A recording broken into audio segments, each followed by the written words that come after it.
And we rocking. Make sure I cut the YouTube volume down. It's gonna come up in a second here. All right, there we go. All right, we're live. All right, all right, all right, all right. So let me make sure I have all my screens intact. Turn some of the stuff I'm going to discuss. All right. Is this thing? Okay, yeah. So I forgot you can set it up. I'll just open screen all the way up for now.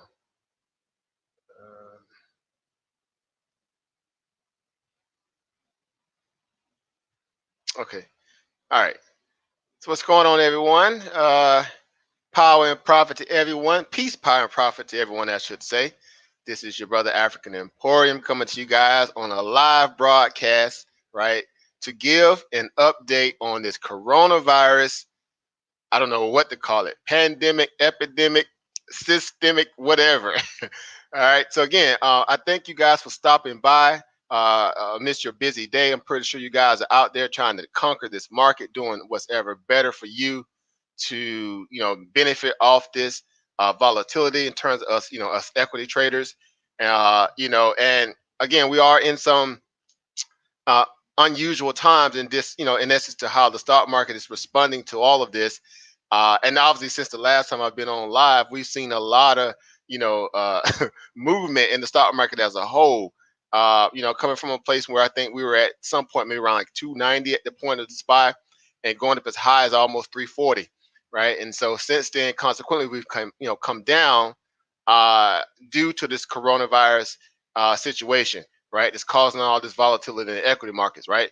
So again, so some of you guys, I know, again, we hadn't spoken in a while, and again, and I always say, I'm apologetic to the idea that I feel indebted to want to be on more as I have been. Again, a lot of things transparent in my little life since then. Over the past 2-3 months, have gotten kind of put behind me finally, and I can kind of focus a little bit more now. Some good things, of course, not necessarily bad things, great things, of course, but they did require a lot of my attention. So I'm happy to be back before you guys. As I always say, you guys are the reason why I do come on. Again, our little small community. Again, I don't have thousands and thousands and thousands of people that follow me, but I tell you what, those that do, and I, follow you guys in your own right too.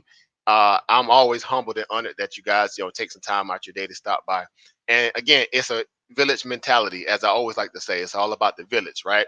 That's how we become more successful in the market, by utilizing different values and vantage points and thinking points that we all share collectively, right? So with that being said, again, we have a few family that popped through already. I see my family CG3. What's going on, family? Peace, power, and profit to you. My brother Rob Britt Senior in the house. Peace, power, and profit to you, bro. Good to see you as well. We have Obert Derek in the house. Good to see you, family, as always. Peace, power, and profit to you. My family Spencer Gordon stopped by. Hey, what's going on, family? It's been a little minute. I know, right? And I'm getting better. Right? I'm trying to get this thing, amped up the way it's supposed to be, so we can get some quality information out there as well. But beyond what you guys already been doing and getting from other platforms too. So I'm always humbled by that. We have Overseas in the house. Good to see you, Over, as always. Peace, power, profit to you, family. Happy to see you stopping by. I have my family Rakim777 in the house. Peace, power, profit to you, family, as always. Always strength and power to you guys stopping by, to share an ideal of what, we see as financial literacy as a collective. And we utilize that by going through the equity markets to kind of, fuel our little financial dreams and this, that, and the third, right? Be it part-time, be it full-time, be it through a learning environment. However, I am an open source, open book reality to share what I know, and to give something back. And that's the how someone, poured it into me when I first came into the game. So that's what it's all about at the end of the day. It is a form of a think tank. Again, it's not one of those elaborate types, but it's our own form of a think tank. And it's a workshop, village minded, that we always make people feel comfortable, not necessarily like, some kind of, dictatorship value. I welcome you guys to come on. So if you guys want to come on to the live stream today as well and discuss what you may know about, the market as a whole, under the idea what we've been dealing with the coronavirus, I'm going to post a link here in the description box. So definitely come on, share your perspective, what you see about the markets, what you may know about the coronavirus itself, what's going on maybe in your neck of the woods, if you've had any kind of infections in your local areas that may cause some harm, alarm, I should say, more or less than harm, but hopefully no harm. But again, just kind of having that natural discussion, right? Because again, we see what it has done to the stock market. Again, we had a 1,293-point rally. Let me repeat that. We had a 1,293-point rally yesterday in the stock market, only because the idea that it was floating around that the Federal Reserve, obviously with this G7 meeting coming up, that they were going to discuss cutting rates again for equity markets to kind of stem this idea of this coronavirus becoming an economic headwind to a lot of these major supply chain distribution channels in these different countries that are affected by it. Right. So again, we know some of the details already. We'll go over some of that again today. Some of these countries that are affected, which ones are more, obviously in terms of the economic data, in terms of how Washington sees it, more important than others, which I feel like every country is important at this point, because if they're affected, again, who wants to be dealing with that, no matter what their kind of, economic state is looking like. But again, we understand that this is, it's always the politics sometime before the reality of, humanitarian values, right? And we have to deal with that on our own, right? And understand that. But again, we're not dismissive of those who are also suffering in, maybe less economically, proficient, countries around the globe. So again, let me post this link real quick. And again, peace, power, and profit to everyone that's stopping by, hanging out with your brother this afternoon here.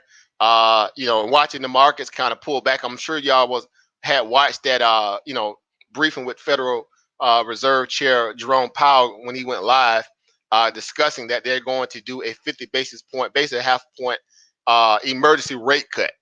Right. This is what obviously Trump been cheerleading for. Steve Mnuchin, Larry Kudlow, those who are in the White House, they've been parading for this rate cut. Obviously way even before now, that they should have dropped rates even more than this. And now they're getting a 50 basis point rate cut on the idea that, again, that this coronavirus itself is going to cause more harm than they initially briefed us about. So again, therein lies a lot of problems for me. Again, I'm not making it political, whether you are a Trump fan or you're not. Again, I'm just sticking to the ideal of what the data and the talking points have been.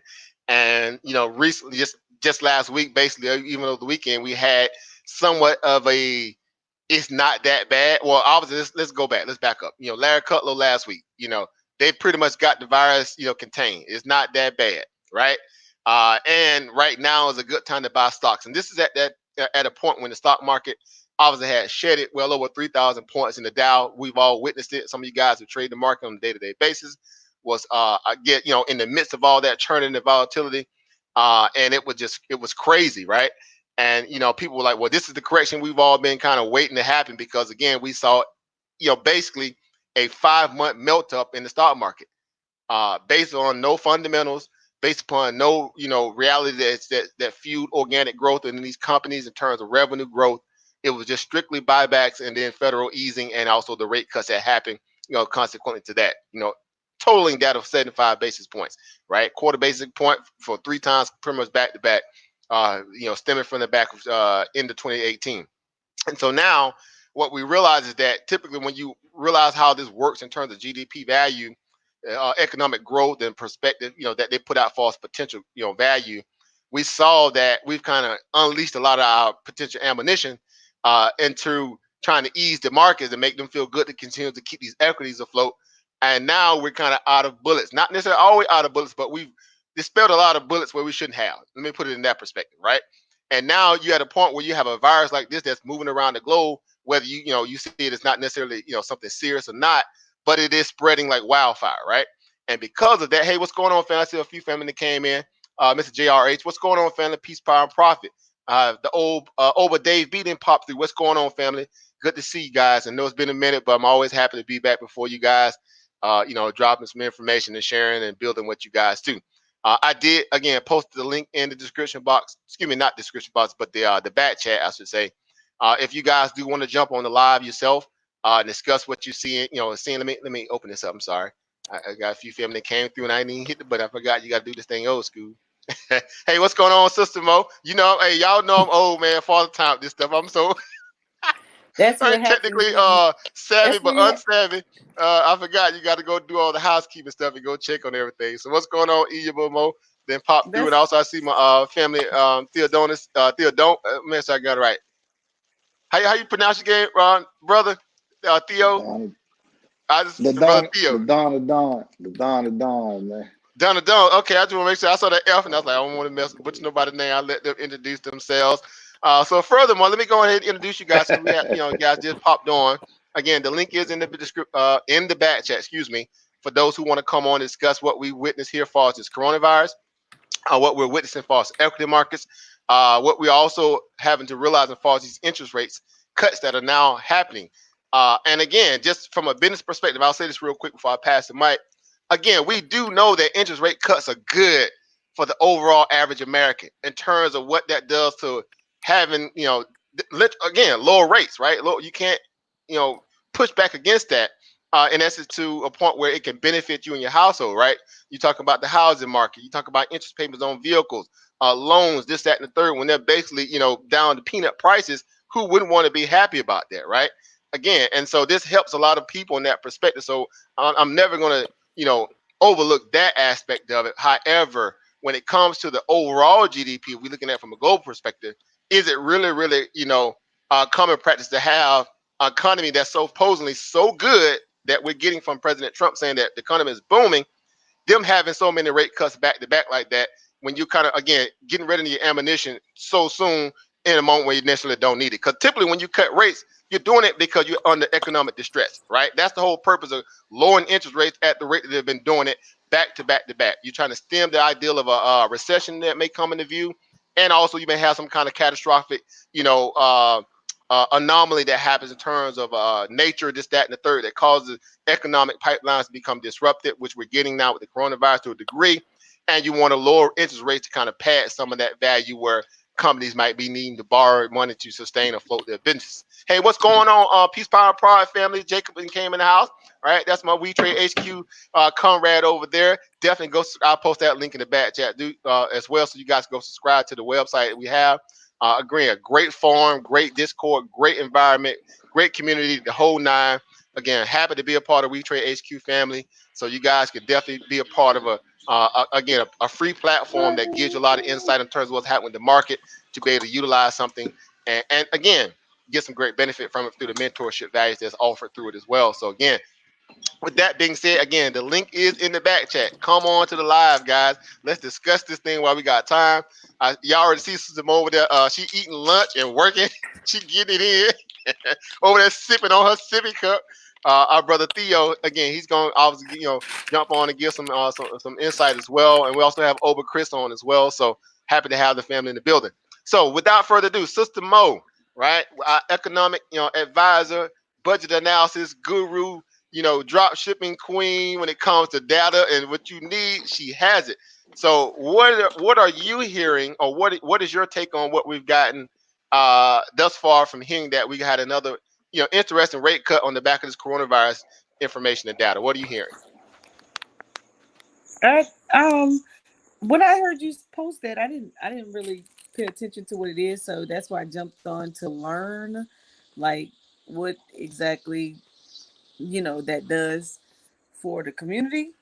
Um, I mean, I suspect I know. At first, I was like, I thought it was some kind of like a game they play for themselves, you know, so that they don't lose out on all of their profits in the market. And so for me, um, not from the knowledge base of it, but just outside looking in, it's like they are doing it's like a stimulus to themselves.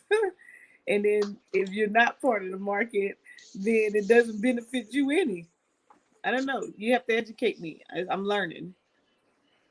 Right, and to a degree, that's based what it is, but from the overall economy, because anytime they do a federal rate cut, obviously in that perspective, it's Right. supposed to trickle down to each individual American to a degree, right? We talk about Like I again said, interest rates, right? The federal interest rate value with it that governs the total ecosystem of the economy as a whole when it comes to principal loan values, banks, being able to kind of again lower those interest rates. 'Cause anytime you lower interest rates, technically Mhm. it somewhat adversely affects banks, right? Because we know they make their money through what? Interest payments, right? And Right, people but defaulting, right? We know that we are a debt-based society that's dependent And upon paying people, interest. unfortunately, defaulting on debt, and that's for banks to make their little money on terms of them lending you money, right? And so that but that's becomes again a conflict of interest when you think about it, yes, because right? we don't Right. But we ain't getting none of those loans.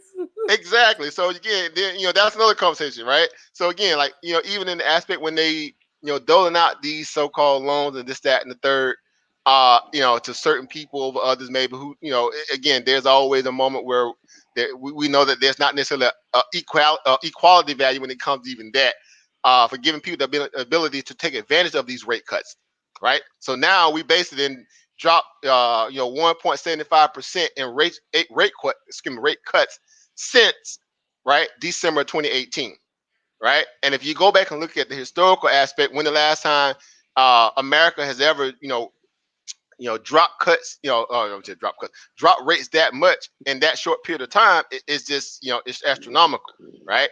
And so you think about that, like why would we be doing that, you know, at that magnitude so soon, back to back, if the economy is doing so great, right? Again, it just doesn't make sense. You can't have rate cuts and a great economy like that at the same time.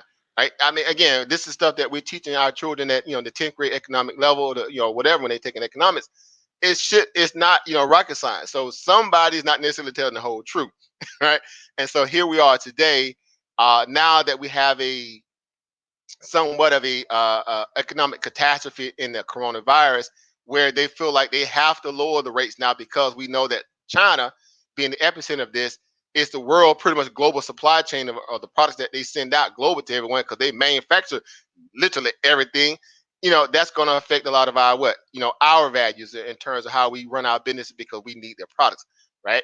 And we know that America is more of a service-based industry, economy now more than manufacturing, because we outsource all our manufacturing, right? Basically to China, right? So you can't have it both ways. You can't talk trash about China at the level that you do, but you're dependent upon them to run your Fortune 500 companies, right? All your products, right, is coming out of China. So again, this is the stuff that we just again, that's the double talk. But I'm not here to play politics. I'm here to get to the crux of what how this affects our daily lives, especially as equity traders, but also just average people too. So, but that's just the gist of it. This was an emergency meeting that just happened.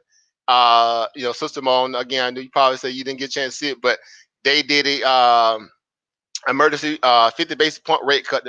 Federal Reserve Chair Jerome Powell just went live and discussed. They was already planning it anyway over the weekend. That was the whole talk over the weekend. Oh man, they're gonna come out, and raise, cut rates, right? Because the economy needs it. Oh man, we didn't want to be able to survive, because we just lost 3,000 points on the S&P, and the Dow literally overnight, and it took like 4 days for it to happen. However, they're not also talking about how the market melted up, over 3,000 plus points, what I'm saying, plus points in a matter of, basically what 2-3 months at most, somewhere around there, 4 months at the top. So you had this, incredible move to the upside of the equity markets that people will say that wasn't even really warranted because there was no fundamental guidance behind it that would warrant such a move like that, right? And so yesterday we saw in clear, contrast to the ideal of how people really feel about trying to keep this so-called bull market afloat when you had a Dow Jones run up over 1,293 points in a matter of one day. Now, that's a history moment for you guys who are watching. Go back and look up the last time the market has ever gone up 1,293 points in one day, right?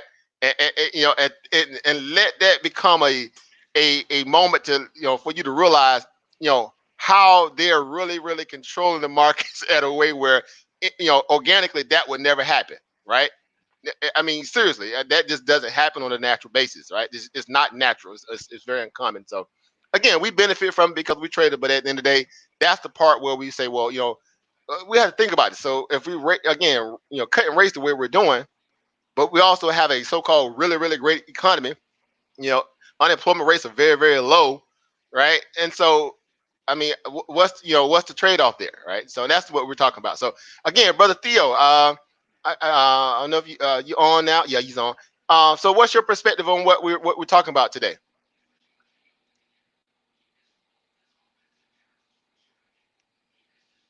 Brother Theo, you there? He must be trying to get his mic together as well.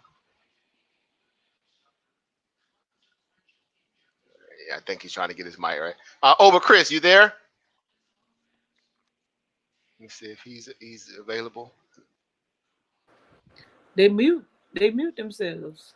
Yeah, Brother Theo mic was open. I think Brother Chris is muted. So all right, we'll keep building. All right. Okay, there we go. Over Chris. Yeah, you got it. You got the floor. Can you hear me? All right. Yes. My internet is being shaky, so as long as you got me clear. All right. What happened now?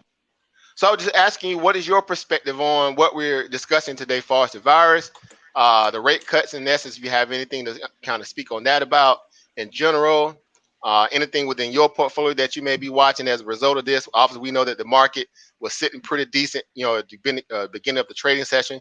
We were up well over 100 something points on the Dow. Right. The S&P was up sitting pretty good as well. I think around about 0.7. We had a pullback, right? And then the market obviously shot back up. So again, that's that volatility of the market where, Right. there's always, this uncertainty because people, was waiting for this news to come out about this rate cut stuff, whether they're going to do it or they didn't. And so initially when it actually came out, it was a sell the news event because basically you would think, okay, that'd be good for equity markets, right? But no, it was a sell the news event and the market obviously pulled back. The S&P start falling at that point. So what is your take on what you witnessed so far today?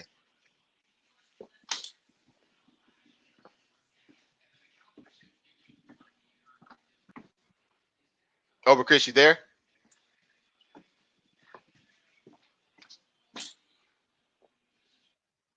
I think it must be. Can you hear me still, Chris? His internet on that sharp bus. Yeah, we must be, we fighting back the internet gods today. Everybody trying to get them signals right and the microphones together. Yes, well. All right, we'll give it time to sort it out. I think he'll jump back on in a second. So, Sister Mo, we'll go back to you.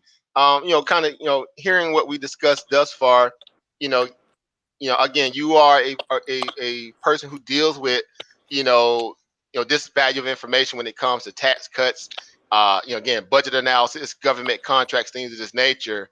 Now, hearing that there's again additional 50 basis points that's going to be cut, interest rates going to even go lower. With obviously, we already had an explosion last year, especially in the housing market where people were buying houses, at a point when they were like not necessarily wanting to before that because they was concerned about all that. But now it made it so sweet where you just had to or refi, these properties that you may have. It's much sweeter now. So what's your take on that, especially as a person who deals in that lane? It's definitely a good time to go and get you a line of credit. Bingo.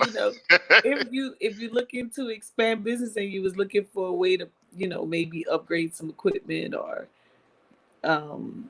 maybe some things you needed to do in business, because if the interest rates are low, if I understand you correctly, the interest rates are low, then that gives you opportunity to not kind of bust your budget, but to kind of stay within means and still benefit from doing some upgrades in your business. That's if you're already established.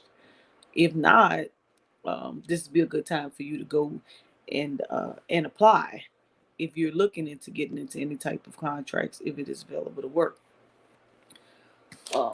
So, I mean, that's what I would see as far as individual wise.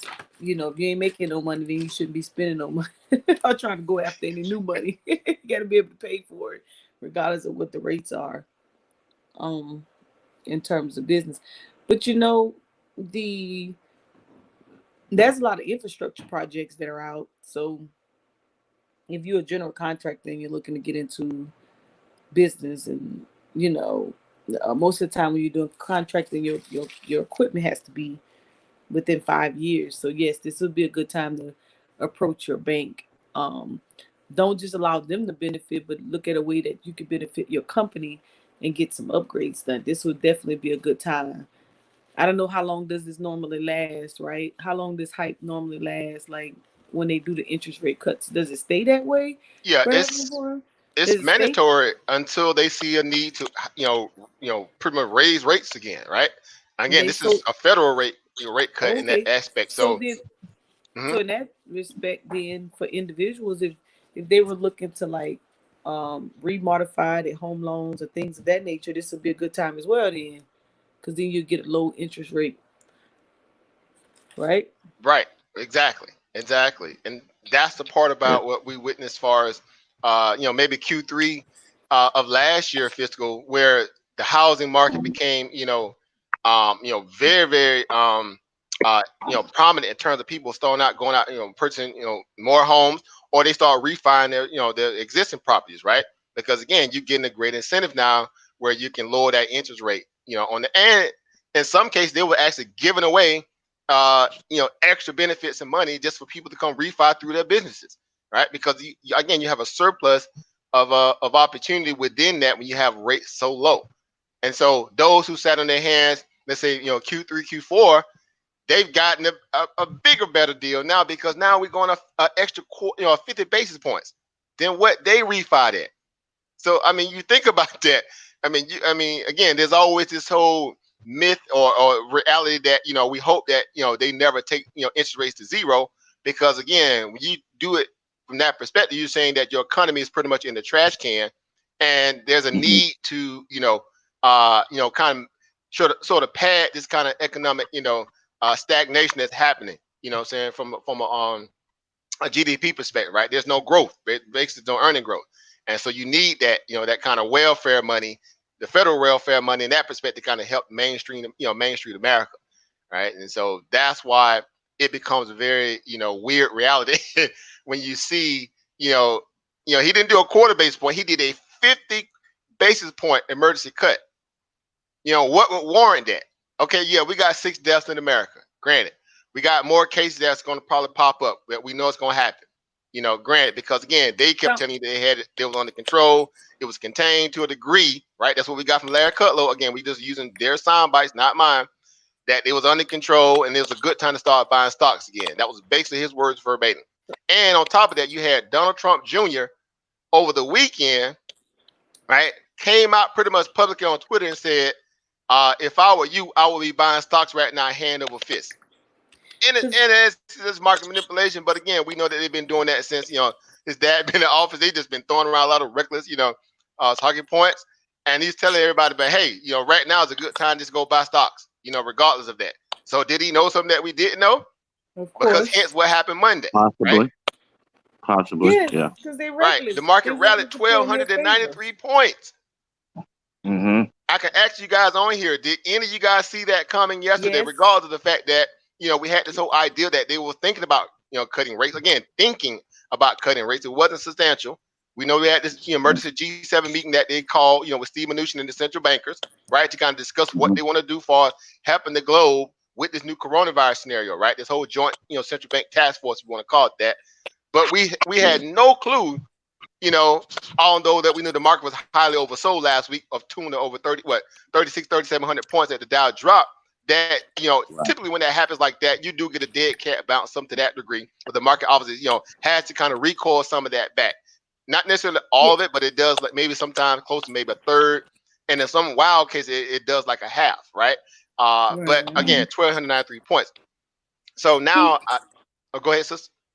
Oh, I was gonna say, Donald Trump was more concerned about the market than he was the coronavirus. And so when he made that comment, that's why when people were on social media, like, oh man, I'm losing, da, da, da. And I'm like, this guy you think he getting ready to let you lose? You're right. Let himself lose. He was more concerned about the market. And that's what I was like. And so I was looking at my, I'm on a much smaller scale than y'all. So I was looking at my little app and I seen it drop. And I was like, oh, yeah. We in it for the long haul, so I'm just going to enjoy the information and the training on what happens during these times. And then I look again the next day, boom, it went back up again. And then I got a bonus stock because Stash went on like the Sabbatical. And then all of a sudden it gave a bonus. I was like, hey, I was like, okay, we're back on the rise. Right. I think they hit the panic button a little bit. I think they hit the panic button a little bit. Because the market did dump. It dumped fast and it dumped a lot. And I just think now I think now, people are still panicking a little bit because of the little deaths we done had here. Yeah. And you got companies like Purell, uh, they telling you to, use the hand sanitizer to make sure, the coronavirus doesn't get you, but everybody else talking about vaccines. So, I think people are a little bit confused right now on what to do and how this overall going to affect the markets at the end of the day, um, including the interest cut that just happened. Good So, point. So, brother Theo, my portfolio. oh, I'm Yeah, sorry. Go ahead. Go go over. ahead. No, go ahead. Over, Chris. I can finish. Oh, okay. No, I was just gonna say my portfolio last week. Of course, it was bleeding dry. Uh, it it dumped pretty good, but um, just a slight turn up. It put it right back where it was. Matter of fact, it's a little bit higher than it was before. So that just shows you how the market can be up and down just like that. Right. Don't Good sell. point. Good point. And that's the whole purpose of what we say, especially for us who are invested for the long haul, right? We understand that it's a marathon, not a sprint. Again, that's a very well-known, ideology in the markets that we realize that, and we need not, panic to the degree where, we may liquidate our position because we think the whole, the sky's falling. And, like Ober Chris was saying, we do know that, worst case scenario, we do have a sitting president who has made, his benchmark, I guess, value under the value that he's excited about seeing the stock market perform well, right? And that's a pretty much way that he's grading himself, from a presidential perspective, is that how well he has made people money in terms of the stock market, right? The one way to get people to side with you, no matter how you are from a personal aspect, is to make them make money. People Yep. have a short memory when their bank accounts are full, right? Regardless, and I mean, again, you can hit, run into their car, at 100 miles an hour. But if you say, well, hey, I'm gonna throw in the extra, $100,000 on top of that, your car might be only worth, 12,000, 20,000, 30,000. Then you ain't finna miss pretty much complain about the idea that somebody just ran into your car and made you late for maybe your interview to get a job. Right? So that's the whole reality of what you got, where people who are invested in the markets and understanding that, again, you try to separate personal from business. Again, this is a business that we're endeavoring under through the stock market, even in its own right, and how well, we may see it as something, whether it may be a contradiction to, again, to hear that the economy is doing really great, Girl, but get your we're butt up. lowering rates. Every time I have to call this girl. Oh, so I'm sorry. you No, good? go ahead. No, you handle I'm- this. So again, that's why we're having that, that discussion, so to speak, about where everybody's at, maybe in their own little right, maybe where they are in their own portfolios. What are they doing to make sure that they're not panicking to a degree if they got long-term positions on that they think going to do good overall, and that's why this conversation is important, right? So again, just want to touch on that. And so some of the stocks, like Oberkris was speaking about, you got companies like Purell, right? Hand sanitizer, right? I'm sure that those are flying off the shelves, right? So everybody's, we heard this whole ideal about, people are now, if y'all saw the news over the weekend, that Costco had, became just flooded with people who was doing this emergency-based shopping, right? They pretty much just beat down the doors of Costco like it was a Black Friday. Start buying up all the toilet paper, all the paper towels, canned goods, dry good things that they can kind of store a long time, kind of like this bug out kit shopping, right? That happened, literally like, out of the blue at Costco's, right? And now, what obviously consequent to that, Costco stock did what? Yesterday went up, hit like 25 points, to the upside based upon, that kind of explosion of people having the interest in Costco, from a, again, a store perspective, but also from a stock, stock incentives as well, right? Definitely increasing their their margin, market cap value overnight, substantially in the billions, right? So these are the things that we're going to, again, I want to discuss to a degree. I see we have my brother Marquis Kitten came on. What's going on, family? Peace, power, and profit to you, Oba. Peace, power, profit, man. What's going on, family? Doing well. Just discussing this day a little bit, just kind of giving, a little overbrief of what we just witnessed as far as this federal rate cut, emergency rate cut, I should say, of 50 basis points and how that's going to affect the markets, how it did affect the market as soon as the news did come out. We saw that the S&P obviously dropped, substantially right afterwards, which entails to me that people were kind of, again, it's more of a sell the news, buy the rumor, sell the news effect. And that's basically what happened Monday coming out of the weekend where you had all this kind of pent up euphoria about what's going to happen. Is Trump going to go out and save the market? Right, we just dumped 3,500 points, and sure enough, again, somehow they twisted the arm of the Federal Reserve, and not only I was thinking at most maybe a quarter basis point. This man come out and said we're going to do a 50 basis point emergency rate cut, right? And again, that's only with the data that we know to be public is that there's only 6 deaths. We know there's going to be there's more cases that has been discovered, which we know is going to be more than what it already is. Then they only going to confirm what they can adamantly confirm, which is obviously them to incite panic, whatever. But now that just really opens up the potentiality in terms of equity markets, right? That really had no organic growth again in 2019. Let me reiterate that. No organic growth in 2019. That means they made no money under their own ingenuity, innovative value and practices. It was basically that they were, strung along based upon federal easing and the rate cut value incentives that obviously allowed them to buy stocks back to increase their earnings per share value, which obviously caused them to beat a lot of their earnings report. And so when you release all that ammunition again, away from moments in the market where you may really need it, that can cause a more of a bigger issue down the line. Hence, last week, what did we have that was very staggering to the markets?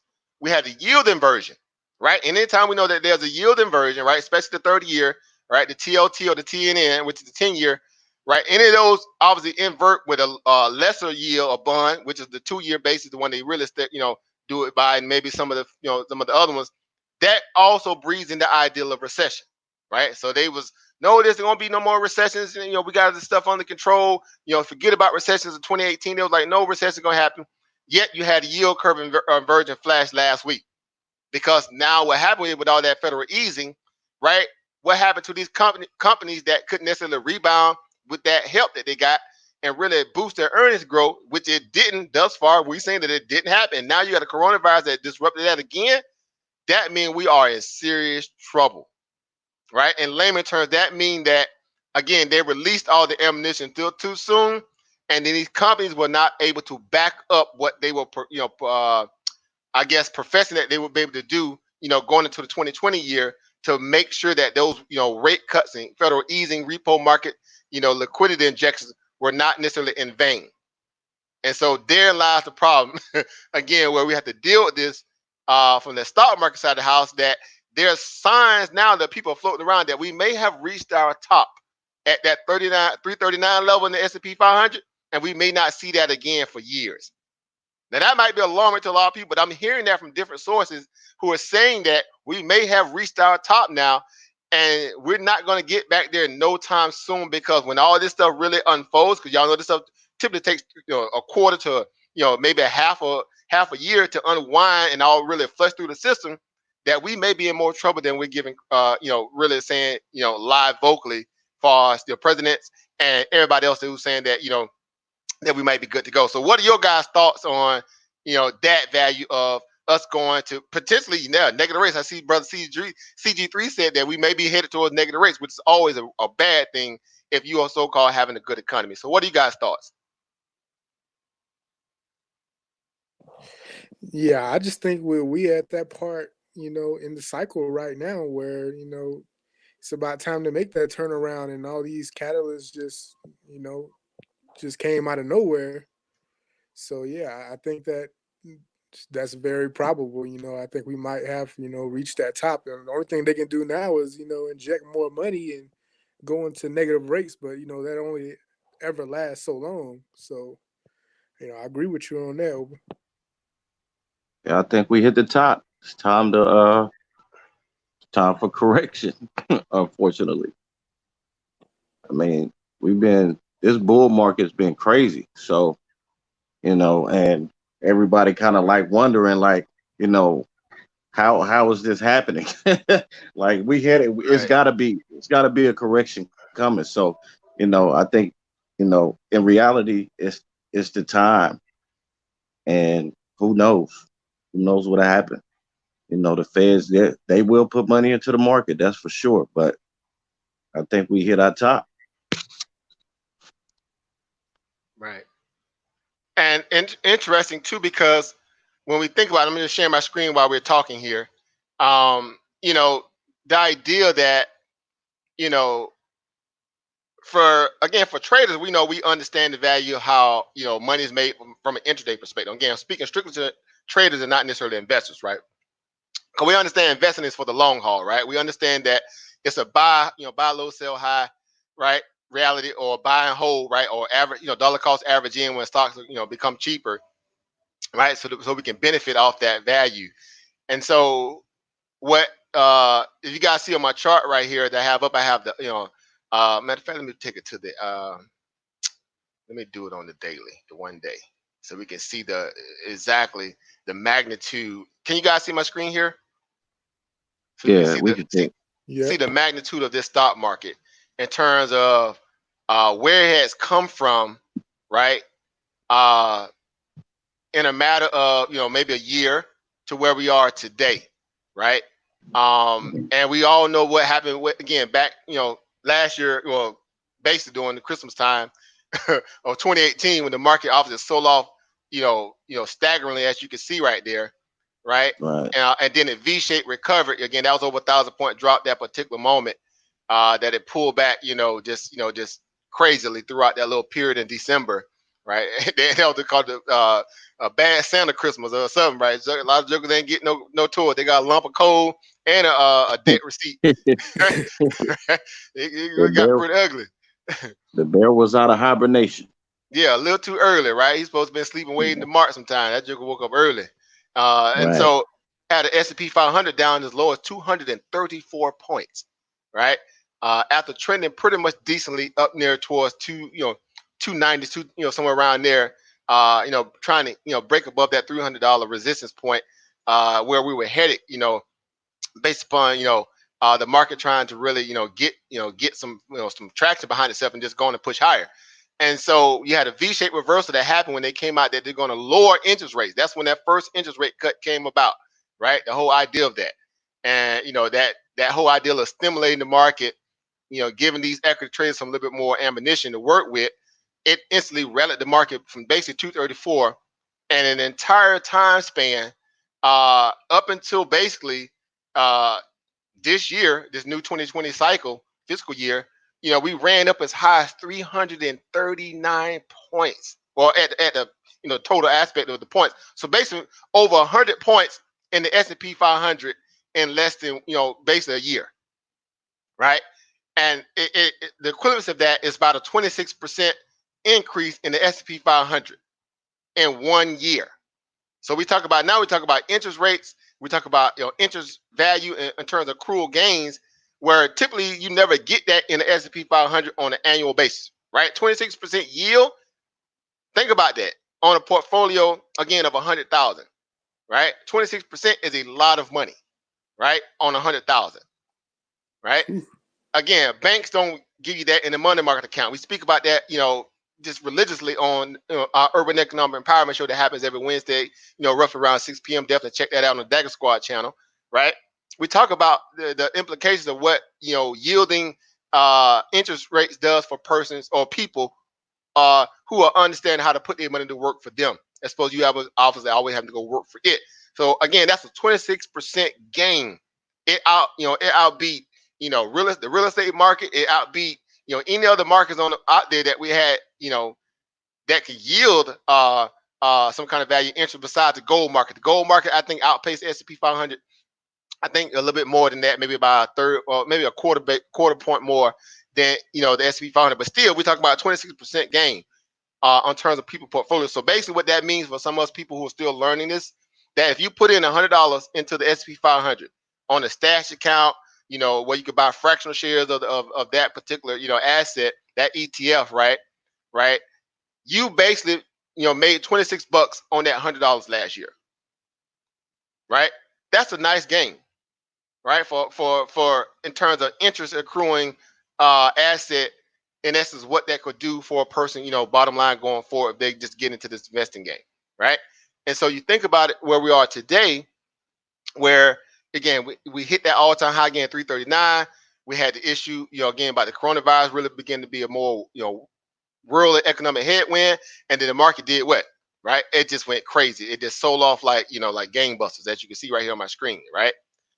Again, dropping, you having that moment there where the market just imploded on itself, right? You had the rebound basically again on that Friday where the market again gained over 1,000 points on that one day alone, over 1,000 points, right? In terms of again what they call a dead cat bounce. That's basically what it was, a dead cat bounce, right? For people may not understand what that is. Basically, again, that's when the market has been kind of highly oversold, and it's like a rubber band. You can only pull it back for so long, right, before it has to snap back, right? So that's basically what that whole reality means in terms, just to use an analogy. And so instantly the market shot up, over basically over what 2,000 and maybe 300 points in a matter of 2 days. Unheard of, in a natural environment. And then followed up by today, and what do you have? Right, you had a ugly long wick right here, right, which often shows indecisive. Anytime you see a wick on a candle, that shows indecisiveness, right, in terms of the buyers, right? And now you have somewhat what it's looking like at this point is somewhat of a micro reversal, that this rally that we had Friday and Monday may not last. And that's with the idea that everybody was waiting on what? To get what? Another rate cut. That's what the market was crying for. That's what it was whining and complaining for. Oh, we're going to need a rate cut because we don't know what this coronavirus is going to really do, right? But yet, again, you got the White House saying it's all under control. We got all the testing kits we need. We're ahead of this. And turns out they did not have all the testing kits they need. They did not really have a plan or procedure to get ahead of this in terms of preventative maintenance, right? And so now, again, that shows you that there's a lot of what? A lot of infighting that was happening between the health officials who were trying to say, hey, we might be in some trouble. And then the White House saying, no, we're not, right? Because again, they're trying to do what? Calm the markets. And so now you're going to have the reality come into fruition, exactly what that really, how that's really going to affect the stock market, because now you have a more of an understanding that this was a little bit more worse than what people were giving, talking points that it was not in terms of our public officials. And so anytime you have that kind of reality, the algos who are controlling all this volatility say, well, hey, in robot terminology, hey, that means that no, I may not need to be kind of just, buying a whole lot of shares here, and flooding the market with that, right? So a lot of these people have to go back and reprogram their algos because, this could easily turn back down, and we could easily see another, 700, 600 point, base 1,000 point pullback, or basically back to the downside going forward with this new idea that there's another, a sell the news event that's happening with the rate point, rate cut, rate cut that has happened with the 50 basis point, All right. So that's what this stuff becomes, it becomes like very, interesting for traders, because we have to deal with the idea that, how do you position yourself in a long-term portfolio? You take a person like Sister Mo, right? She's starting to build on her portfolio, right? She had a phenomenal, great, win, right, with her Sprint stock, right? She got Sprint when it was like $4.43. We all know they was waiting on that Sprint merger buyout, to be conclusive, with the idea that the attorney generals who was, dealing with the whole case in essence against T-Mobile and Sprint, that it might have been a bad for them to merge for this whole idea of them having too much power. Turns out that Sprint and T-Mobile won. What happened to the stock? It exploded, right? It doubled literally overnight, right? We literally saw it, in about 2 or 3 weeks time span, went from $4.43 up to like $9.50 some odd cents, right? Great return on that, well over 100%, right? And so in that moment, again, I'm pretty sure had she known that it would happen at that point, she could have dumped a lot of money into it. Although we was like, hey, you might want to start, you might want to throw some money on that, because when that news dropped that they get that merger, that it's official, the stock is going to skyrocket, and it did just that, right? But in the same breath, right? I'll let you speak to that, Sister Mo. I mean, Well, how was your experience with that?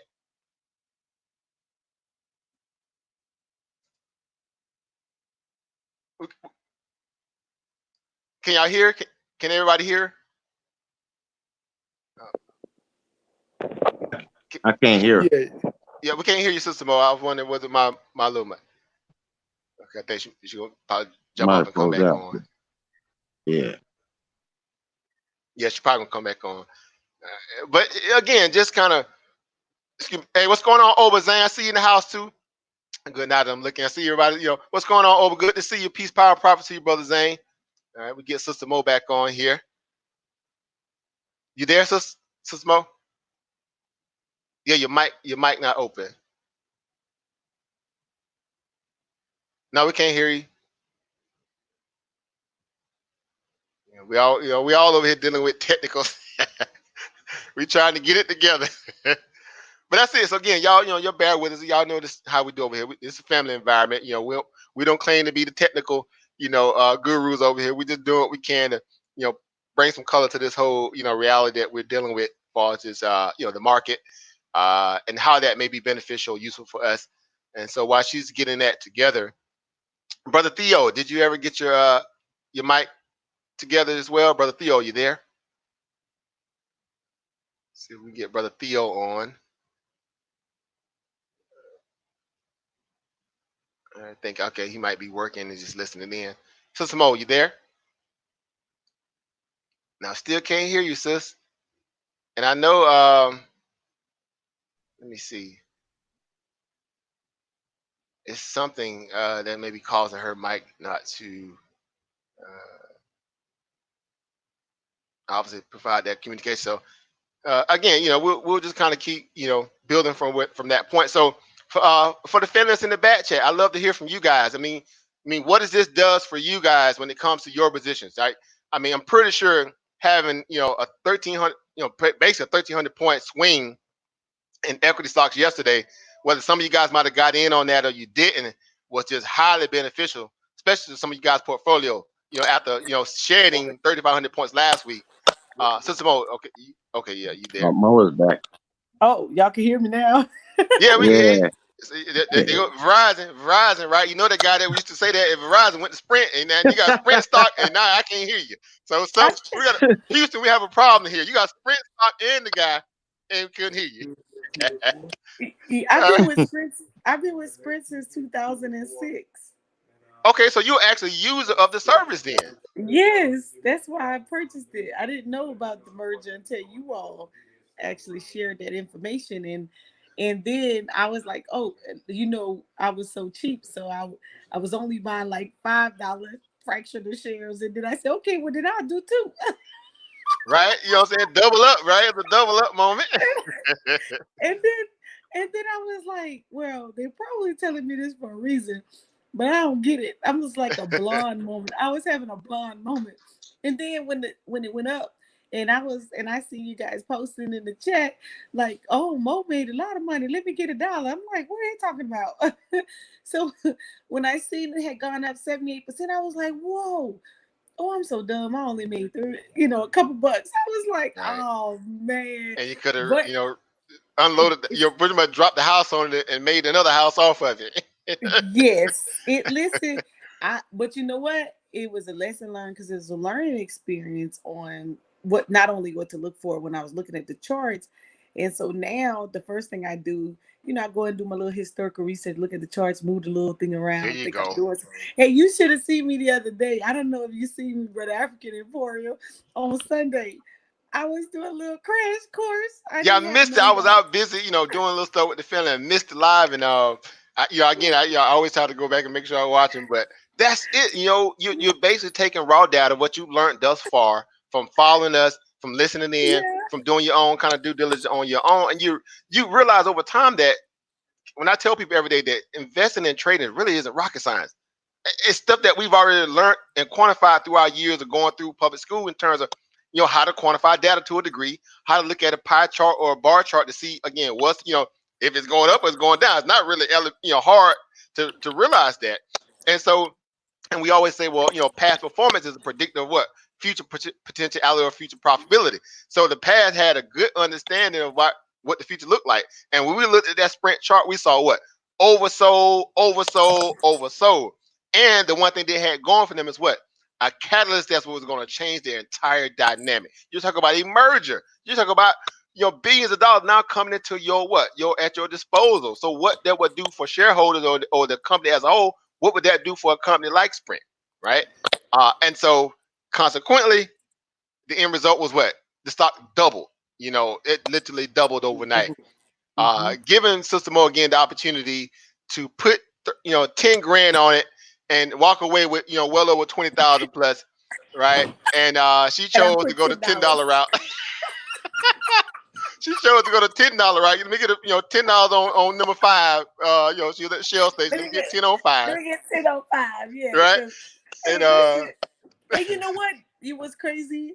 Y'all was crazy is that you could have probably said anything to me at that time. I was like, no, I'm only doing $10. right. I could have put that Again, whole $100.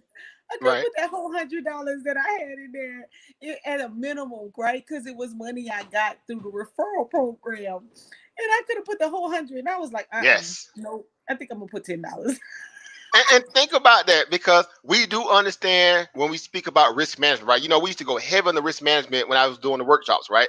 I'm always, advocating the value of us having, the proper due diligence and patience and discipline, pretty much, to understand risk versus reward, and what that entails in terms of, not going extreme, right? Even sometimes when you want to, unless you have that level of conviction that makes you feel comfortable that you've done everything you can to get the best possible data that fuels your idea to want to take a position, right?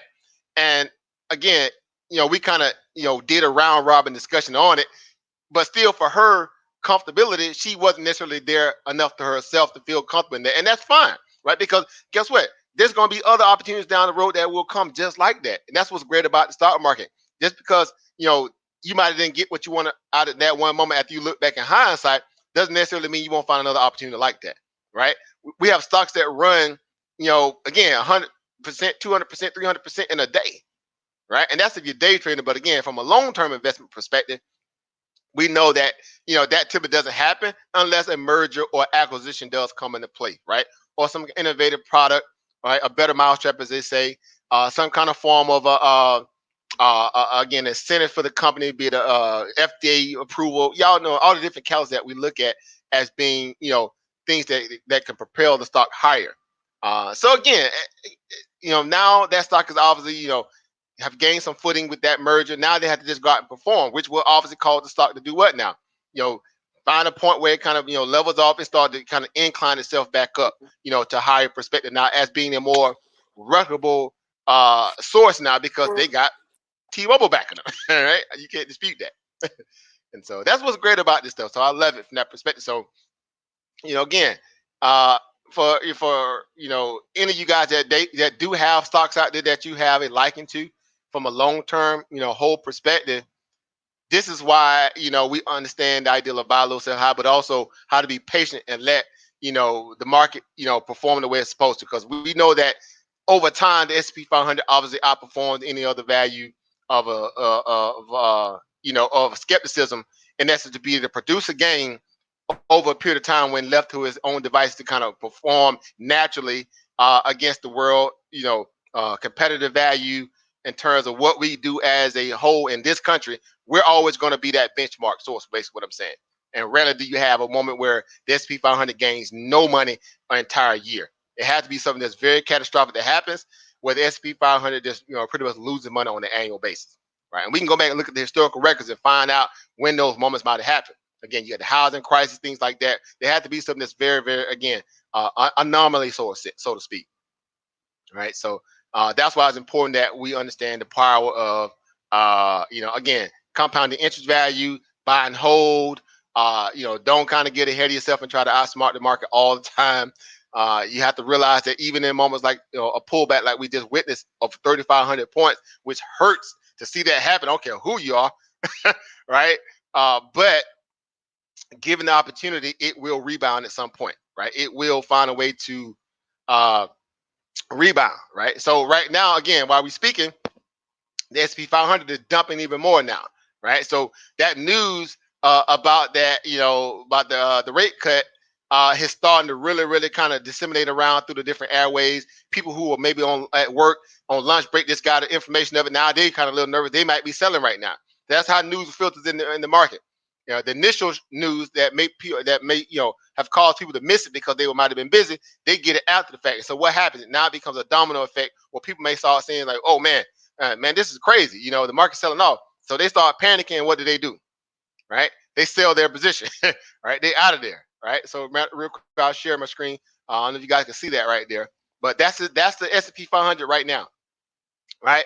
It's starting to kind of keel back over, and it's going back to test potentially today's low, which is around that 302, 50 point. Right? Let me zoom in on that a little bit.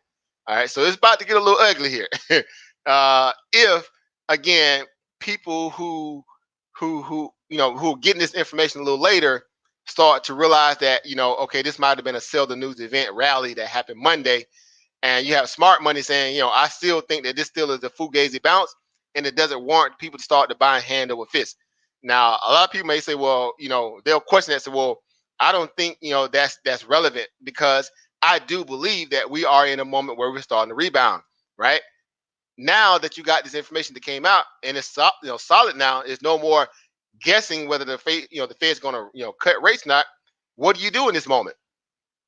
Do you still think, and this is a question I'm posing to everybody that's watching right now in the back chat, right? And now also on the panel, do you think now that news is out, that everybody was waiting on in terms of Wall Street to figure out if the Federal Reserve was going to cut rates of 50 basis points? Now that news is out, do you think that there's more risk of the coronavirus becoming more of a bigger headwind now than the idea of the rate cut helping the markets? What are you guys' thoughts on that?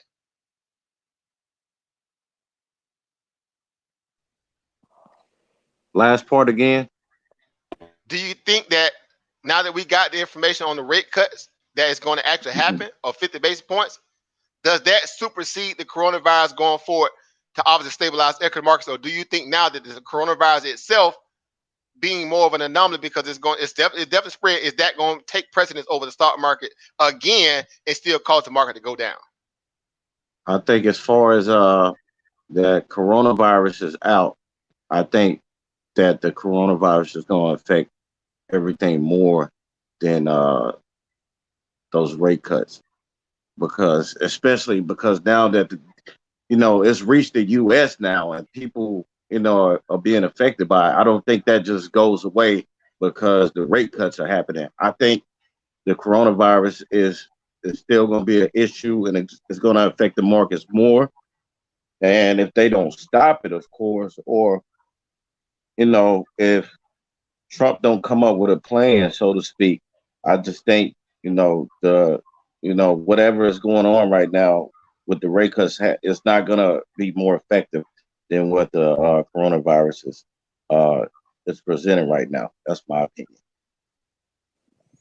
Over Marquise, what's your take on that? Yeah, I mean, if you look on the CDC website, they're telling you that this, it's a high probability that this virus is going to become widespread here in the United States. So, I think that it's already dominating the headlines, and the whole reason why the rates were even cut was because of the virus. So, I just think that it's going to be prominent in the the headlines, and it's going to fuel that fear that can definitely bring this market lower. It got a lot of room to go down. Interesting point, because from what we hear in terms of market analysts, right? Because obviously we know they get paid, meaning these hedge funds, this, that, and third, to always go out there and try to make sense of the fear, right? Their job is to calm their clients' mentality from feeling like they got to pull all their money out of the market, because again, that's how they make their money. So of course, they're always going to find the silver lining and where equity market should still be bought up, right? Or you need to nibble in at certain aspects of the market, right? But again, going back to where we came from as a 2019 fiscal aspect, to seeing the market, put up well over 100 something points on the S&P 500, which is crazy, right? A 26% gain in the S&P 500 last year. Again, let me reiterate, on no economic organic growth, meaning companies didn't go out there and perform. They had a stimulus package. Pretty much they had welfare money that was given to them under the Federal Reserve, right? Now, Main Street basically the average mom and pop was out there kind of having to fend for themselves, right? They didn't get no extra stipend in their, and incentive through the IRS, or maybe a one-time government kickback. Hey, here's a little to help you out, since we helping the equity markets out. Let's help you out too, right? And see, that's the problem where, for me, again, as a conscious trader, which I don't know if there's such thing like that, but for me, I feel like it is, right? There's a way you can understand the average everyday American, and also understand that the market has no respect of person, right? It don't care who you are, where you are. It's gonna do what it's gonna do regardless, right? Whether it's manipulated or not, it's still gonna do what it's gonna do. And so, from again a let's say from a market perspective, again, it gained over 100 plus points. Is it now time for the market to pull back some of that, right? And if so, what are the levels that we need to start looking at as a point of reference to say, man, we are at the bottom now, or if it comes down this low, okay, now I will really feel comfortable in buying stocks again to kind of take advantage of the market rally that I missed maybe as of 2019, right? A lot of people missed out on that rally. Case in point, look at Tesla. What did Tesla do? Tesla literally went from $250 and change, and all the way up to dang near $1,000, $968, in about what 6 months, somewhere around there, 5-6 months of that at tops. So how much of a percentage gain is that, in that little bit of time? And you think about that, and go ahead, Sister Mo. I had a question. So, and I don't know, I might be stretching this a little bit, but so somewhere towards the midsummer last year, towards the end of the year, the transportation started to lose a lot of business in reference to Right. importing and transporting items. And so I had a buddy of mine said, transportation, as you know, is getting ready to change. And a lot of those individuals, a lot of those truck drivers, a lot of the big companies are losing contracts because there's no work. So I'm wondering if this whole, I'm not sure so much as, I guess Corona could be involved, importing from China, that this was already taking effect and it just hadn't hit the public so much as Good far as point. getting goods into the country. Because if you look at the transportation companies, there's some big companies that lost contracts, that went out of business because there was no work. The workload had decreased so much. And then towards the end of the year, you start to see more and more companies lose contracts or didn't have any work, and then it started to kind of dwindle down. So if you look at truck drivers and even Amazon let go. You remember Amazon had a huge push with Right. logistics in getting their employees to become independent contractors to transport.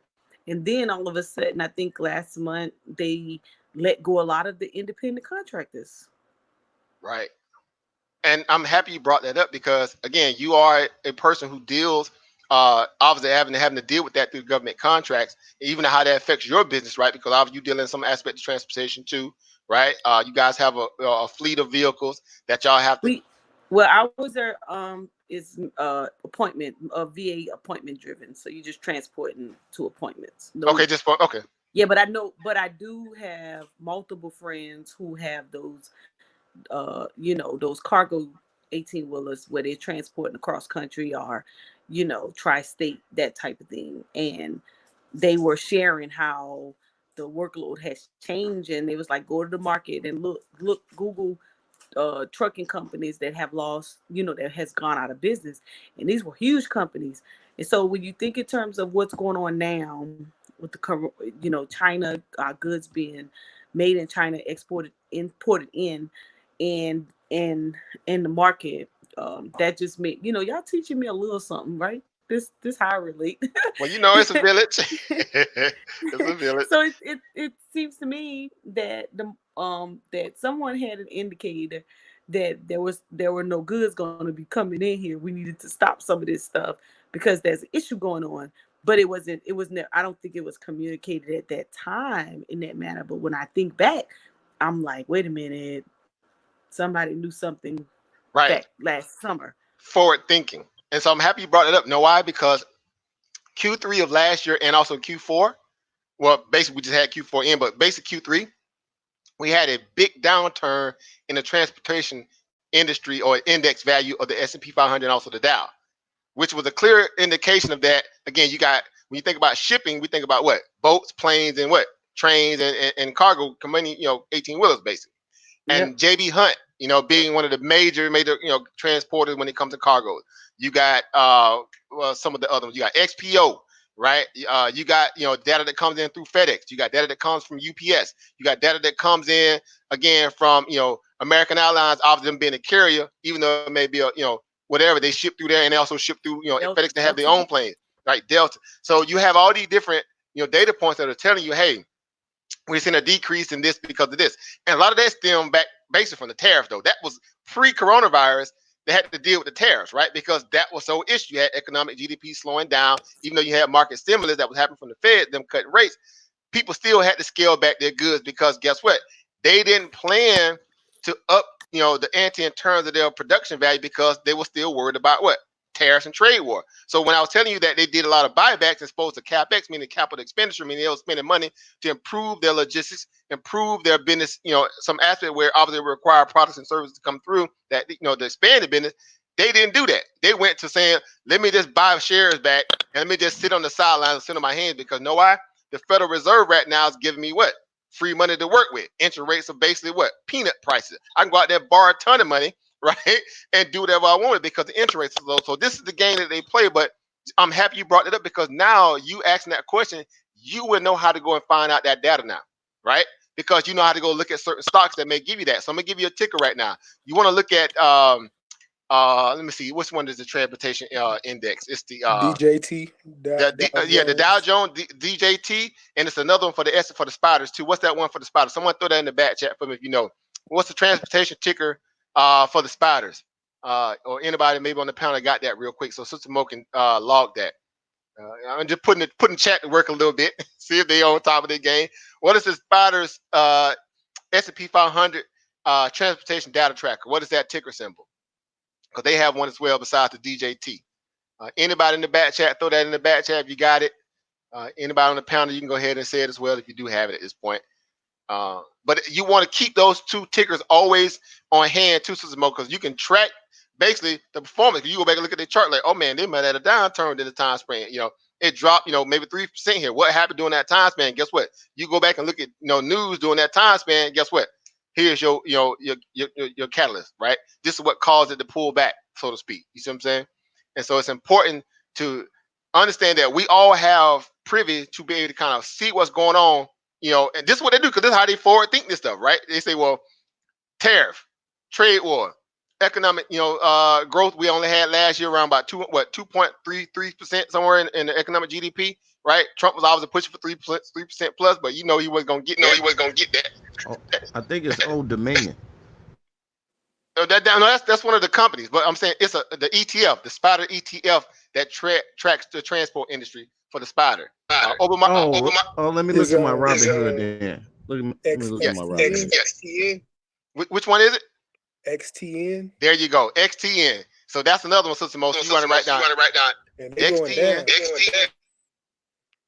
and then DJT. Yeah, you can find them on Robinhood. Yeah. Right. They definitely got them on Robinhood.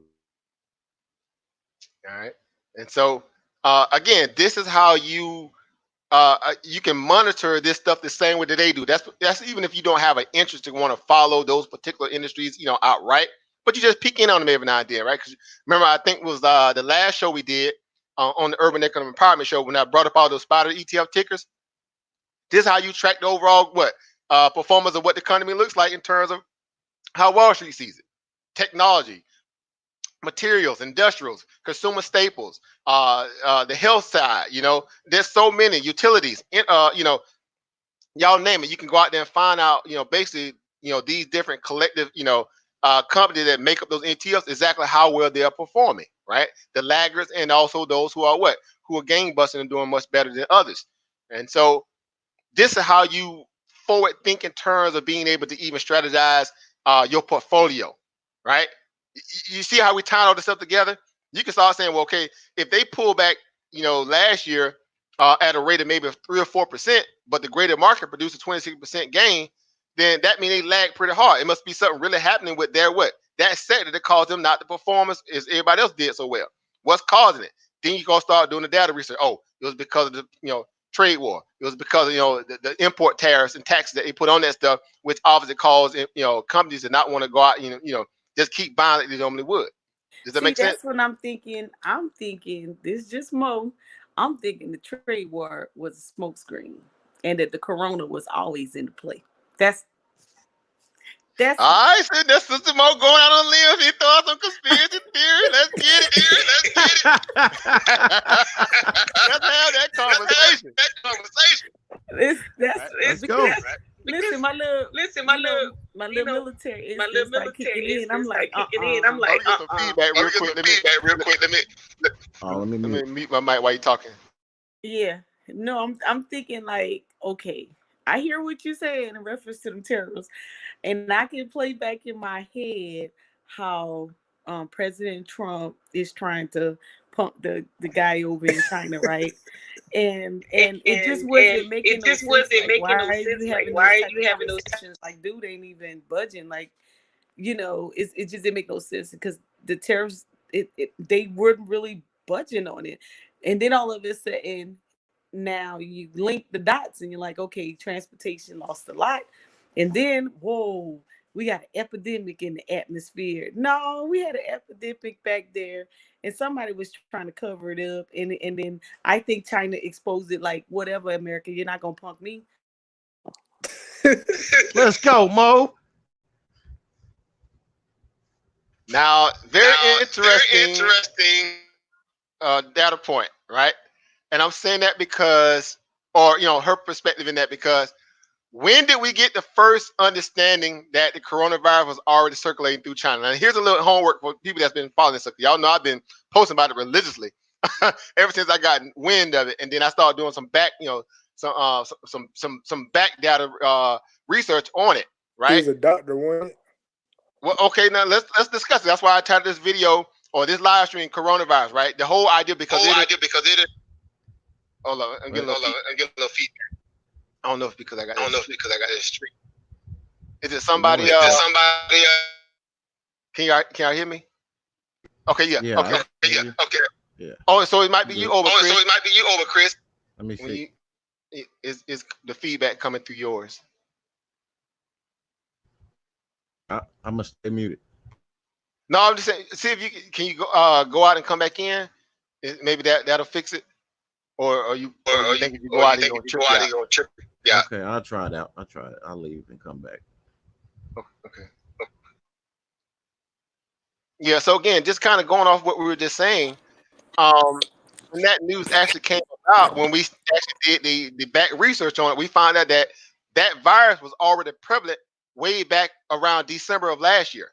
Right? Again, last year wasn't that far back, but that's just the let's say this way. That's just the overview of what they're saying. It could have obviously been before that.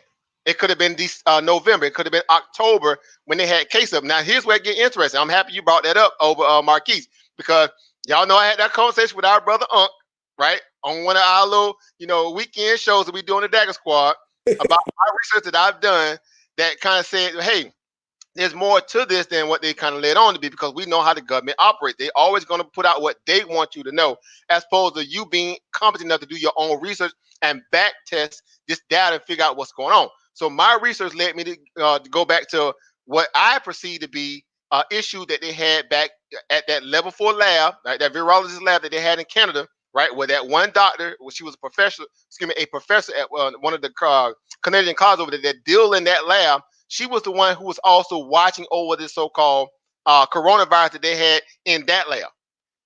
Word got out some kind of way that she was taking trips back and forth to Wuhan. All of a sudden, here's the coincidence, back and forth to Wuhan, in essence, with this one, because there's only one coronavirus at the time, so you can't say it was just happenstance. She was the one going back and forth to Wuhan, apparently to that level 4 laboratory, because she had clearance to do that, because she was working in the level 4 lab in Canada, about this, and they got wind of it. The dean of the school and somebody got wind of it, even the government of Canada, and they suspended her from being able to work in that laboratory, right? They cut off her clearance bay to do that. But at that point, she already had made, I think, say 3 or 4 trips all the way, back to China to Wuhan at that time. Fast forward, apparently that particular level 4 lab that's in Wuhan they say it's roughly about 5 to 10 miles away from that wet market that is supposedly it obviously went viral from that perspective. Now, what's the chances of that?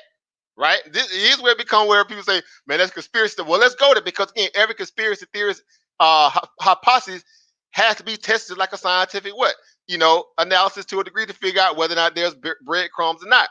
So you take a scenario like that, those two things, and then you have the virus there.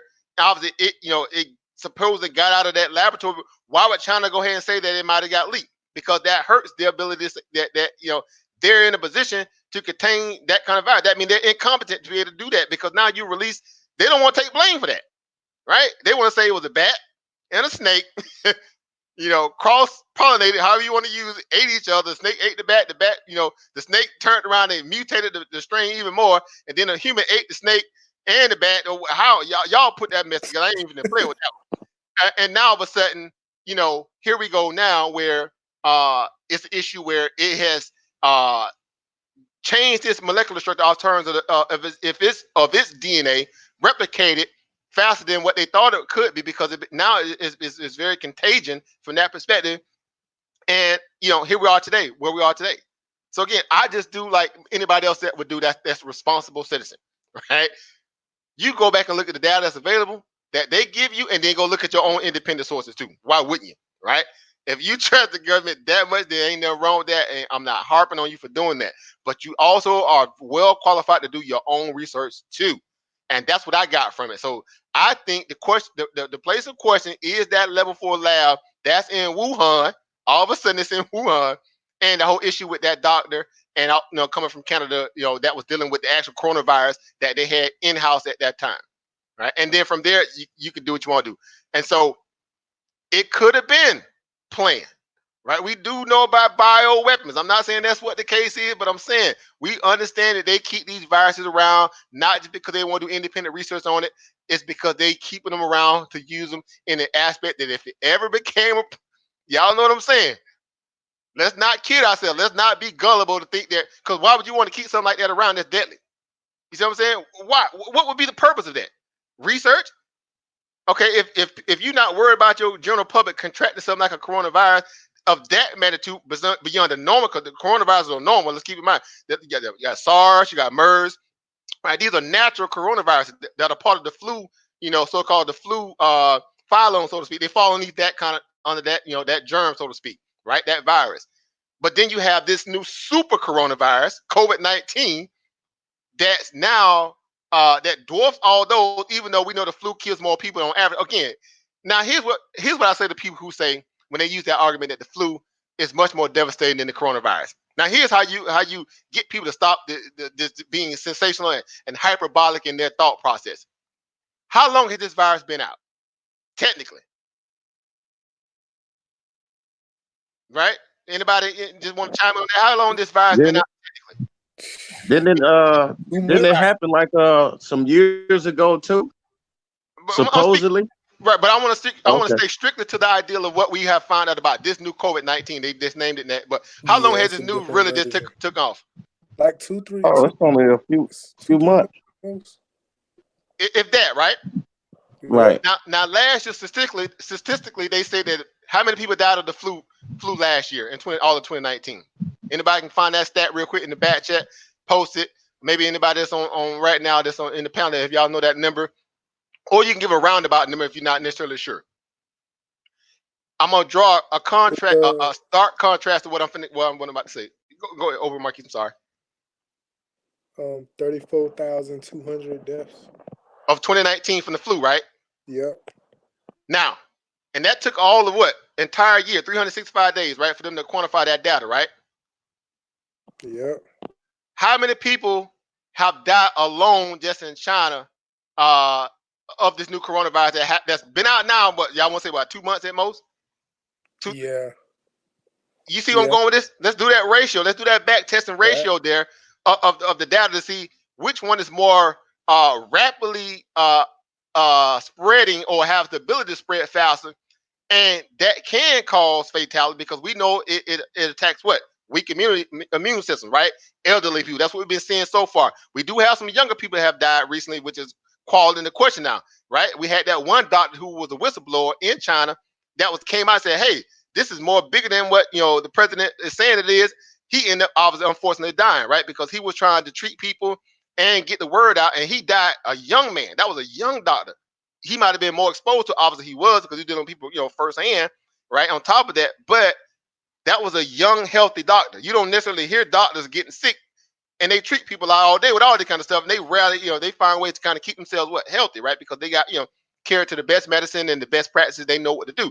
This guy passed away, right? Now here where it gets interesting. Again, I just want to throw this out there because we having our conspiracy moment conversation right now. We finna go there, right? So if you got 3,000 plus deaths as of now, right, of this coronavirus that happened in 2 months, you had all of 2019 where they say 34,000 people died of the flu, and we're only 2 months in. If they don't contain this thing right away because they haven't figured out how to contain the flu, am I right in saying that? The That's common correct. cold that turns to a flu, this unknown value, how they've not been able to really quantify a true understanding of how to contain the regular flu, if you want to call it that. And Yeah, you got it evolved too quick. you see where I'm going with this?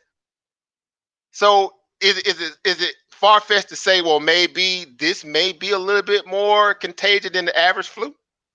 I pose that question to you guys on the panel and also in the back chat. What are your thoughts?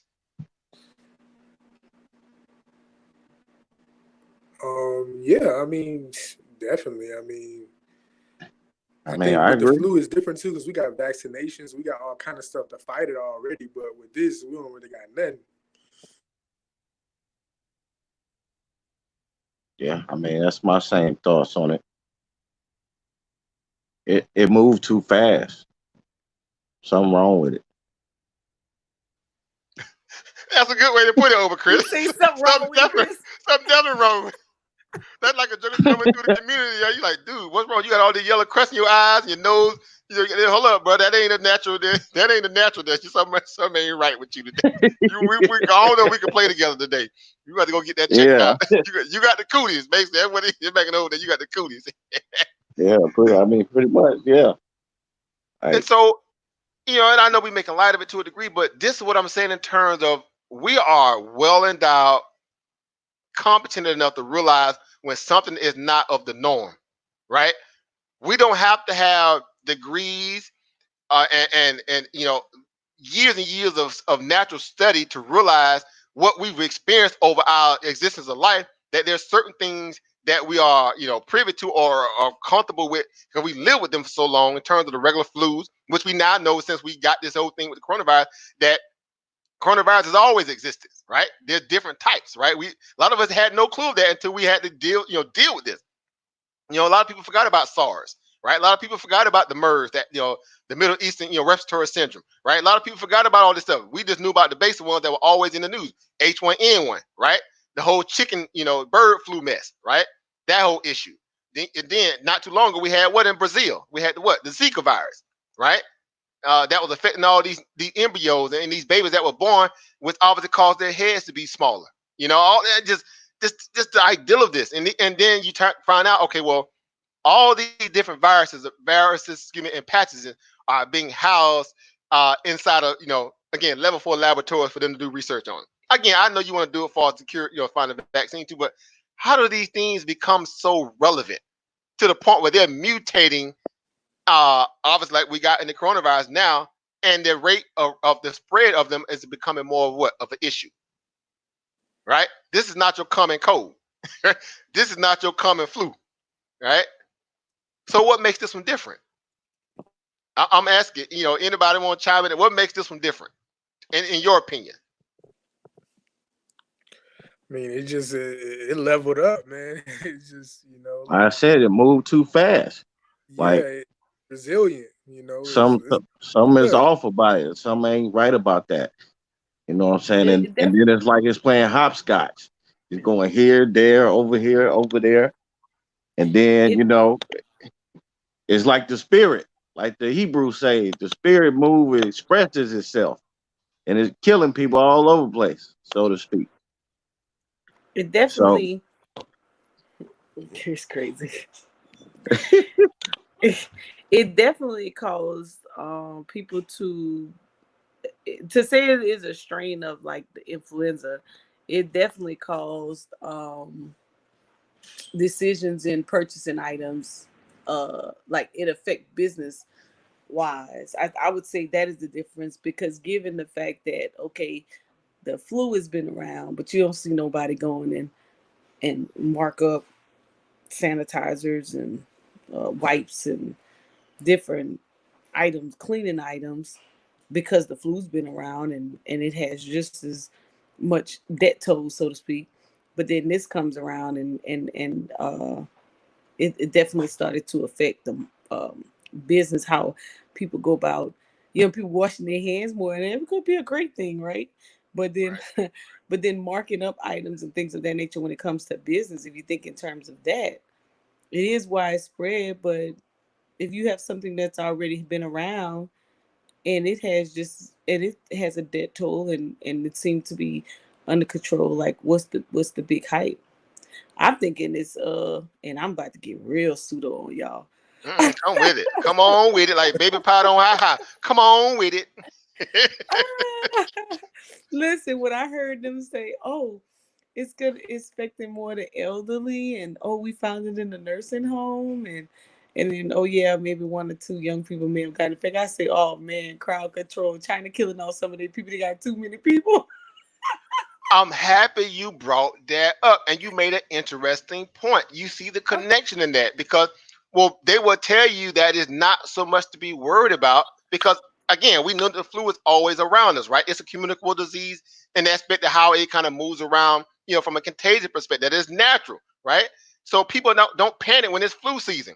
They just do what? Okay, go to your local CVS, your Walgreens, your Walmart, wherever, get your little flu shot and go about your business, right? And people take the shot and they still end up passing away. Again, it could be, however, I'm not here to debate the value whether you trust vaccines or you don't. I'm here to say, in terms of some of these different, uh, I guess, levels of different, viruses that are out there, why would this one be any other different than the regular flu, which would cause people to have this level of panic? If they're saying that it's not that serious of a situation, and this is coming from the White House. This is not my words. This is what they're saying out of the White House. Again, this is Trump's reality. I'm not coming at him, particularly, but we know his ideal is that they're trying to protect the equity markets and they're not being 100% forthcoming with the American people. The same way President of China, President Xi, is not being with his citizens, right? Because they on the whole new different governmental regimen anyway, being a communist country. They punish their citizens who are out there trying to spread information, right? We know about people getting, killed over there. We know about they were burning bodies and not counting them as, actual deaths of the coronavirus because of the level of what they were spreading, right? So we know that they were holding data, right?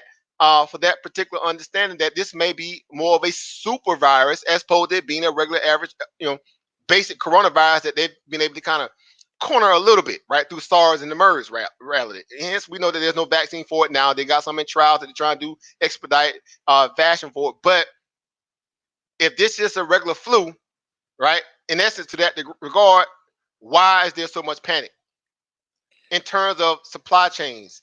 Businesses cut now. Again, you don't want people to get affected because, again, they may miss work. Same way if a person catches the flu, they miss a few days, they go back to work. But this is seen to be different. This one seemed to be a little different. You know, just going home, getting away from Mr. Charlie for 2 or 3 days. You may not even come back to work. Yeah, because it's different. It goes into, like your lungs and, messes up your respiratory system, the way, it develops. It can sit on surfaces, over time. And it just don't make sense to me that, these officials will come out and say that everything is okay and you don't understand it. They're talking about a 12 to 13-day incubation process. Let that marinate. How long does it take the flu to incubate in your system before you actually start getting the symptoms? I'll wait. So this thing is, you know what I'm saying? This thing is covert and it has a period of duration of somewhat tricking you out. You think, okay, I got like a natural little cold. You ain't really doing no heavy medication treatment because you're like, oh man, I've had this before. There ain't nothing necessary, right? Yeah. 5-6 days in, it started to become a little bit more what? Relevant and prevalent. Like, oh man, this thing ain't kicked this bug yet. By then, you done went to work, you done went to the Planet Fitness, you done went to Walmart, you done went to the pool hall and shot some pool. Y'all get what I'm saying with this? You see what I'm saying? Yeah. At this point, that thing is again, it's communicable. So that means if you just breathing in close contact with people, guess what? It's spreading, right? Some of you guys have already seen the virus under the microscope. What it actually looks like, it's an interesting looking little virus. See how it looks. It's a regular nucleus with like little Bantu knots on the side of it, right? Yeah, just that's real prickly. Right, like the sun. That's why they call it a coronavirus, right? Like the corona of the sun, that halo that that you get off the sun, right? So it's moving through the world. Basically through the world from the value that when we're breathing, it's moving. So again, all those people who might have been suspect then turned out to be confirmed cases. You see what I'm saying? How do you go? Convince me that the federal government was on top of this in a way where they find out every single person that was in that person's ecosystem. At a time they might have thought they had been infected, or they did not, and then they decided, pull a medical rank on a person. Hey, we want to test you. We want to keep you in quarantine. Someone convinced me that these people was on top of this the way that this ain't is. Nope. They fired the people who was in charge of it. Right, they reprimanded Dr. Right, they reprimanded one of the top virologists on the planet, basically at the NIH, right here, basically down the road from me in Bethesda.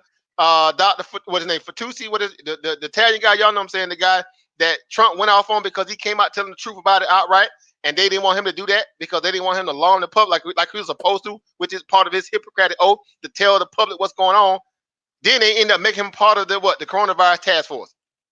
Ain't that something? To quiet him to a degree. This is just again. I'm not throwing around nothing that you guys ain't seen for yourself. Now, there's gonna be the people who are pushed back against that, from an apologetic perspective. Say, well, no, he was doing that because he didn't want to incite fear. Okay, well, you convinced me again that this is the average flu, then, and I should not be concerned about it. You see what I'm saying? You can't have it both ways. You cannot have it both ways. Either it's different and it's more aggressive than the average coronavirus family tree, and it need to be we need to be concerned, or we need to just go about our daily lives and just not worry about it. But again, if it's too late, it's too late. So again, now you got cases where. So you guys have been following this too. What are all the states who are contracted the coronavirus now? Anybody in the back chat on the panel? What are all the states that we have contracted this virus now? California, Washington, New York. Yep. Florida. I think there was Florida. I think there was a case in San Antonio down here in Texas. I think Indiana or Iowa, one of them got one. Down in Florida too. Illinois. Yeah, it's a map. Yeah, Illinois. Yep, Illinois. So, like I said, it's playing hopscotch. So you got roughly, hypothetically, about 7-8 states right now, right? Yep. Mm-hmm. We know that it has a higher, unfortunately, kill rate in elderly people or people with low immunity than others. You take a state like California. People retire in California all the time because of the weather, right? It hit a community where they was monitoring how many people, like 8,400 people at one time, somewhere like that last week. And they was monitoring that one community over there. Yep.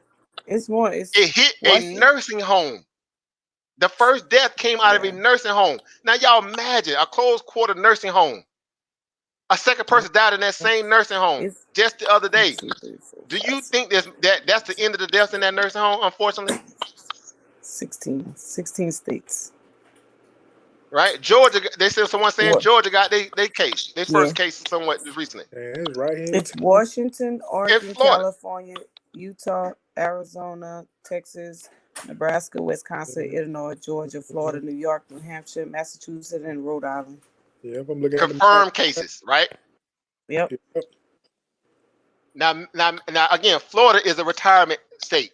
247 people on, under monitor in Florida. You see where I'm going with this? So again, this is not the average, everyday flu that obviously can spawn to pneumonia, which that's what takes a lot of people out, right? When flu becomes hyperinflated, that's when it turns to pneumonia, which takes people out, right? And then overseas, you got Italy, Iran, China, and then Korea. Right, that's just some of it, and that's not even all of them. So, you're right. Let me go to this. I'm happy you brought that up, Sister Mo. Let's go to that one chart so we can see Italy, Japan, France, Germany, Spain, Singapore, Hong Kong, Kuwait, Switzerland, UK. Oh my God! you see the list goes everybody. but hold up. They say that it's just what? Yeah, they're not telling that is not that big of a what? And we got troops in Afghan. They got Afghan on the list. We got people in. Well, I'm happy you mentioned that about the troop. One of our soldiers just contracted it. Where did he catch it at? Was that South Korea? Boom, at the base down there in South Korea. Now we understand military bases are close quarters for a reason, right? Now you gonna convince me that soldier wasn't in close proximity with other soldiers? Yeah. Because this is what we do in the military. You working with you see where I'm going with this? I'm not trying to hyperinflate. 26 cases in Iraq, and we got soldiers there too. Right, and all of a sudden now Afghanistan want what? U.S. up out of there. it this, that, and the third, because again, it's just a lot of political stuff behind it too. But again, I'm not trying to throw out anything that you guys maybe haven't already thought in the back of your heads, regardless of how you trying to process all this, and this is how you want to deal with this, as far as your family and your loved ones, right? Whether it's in your control or it's not in our control. Because from my perspective, and I'm a person who actually deals with natural health and health as a whole, in terms of, I'm just trying to be aware. Basically, I ain't trying to say I'm nobody that I'm not. I'm just saying I'm just trying to be conscious of what I can do to protect me and mine, right? And those who I love, and also share some with my general family, in the public too. So in essence to that, from what I'm seeing, because if it's a respiratory type of illness that it overtakes your respiratory aspect of your body, then apparently things dealing with immunity, right? When people say, well, there's no way you can increase your immunity. So basically, and hearing that, again, this is not no kind of shot at anyone, but I'm just saying that means that if you're compromised, or if you already kind of sickly a lot, again, you got a lot of things going on that affects you on just sensitively, where you can get sick very fast, and you still have a very bad diet or a trash diet, whether you want to believe in the diets or not, and you feel like a shot or a pill is enough to help bring you back, then you go for it. But I'm just saying there's a certain thing called preventive maintenance, right? And my point is that if the government really tried to downplay this in a way where it was not that big of a deal, it's like a common flu to a degree, and they didn't want to get ahead of this through doing proper preventative maintenance like they should have, and start listing this thing at the way that it really was, to get people, because you can't go and get your average flu shot to combat this. See, that's what they were really banking on. They thought that, okay, maybe they would just be able to go get a flu shot and it'll be into this. But guess what? That flu shot concoction does not work on this. I'm sorry. It eats that, matter of fact. It eats it for lunch, right? And come back with something else. So what does that tell? What does that mean to us? Again, I'm asking everybody in the back chat, maybe you guys on the panel, what does that mean to us in terms of how we need to prepare going forward? Now, we talked about the stock market to a degree. We're gonna go back to that. But what does that do for us individually? How should we prepare? Get on your doomsday prepper. The information on you mean like the information on the corona? What does that do for us? How do we should prepare internally, physically, externally? How do we brief our family? How do we brief our children? Do we need to do anything extra outside of what we already have been doing? Well, like I said, call me pseudo and call me conspiracy, but Monica went in and cleaned up. I took the bleach out and then went and got dry can items just to prepare. You never know. Stocked up on water and dry foods, and just in case we end up having to be in some type of isolated situation, we won't starve to death. And that in reference to, and just being aware and stay tuned into the news on what's going on in the decisions of the government and how they're how they're doing things. And then in terms of the market, of course, I tuned into the products and services See which one of these stocks I'm gonna go buy while they low. And then you never you and in worst case scenario, uh not in a position where it's something you can lose or overreacting to a point, but to just make sure preparation is in effect. So and then I share, but you sometimes you share with people, they be looking at you like you crazy. But I'm gonna tell you what though, I'll be prepared, and then that way if something does go down, I'm good. I'm not letting them in my house. Right. Right. And I'm happy you mentioned that too. And I'm gonna move over Chris and over Marquise too, because he hit their point.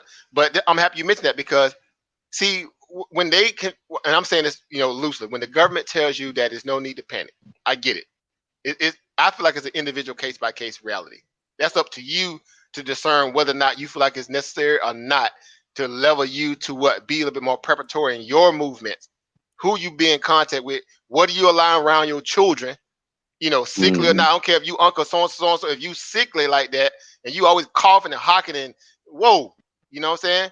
Because people Yeah. think you're funny if you come off to them like, hey, I'm not saying you do, but clean that up first because right now I don't want to take any chances. You see what I mean? Because they'll have you convinced that, you should not, operate under that reality, right? That is okay. It's all clear.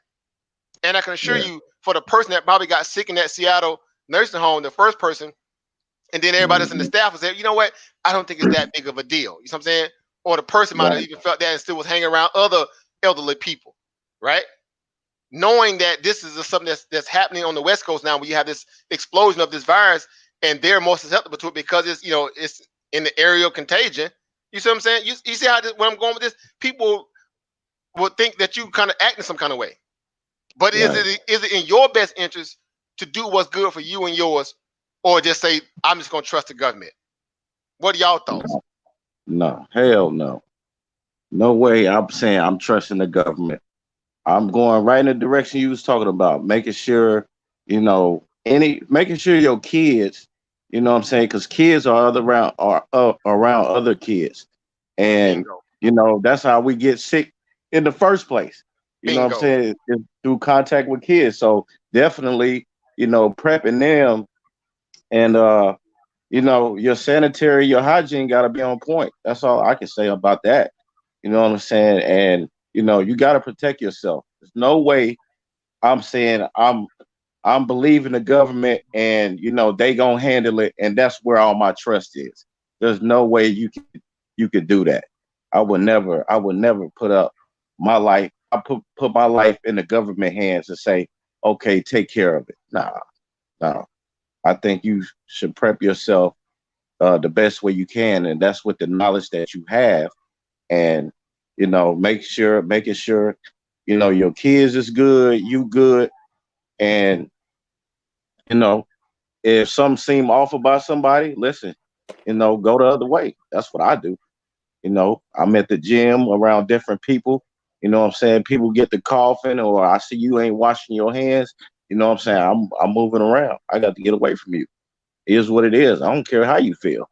I gotta take care of myself. You Right, know, doctor visits. Go get a checkup. Make sure you good. brother So Marquise. that's my Yeah, opinion. just you just stay in tune with what's going on. Of course, prepare. Get all the things. Make sure you have some stuff stored. Of course, like they said, some water. Some food, whatever. You know, make sure that you share the information with your family. Like I created a group chat with my immediate family members, and because they was talking some stuff, talking about they was looking on social media and talking about black people, melanin gonna protect them. I'm like, nah. Right. Yeah, I'm happy you brought that up because see that's the other aspect of how we hyperinflate even real like that. But here's what's interesting. I'm happy you brought that up. That one particular point. I'll let you finish your bill too. Now looking at this man, y'all guys see my screen, right? yeah, The coronavirus COVID-19. Listen to Global John Hopkins CSSE chart. This is their official Yeah. chart, how they're monitored. Even though we know these numbers are not true, because we know it's well over 100,000. We know there's more deaths than what we see here. This is them trying to Mhm. say, well, how did you again? Y'all know what it's about. Now, We know that China has a heavy occupation in the Caribbean island and in Africa right now. Am I lying? They have a heavy occupation in that continent, in that country, in those countries, smaller countries right now. Am I safe in saying that? Yeah. Yeah.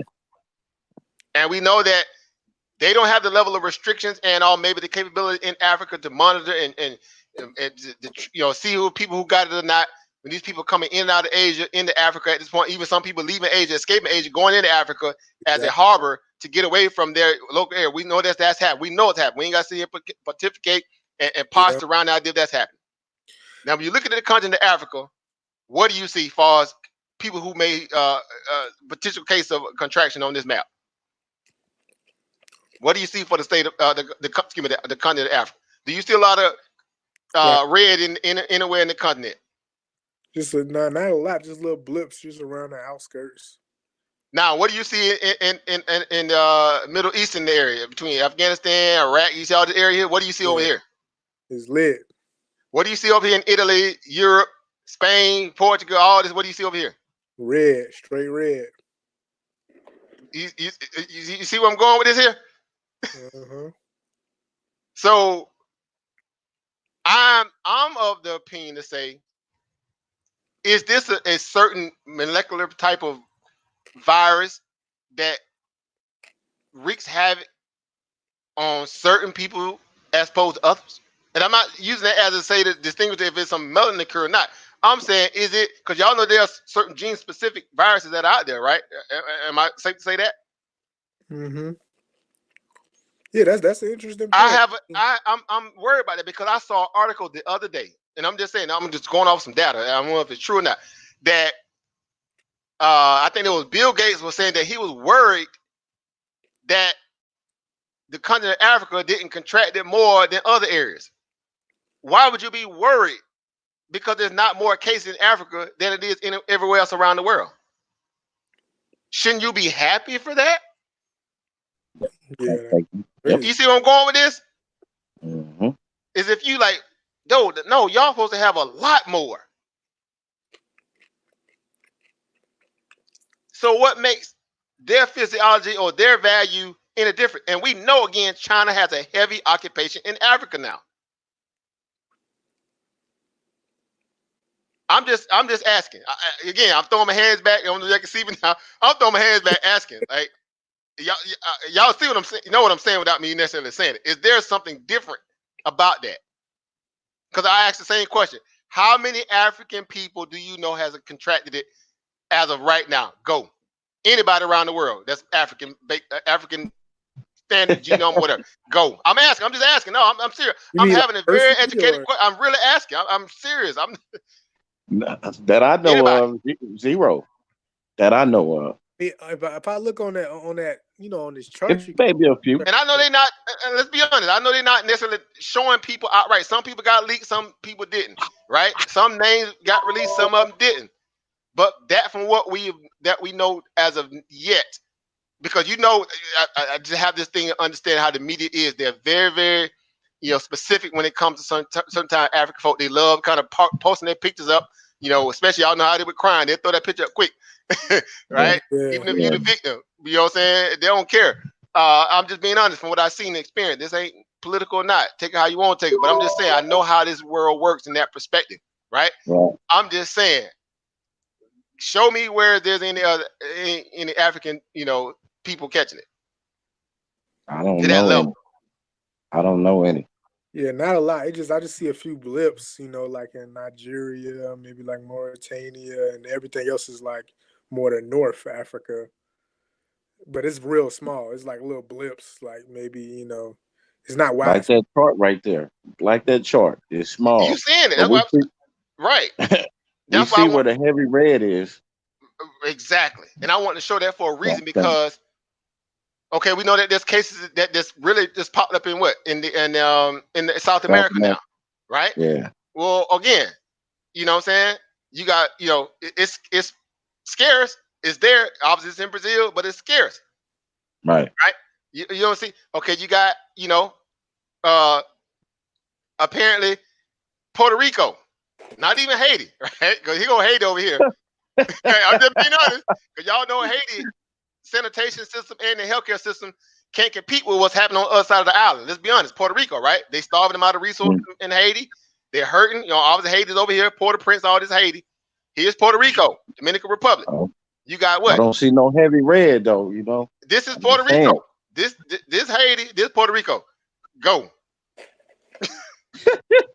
It ain't with the black people, that's for sure. It ain't with us Africans. So what? I'm just saying, you don't like me. I know we making fun. You know, I'm making light of this or not.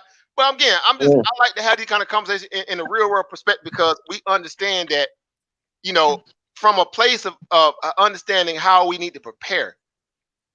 I'm thinking, is this a genetic specific virus? I'm asking all the type of questions. These are the questions I ask myself. Maybe I'm a little hyper and asking those kind of deep detailed questions, but I want to know, right? Because I can't depend on you can't depend on the CDC to come out and say that because they dare not act like everybody don't have the same genetic value.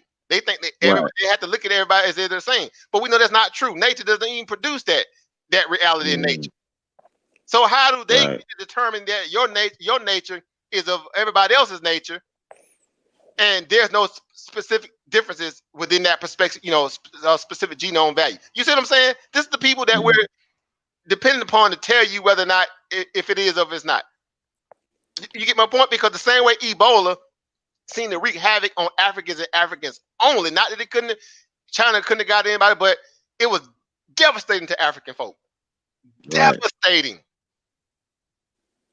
Right? And now this new coronavirus seems to me, just from the data, I'm going strict off the data, is wreaking havoc on Asian folk. Now we know other people have contracted again since then, granted, right? And we know that's ground zero in Wuhan, but are these genetic, specific viruses?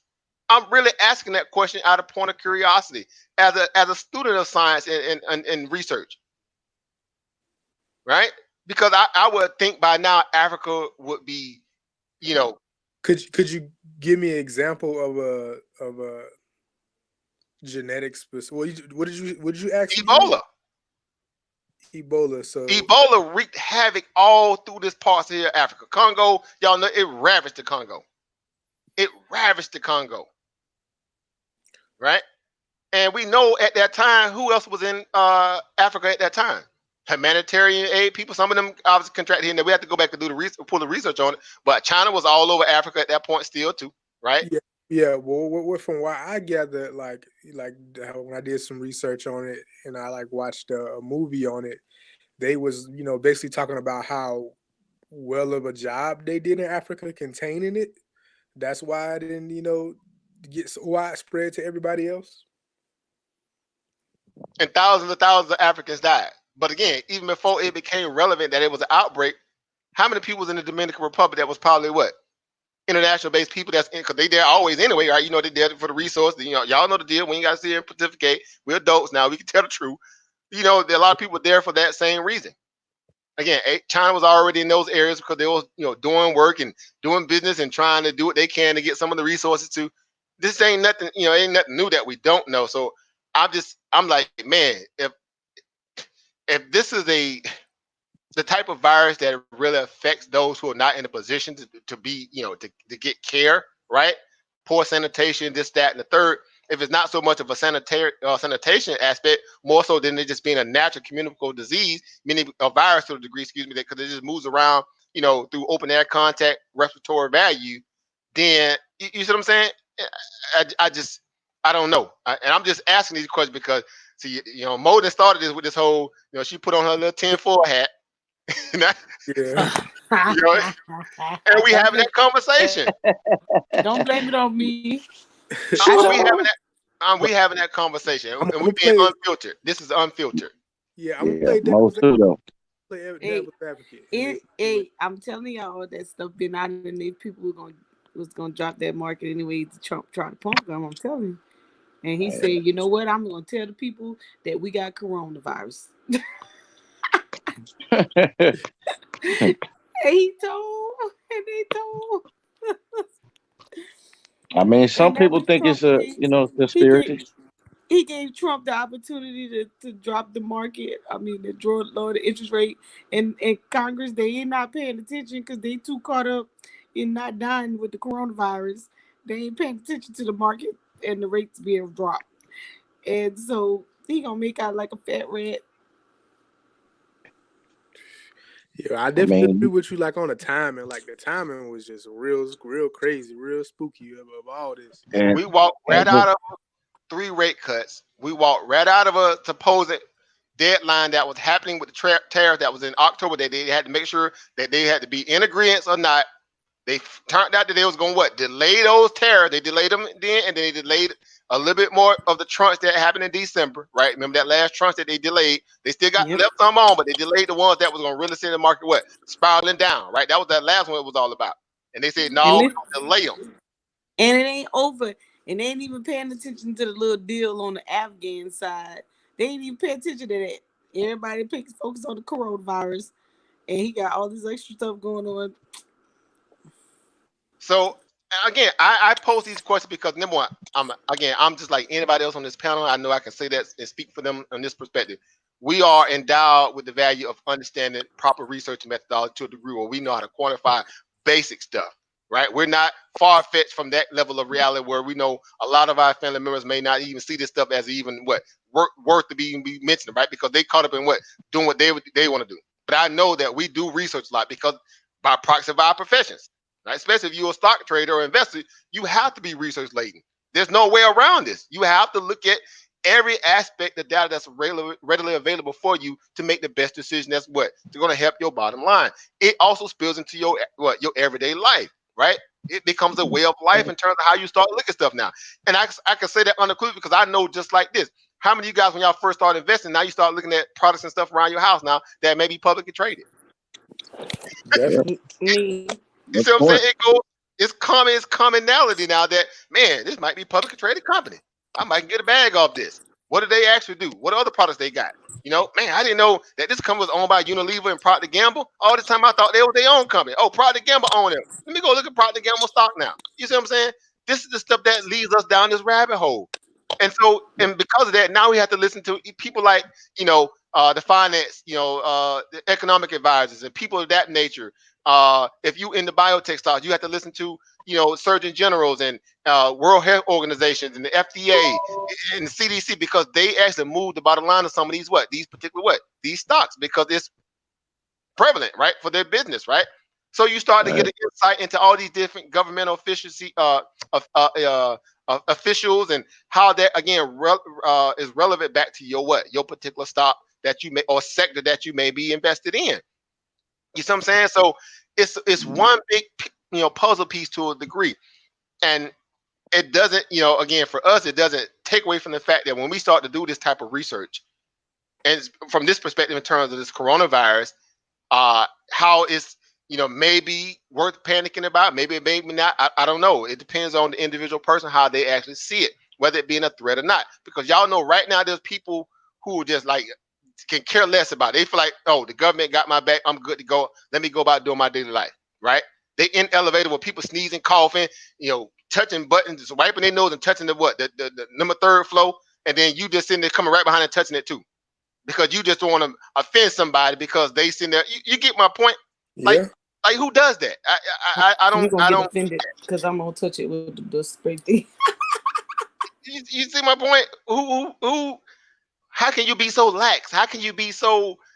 What is it better to be more preventative maintenance than it is to be just, again, lackadaisical in terms of how you value it when you know it's spreading like wildfire? What do you have to gain by saying it's not that big of a deal? Well, you don't have to do no kind of preparatory work to kind of get ahead of this. I'm asking anybody. Are we to be that, Right. that Right. that you know what I'm saying, that comfortable? Because if you really do trust the CDC, if you really do trust the NIH, which I trust the NIH a little bit more than I actually trust the CDC, that's another conversation another day, right? But if you trust in all these government officials, you trust in Trump, you trust in all this stuff, right? And the market's tanking right now. I'm happy you brought that up again, brother Anthony. Let me pull that screen back up while we talking, right? So y'all can see this, all right? Because again, the market shouldn't be going down, right? if they got what they wanted, right? They wanted what? Rate cut, right? Did they not ask for that over the weekend? That's what Wall Street was begging for all over the weekend? A rate cut? Right. Okay, well, guess what? There's your rate cut, folks. There's your rate cut. That shows you that people are not necessarily what? Comfortable and content with what they're getting out of the White House. That they're getting out of the federal rate cut, the Federal Reserve with this new 50 basis point rate cut. Because if that was the case, this market would not be doing this right now. It'll be flat at best. Basically, it'll chop sideways throughout the rest of the day. You get my point? Yep. And then the Surgeon General comes out over the weekend. I don't know if y'all saw it or not, but y'all know me. This is what I do in my free time. I have my little nerd moments. The Surgeon General comes out over the weekend, tells everybody, do not buy masks. What? They don't work. They're not effective. Then in the same statement, I had this conversation with my Iya the other day. You know, she works in the Pentagon. The 9-5?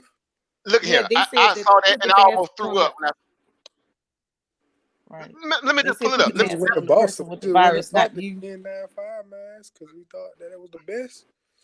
I'm finna pull it up so y'all can see this stuff for y'allself. This is the Surgeon General. Yeah, they said put the mask on the person who has the virus, not you, so the person doesn't, you know. But they tell health officials to do what? Have a mask on at all times. Right. So I'm saying, like, wow, but I see it like in China, all them got on masks. So you saying it's like they trying to say it's look not here. working? The Surgeon General told you over Marquise, you don't need no mask. Stop buying them. It's ineffective. Yet they, in the same breath, he turned around and said every health official dealing with this needs to have on what? A mask. Seriously, people stop. Shut the front door. Let me go to the article and show it to you right now. We're gonna have this conversation right now. You see what I'm saying? They gonna get this here today. We ain't finna sit here and play this game. They ain't finna do me like this. Not me. You ain't finna leave me out there high and dry. They be saying back in the old day. Y'all can see my screen? Y'all see my Twitter? It's on Twitter right now. Y'all see it? Mm-hmm. Yeah, we see it. Just the Surgeon General. Somebody read that out for me real quick. That can just see this here. Seriously, people, stop buying masks. They are not effective in preventing general public from catching coronavirus. But if healthcare providers can't get them to care for sick patients, it puts them and our communities at risk. That's a fool talking right there. Somebody now, in layman terms, somebody explain to me what that means. Anybody in the back chat, come on the panel, or write in the back chat, or somebody that's writing on the panel. What does that mean to you? I had to conversation with my Eve. I want to hear what y'all opinion on this. So they say it don't work, but they need those masks for themselves. I don't know. Y'all, that's they finessing. got a short supply. Y'all get into the mask before we do. So stop. I'm asking seriously because maybe I'm interpreting it different than anybody else. I want y'all opinion too. I trust y'all. Y'all my peers. We research a lot. Especially, again, I invest in family. Y'all know we do this for a living. We know how to interpret data. That's what we do, right? Whether it's good news or bad news. To a degree, somebody explain to me, what does that mean to you? Does that mean, hey, you good to go? The virus ain't that serious. We just talked about that before we got to this point, right? Is it of that level in general public? I'm conscious. I mean, again, you got people. Again, y'all can go and pull this up on yourself on Twitter if you got Twitter and go through it. Y'all know they'll lighten this dude up, this Surgeon General up. Like what? You know what I'm saying? Like how can you tell the general public that number one? So they basically telling you like, don't get this commit bad. Suicide. They need them more. Yeah. They basically want you to catch it. Yeah, like we'll rather have these. We don't want to run out and the doctors not have these. So don't go buy one. I'm going somewhere else. The FBI, I think the CIA and the FBI went out and stockpiled. They say, well, over what? It was like 1 million something of those masks. They did this last week. They went out and stockpiled that many. Not for the general public, but for themselves. Y'all gonna put it there to go look that up with when the FBI went and stockpiled all these little masks. They stockpiling this stuff, but they telling the general public, you should not be at that level yet. You see what I'm saying? Why would the government be preventive maintenance and preemptive in this, but they tell you not to be? Isn't that a conflict of interest? I'm just asking. I'm serious. I'm asking. I'm not implying. I want to know y'all opinion on this stuff because I know I can't be sitting there like, man, look at here, bro. Nah, that's some.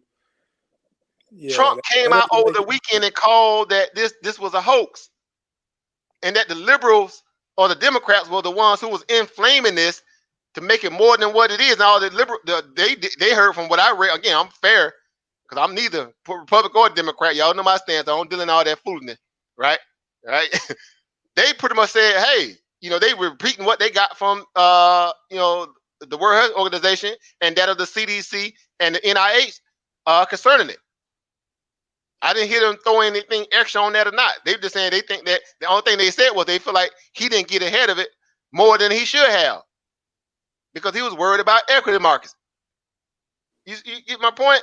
He came out and said it's a hoax and it's designed, to kill millions and all this. And then, Trump, bruh. Then he turned around and said, well, if you're healthy, you should be okay. I'm just asking. Again, I'm not against Trump or pro Trump. I'm pro pertinent information that helps all of us. So that's my conflict of interest coming out of the so-called the government, where you got the Surgeon General. Again, this ain't no conspiracy. This is coming out of the Surgeon General's mouth. But when you cut on the TV and you look at Asia, everything over there got a mask on, even the dogs. I saw dogs with an N95 mask on. Then we got a case the other day, not too long ago, that an animal might have contracted. An animal. Yep. Yeah. That's what I was about to say. But go in on that, Oba. I'm sorry. Yeah, that's why. I mean, you just said it. I mean, that they had a case where a dog had caught it. Had the dang mask on the dog. So anybody can get it. Animals, humans, aliens, if you believe in that, anybody can get it. But CDC, people think. But hold on, go ahead. The CDC just told you to do what? Seriously, people, stop doing what?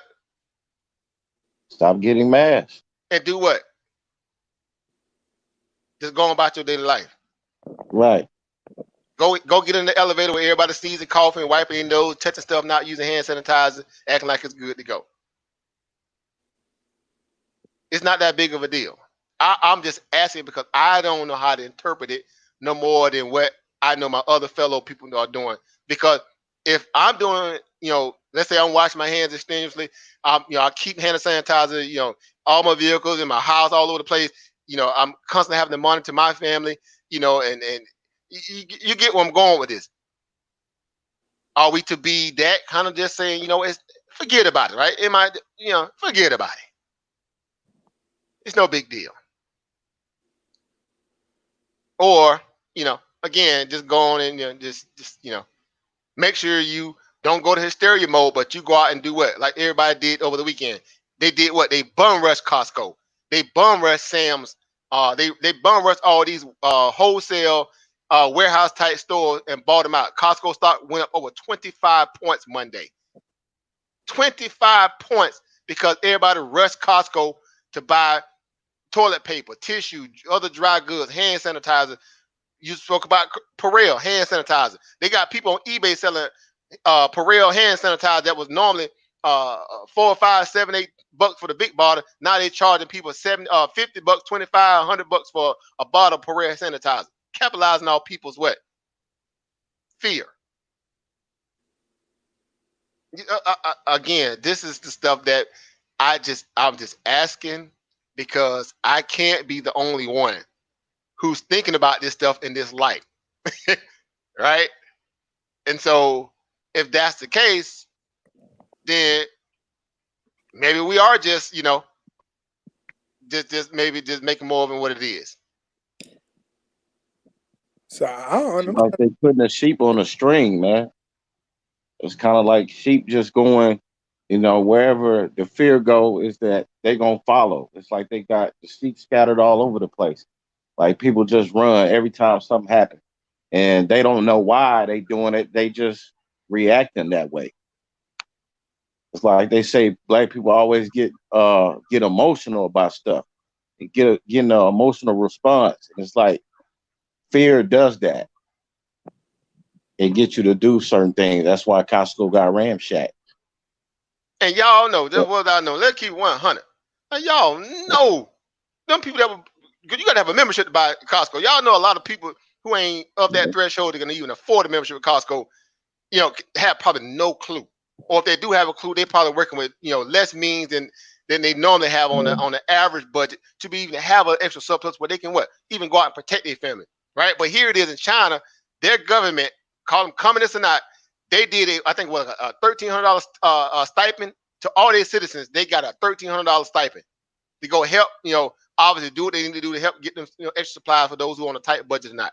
Now, do y'all think, I'm asking this question with a straight face, do y'all think the federal government gonna give the average Main Street citizen a stipend to go out there and to perform some value preventive maintenance in the head of this virus outbreak to the degree where you can protect your family if you don't make number $7.25 an hour, which is already a joke in this country, and with a family of 3 or 4, you're gonna live off that, and then you're supposed to have enough extra money to go out there and buy those type of supplies to keep you from being, affected and your children.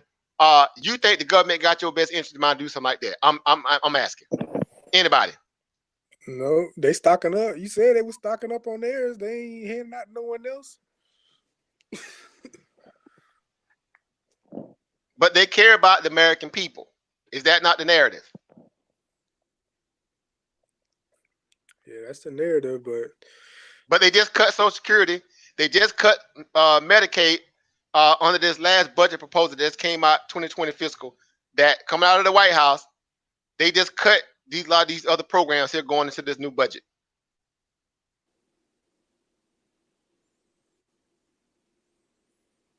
You see how this stuff is all tied. This is why you got to look at the world for what it really is and not sit there and convince yourself that you are so-called quote unquote protected, and how it's important for us to realize that political interests are just as much as relevant to us whether we believe in them and partake in them or not. You still have to know what the other hand is doing.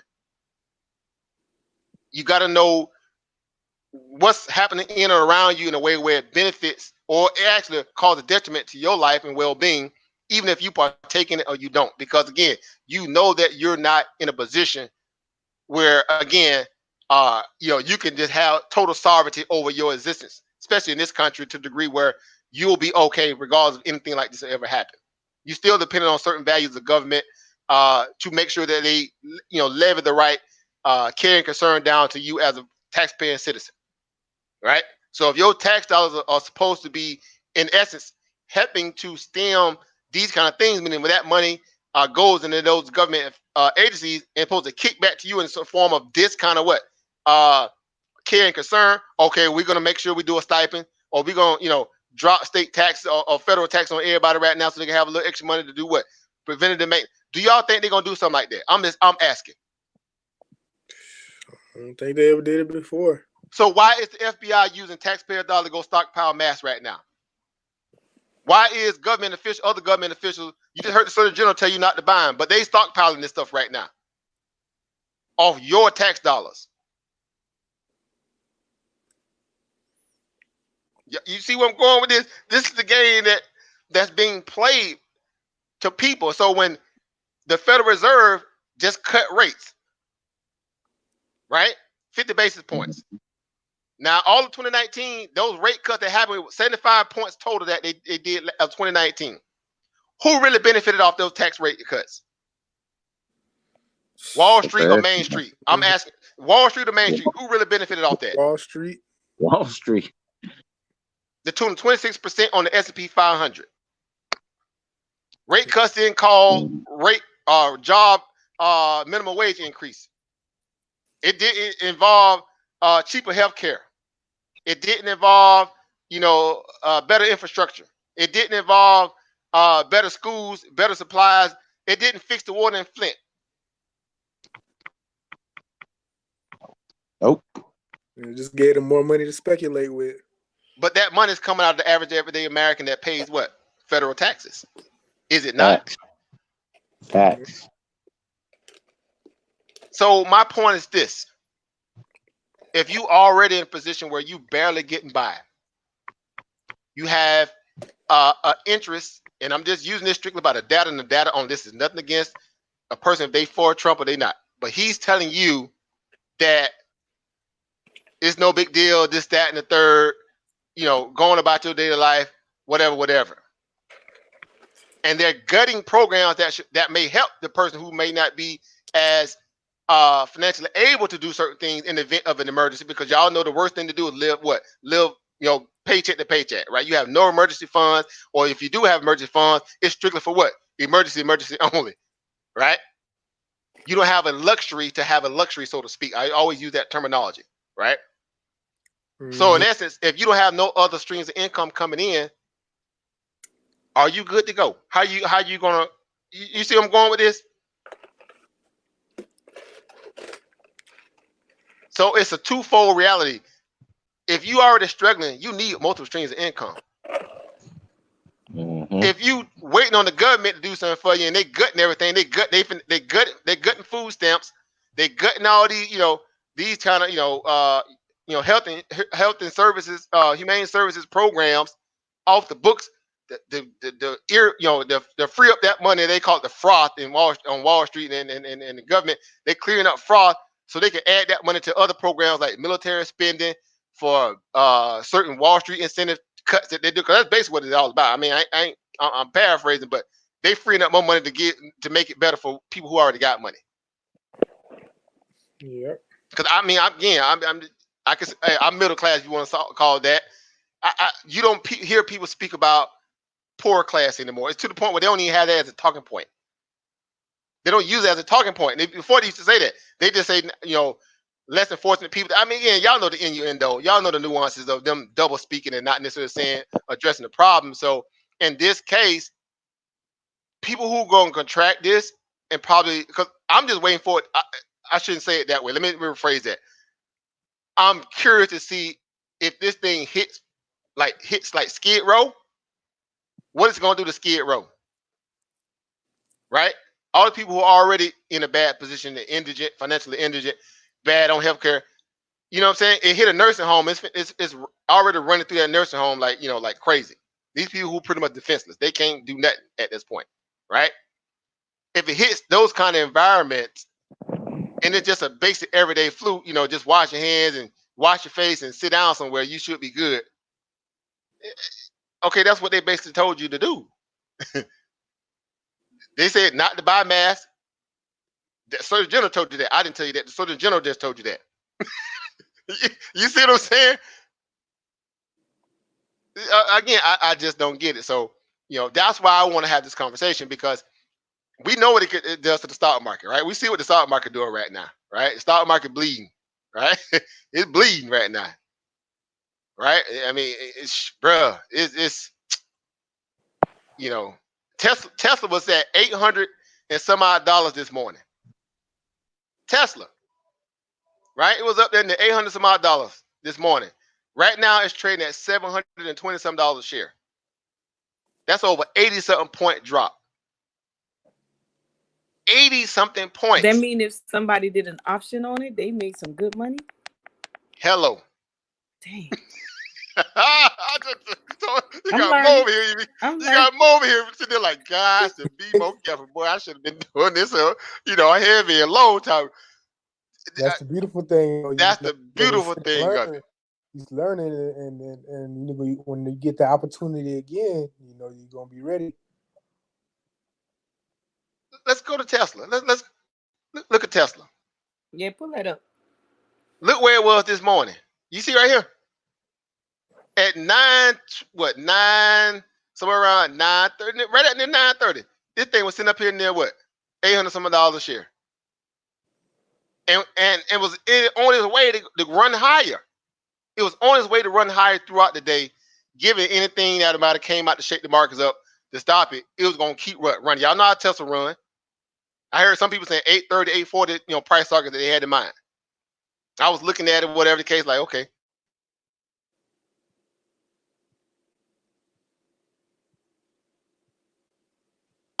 Now, you see where it's the is that the sign of a confident confident trader, that the market was at that point getting ready to rebound and go back up from where it came from before this coronavirus news hit? You just made a lot of your money back, but you already taking profit again. You see what I'm saying? Mm-hmm. Because I would be like, well, hey, man, we finally got back above 750. We got back above, the VWAP. Oh, around 770 area. Oh, we finna ride. We got the Federal Reserve getting ready to cut rates because, again, we already know that the Fed future fund rate map, or the data that they use to kind of project, if they're going to cut rates or not.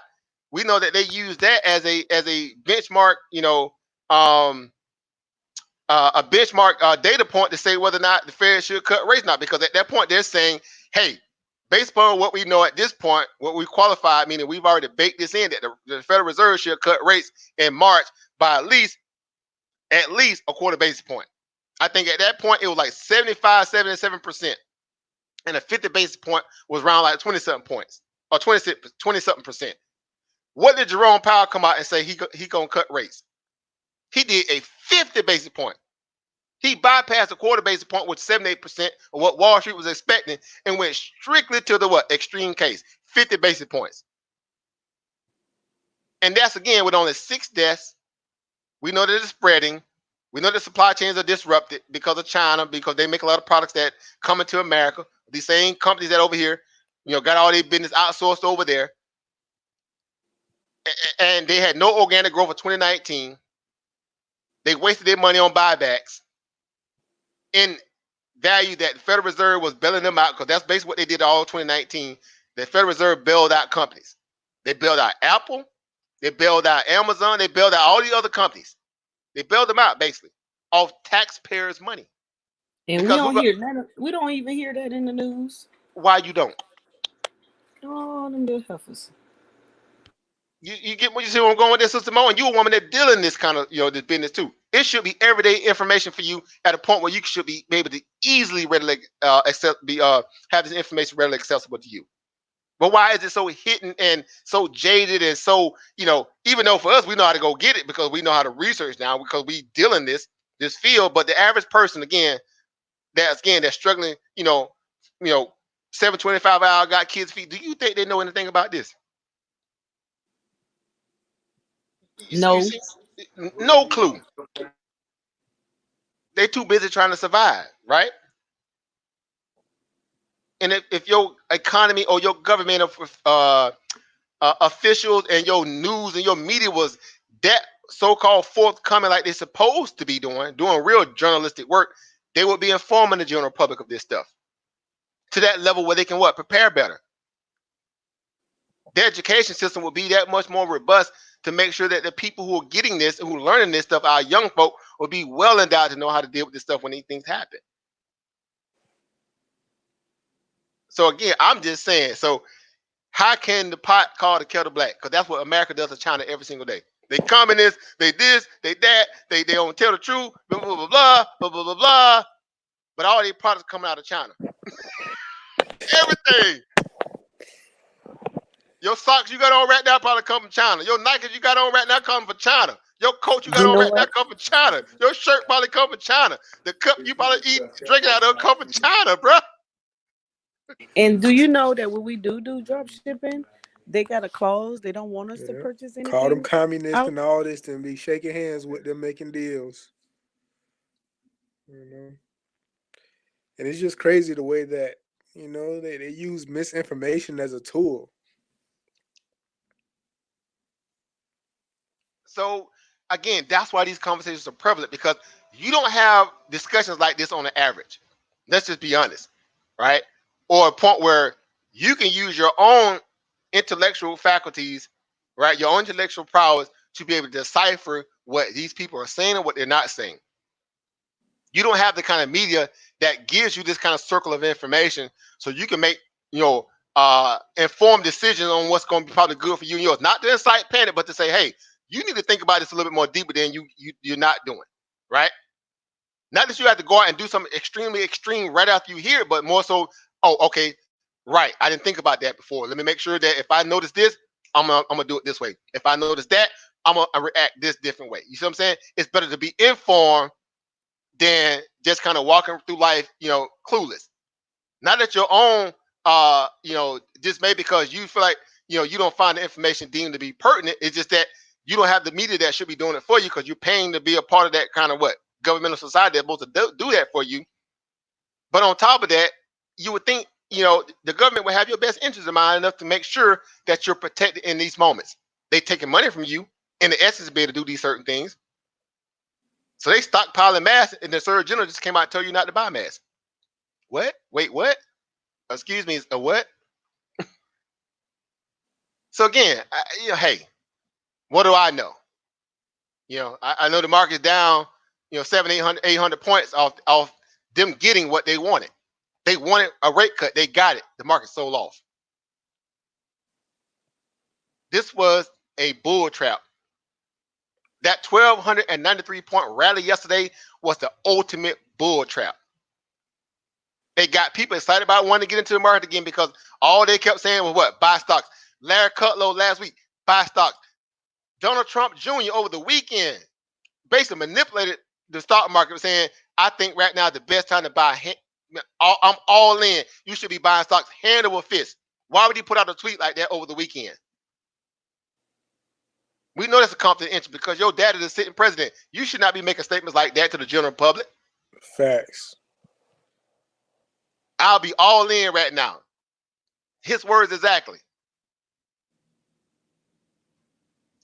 Jerome Powell, I don't work for the stock market. I work for the general public, the average everyday American. Yet they sit back watching the stock market and then coming out, putting out a special press release during the market hours of the market Friday, saying that they starting to monitor everything now and they looking to make any kind of respective policy change if necessary to make sure that they calm the fears of the American people. No, they're not. You're doing that to calm the stock market because Trump broke you. Trump broke Jerome Powell. I don't know, if a person follow that or not, because y'all know I'm all over this stuff. But he broke Jerome Powell because Jerome Powell before was very hawkish. When he raised the rates, those 2/4 basis points, and Donald Trump almost lost his mind. Head almost blew up like a balloon. And everything ever since then, after the criticism he got, like back to back, Trump just kept hammering, calling him, an idiot basically. A professional idiot around his peers. Then here come the rate cuts. In come the rate cuts. 2018, 2019, spring, first quarter, second quarter, Q3, here come another one. Back to back to back. And then all 2019, when we got the data that we know that there was no organic growth all of 2019 collectively from all the companies in America. That means they sat on their hands and got fat off taxpayers' dollars. Wall Street did. Not Main Street. Wall Street did. And the only talking points that Main Street got was what? Unemployment rates are lower than they ever been. How about that? African American community unemployment rate is lower than it's ever been in history. How about that? Wait, what? What the benefits at though, bro? What that extra check at? What that extra man? Even George Bush gave you $1,000 tax credit on your income tax. I don't know if y'all remember that. Even he threw out a bag. $1,000 extra on your income tax return. I'm just saying. You know what I'm saying? So these conversations are relevant because they all are synonymous with what we do every day as investors and traders and how we should go about, again, putting this stuff all into perspective as average everyday citizens, right? Because I'm just as concerned about your well-being as you should be about mine. Because if it is a village mentality, meaning it's Main Street based against Wall Street, and obviously I bridge both because I'm in both, but it's best to be on this side of it too because know why? You get to see exactly what these jokers been doing for years when you had no clue about it when you were just what? An average person going there working hard not knowing nothing about it. Ain't that something that blow your mind when you see all this money being moved around the world daily through the stock market and you hearing about people have a shortage of this in governmental agencies and this, that, and the third, when we know a minimum of about $5 trillion is moved around the world daily, and the average American has no clue. No idea. So this is why you want to be invested. This is why at least you want to be at least understanding why you should be privy to want to learn what's going on, because this is where they hide their money at. And I say them, meaning those who have more of a the 1%ers, right? The 1%ers who make all the money, while they always screaming for tax rate, screaming rate cuts, and then they're screaming for incentives to make sure that they benefit off these different presidents that sit in there, that when they lobby their money to get their candidate in office, to give them tax incentives and tax rates so they can hoard more money away from those who are less than fortunate. Then they look at you in your face with a straight face and tell you, why would you want to be a socialist? And I'm not advocating for it or not against it. I'm telling you 100%. If they taking taxpayers' money to go out there to do these robust governmental agency shakeups, and they ain't giving you nothing back, meaning Main Street people who really need it, and they just gave Amazon what was like a $20 billion tax rate incentive. They paid. Oh, they got, man. Look at here. They just skipped out on a $20 billion tax bill. Amazon. 20 something. I think it was like 20 billion, if I'm not mistaken. Who could that money benefit? Yeah. No, go ahead. No, I was saying, you talking about the write-offs that they right. 20 billion last year. Yeah, man. Oof. The Koch brothers. Right? Y'all know about the Koch brothers. One of them just passed away, I think, recently. There was one of them still alive. But this is what, and I'm saying all that to say because we're going into an election cycle. You see what I'm saying? And what they call enemy number one of the government right now is considered to be who? Which presidential candidate they scared of more than anybody? Trump. On the other side of the ticket. Oh, Bernie. Bam. Why are they afraid of Bernie? Social. They say he's like a socialist. He's trying to do this health care for all and do stuff like that they not with. Student loans, forgiveness, and all that. Why would they be afraid of that? It's gonna take power away from them. I mean, From who? It's gonna take power away from the haves. You see where I'm going with this? Now, I'm neither for Bernie Sanders or against Bernie Sanders. I'm just playing the mediator here.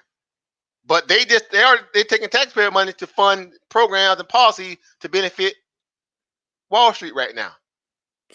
Did they not do that during the housing crisis? Who did they bail out? AIG. They bailed out the auto industry. GM Ford, and they should have just let them come to crash, because it was your own way of doing and your greed that caused you to mismanage your books during times of downtime. You're supposed to be prepared for that. Is that not what a business is supposed to do? Yeah. So how do you get a bailout check from the average day American, but the average everyday American gets what? Crickets. But they tell you socialism is bad. But you know why? Because it affects Wall Street. And Wall Street is a part of the who? The 1%ers. Right? As if they don't have enough. They just been on an 11-year bull run since that 2008, 2007 crash. And here it is now, 2020. Right? When the market really took off around about 2013, 2014, it was lights out. Go back and look at the chart. That's how come we know it to be true, because we don't have to speculate. We just go look at them charts. Them charts don't lie. Like they go pull up them charts. You better go pull up them charts and see where the market came from, and then think about all the money you made over a 10-year span, right? In this bull market, compared to other markets around the world globally. Or you've been on a job, or you have your money in a money market account, right? In a bank that's yielding you about 2% on your money, right? Let's say you got $50K in there, right? And you yield about 2% a year, all right, time 10 years, right? And that's all they gave you, 2%, right? They didn't increase it in that. So you got 2% on 50K. How much is that?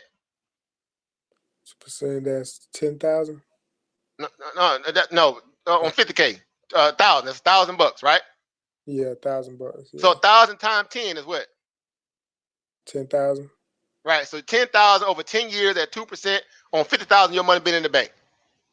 The S&P 500 is up how much over 10 years? Bruh. Yeah. It's crazy. The charts that I look at that trip me out the most is when I look at those inflation charts and precious metals and Gold, man, even gold. yeah, exactly. When I look at look at those comparisons, it tripped me out every time. That this is just going on and it's just this is the plan. Like we just gonna keep going further and further away from this. Keep inflating more and more. It just brings up so many questions. So I like the way I do my my talking points, so to speak. It's not that I don't never want to control no narrative, right? I want to give people the ability to answer their own questions. Because I know every one of us are willing out to be able to make intelligent and informed decision on our own. We don't need to be talked to like a dictator, because that's basically what your government does, even though it's supposed to be a democratic society, right? Yet and still, if they really had your best interest in mind, you would really feel the benefits of that, of what you feel like your taxpayers are doing or providing, right? Whether you vote or you don't vote, right? Well, they say if you vote, if you don't vote, again, the consequence of that, you will get a person like, well, for or against Trump, because there's certain things about Trump that I like and there's certain things that I don't like, right? And I'm speaking what I like about it is going to be things that have to do with what? My bottom line, in essence, to where I know it's balanced and fair. Meaning I know that everybody else can have that same benefit, right? Under this perspective. Not so much that it just benefits me and me only. Then the other stuff, again, that whatever. You see what I'm saying? So there's always a clock is right at least twice a day. Right? That don't mean it's always right though. Right? And that don't mean it's always wrong in that perspective. So I'm just saying you're gonna take bits and pieces from every aspect of what you feel like is necessary to help you, make decisions that's good for you and yours. So tying this all back to what we've been discussing in terms of this coronavirus, getting ahead of this, because this is going to cause you to have to do what? Spend extra money that you didn't necessarily have to plan for, if you feel like it's necessary or it's not. Because if you feel like it's not necessary, well, what is your risk versus reward criteria in this? You get where I'm going with this? If you don't prepare, or if you don't feel like you don't need to prepare, and unfortunately, universe forbid, somebody around you contract this or you contract this, what do? Right? You see what I'm saying? When you had a chance to maybe be a little bit more, let me just be, keep my eyes open and my ears open, I trust the government 1,000%, right? But the government, again, using your taxpayer money to do what they want to do with it, right? So again, I'm just saying, Mo kind of ignited it when she went, put on her tinfoil hat, and she had every right to do it too, because you know what? A lot of us share that same thought that she shared. And this is something that if they were, if the data was so, conclusive where they can make such a statement like that, that is, it's contained. That's the word they were using coming out of the White House. It's contained. It's a hoax. It's not that bad. Then why are they doing all these extreme things then and telling you not to? And then you had 2 people that died in the same facility no more than 2 days apart. If it's not that kind of level of, happenstance. Yeah. So again, I'm sorry, go ahead, bro. Yeah, I was just gonna say, and they if you read, they're telling you one point they're telling you, 1 minute they're telling you that everything is okay, this is overreacting, and then the next minute they like, we don't understand this. So that's just that don't make sense to me. That gives me a reason not to trust you. If you're telling me 1 minute that I don't got nothing to worry about, and then the next minute you're telling me that you don't understand how this virus, what works. You don't have any answers. To the tune that they had a financial Senate hearing today in terms of the economic secretary and Steve Mnuchin, and a Senate briefing on the coronavirus task force in the same day. And they plan for a G7 special meeting today. All these things happen today in the same day. You typically don't have that kind of level of briefing if it ain't something that level of seriousness. And I'm saying that because again, I'm private military. I know when certain time when they have certain briefings, it's like, okay, we need y'all. It's important, right? It's enough where we need to have this like right now. Because typically they string that stuff out, on calendar and they string it out. Well, now we'll do y'all next week, right? We'll do y'all a month from now because we busy talking about something silly over here today. No, they did that junk all today, fresh out of this weekend. No, we're gonna call this meeting like right now because we need to know right now, right? Yeah. Because see, this is something that even big money can't run from, right? These people sitting up at the Senate, they not immune to this, so of course they're gonna be concerned, right? Because of their kids involved too now, and it's them involved because guess what? They do a lot of traveling. They own these little incubating tube airplanes. That's what I call them. Now they pretty much incubation tubes. Yeah. Because if you on that plane and then somebody got it, you ain't nothing you can do, bro. Yeah, most of them travel home every weekend. Exactly. See, they ain't taking the Uber across a few different state lines. You best believe that, bro. They hopping on them planes, right? And then you got now everybody, and that's because over the weekend, what do? They ban travel from in and out of a lot of different places, Even man, look here, y'all know it'll get crazy if they start doing that. What intercontinental, basically, within the states. Now we ain't flying to New York today. I'm sorry, bro. Y'all got that stuff over there just a little too ratchet over there. We can't fly to y'all today. We'll drop you off in New Jersey, bro. It's up to you after that. We ain't going up in. We ain't going. Again, y'all know what I'm saying? They doing that. They did that in China. It ain't far fetched that they could do it here. I'm not excited, but I'm just saying, be ready in the event that if it ever gets to that level, to be prepared. And this is how you think tank anyway, because you're supposed to put everything on the table. Everything, whether you want to talk about it or you don't, you put everything on the table because you don't want to leave no stone unturned. In the military, we call that a PMCS check, preventive maintenance checks and services, right? You do that every single day. When you get to work, before you even wake up in the morning, you perform a PMCS checks on your life, and then you go do it when you out in garrison in work environment. You always performing a PMCS check. Basically, be on your toes at all times. Preventive maintenance checks and services. Your health, your wealth, your social interactions, your work environment. You do that every single day, 24/7. Meaning you have no days off from doing that when you're a soldier, because this could be life or death. You can't be lax when you out there in the field of battle. You ain't sitting there thinking about, whatever, Playboy centerfold when you got bullets flying over your head.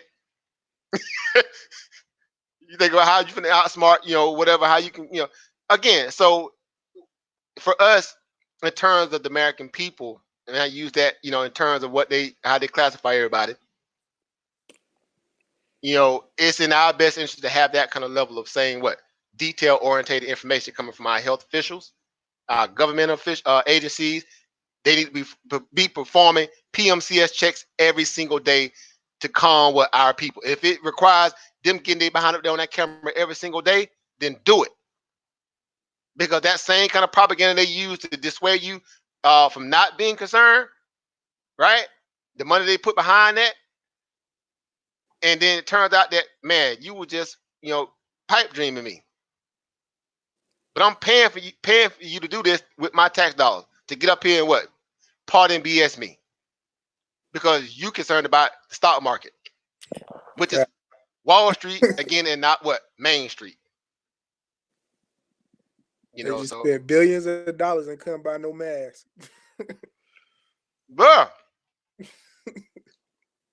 I'm like, man, the nerve of these people. And it's weird too, because again, as an investor, as a trader, when I had these conversations with my family, again, y'all know I'm in the health and wealth too.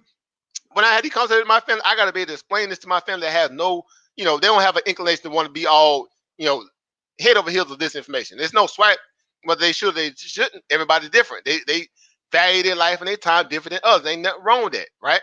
But at least one of y'all, meaning us who are in the investment world, at least we have something to bring to the table in terms of a conversation piece that's very detrimental, because we're seeing it, right? Through the proxy of what we do as everyday traders and investors, where we're looking at the market and dissecting the information and data, because we know that at the end of the day, the most people, how you want to get a person concerned, you mess with their money. Where are people money at? In the stock market. That's to show you the level of their concern. Facts.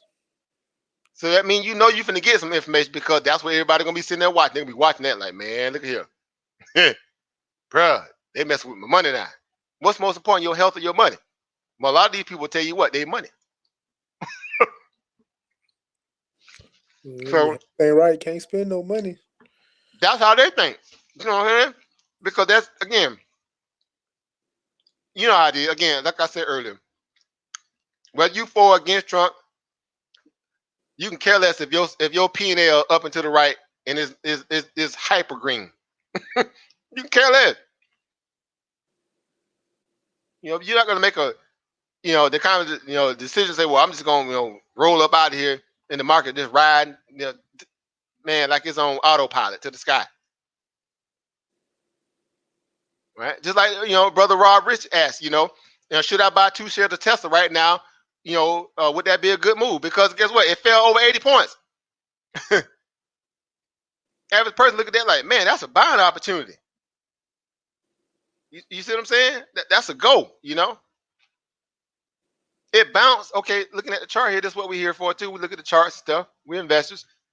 It bounced here, right? Let me pull it up here. I don't know if it's up. Can you guys see it? Oh yeah, it looks like it's fighting up. Okay. Fighting that previous support. Right. So it bounced off roughly around about 722, 723. Got back above the 20-day moving average here, which is the little blue lines faintly, but you can see it. Got back above that around about 725, right? Whole numbers are typically what? That's what? Resistance points. And once they break them to the downside or up. So got above 725. Some buyers kind of came in a little bit there, right? Got it up. It peaked a little bit.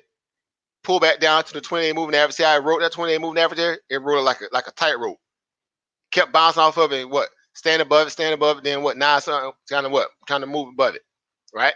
Now this is all intraday buying off the point that it fell so far, so fast, right? It dropped that much.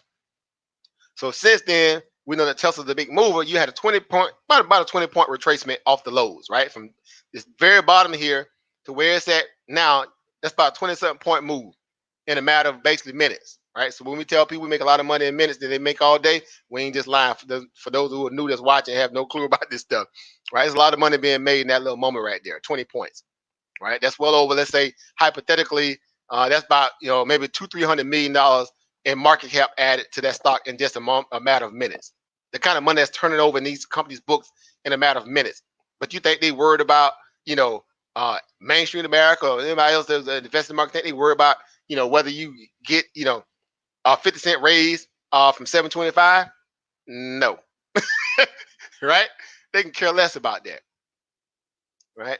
Because they feel like, you got the chance to invest in the market just like everybody else can. And take advantage of these same frothy moments in this market under these same rallies that the companies do. But y'all know there's not education out there to get people equipped to be able to learn this stuff like that. Right?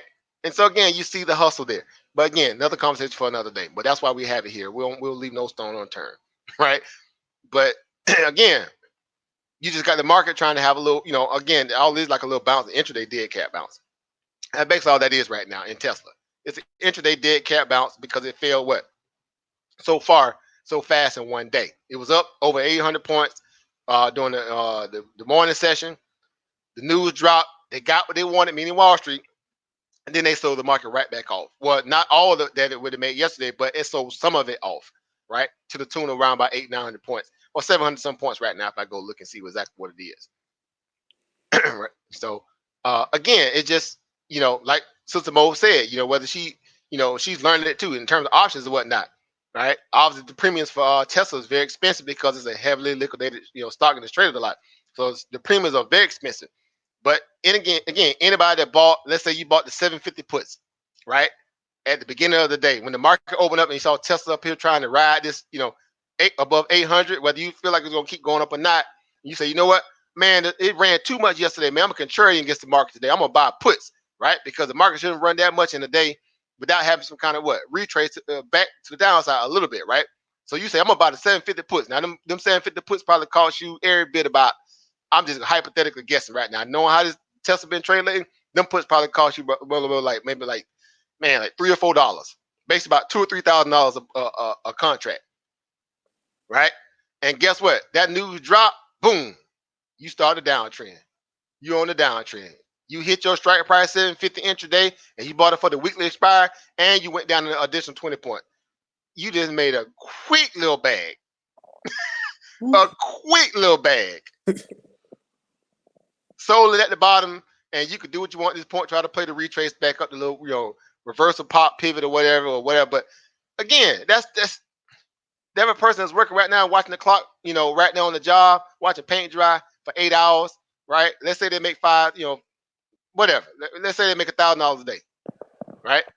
So they working, whatever, 8 hours a day. That's roughly around about what? About 1,200, not 1,200, but about what is it, like 1,100 some odd dollars? I mean about about $110 to $115 an hour, somewhere around there, give or take, right? You just sit here and made almost the entire salary, their weekly salary in one trade. You see what I'm saying?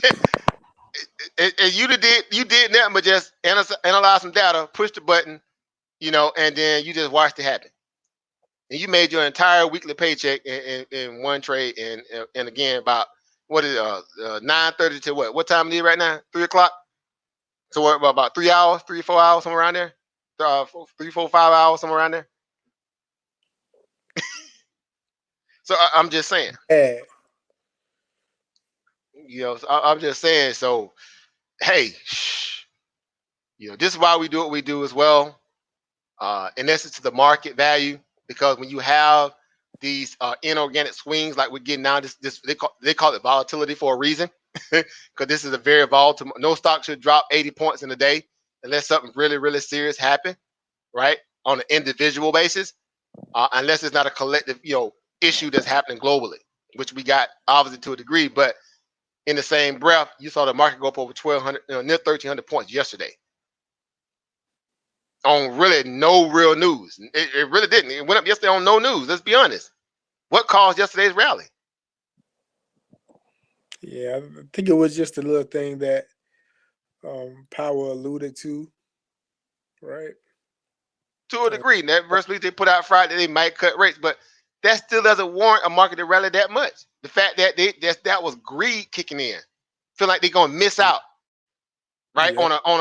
On an astronomical rebound from the fact that they dropped over 3,500 points. That was warranted because they did not let the market fall, not even near 1% intraday, over about 3 or 4 months back to back, and everyday melt ups in the market. Greed kept driving the market. Greed kept driving the market. Greed kept driving the markets.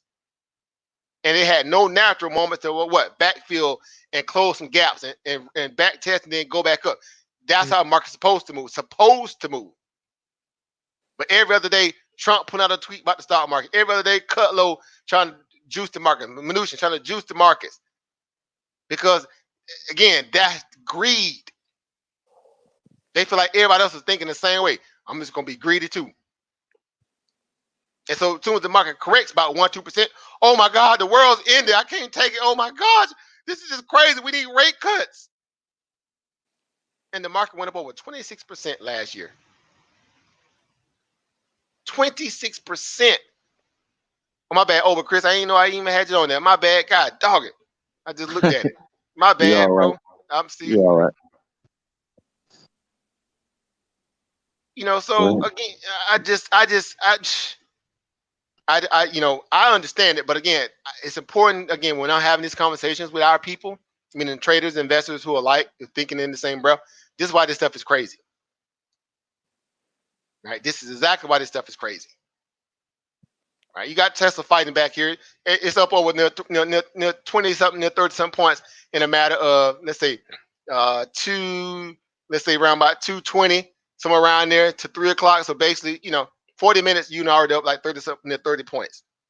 That's the kind of money being made right now.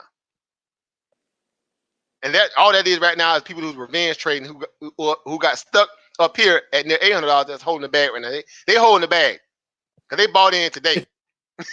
Y'all know how this stuff works. They bought in today thinking the market finna keep going higher, right? They bought in up here around 780, 790, right? Because that's what I was thinking about shorting the market at that point, shorting Tesla. To be honest, I'm just keeping 100. That's when I was like, I'm finna short this. Yeah, me too. Yeah, Right? I'm finna short this. real talk. Y'all know me. I throw a little receipt up in the back chat. Y'all know I got short right around about 797.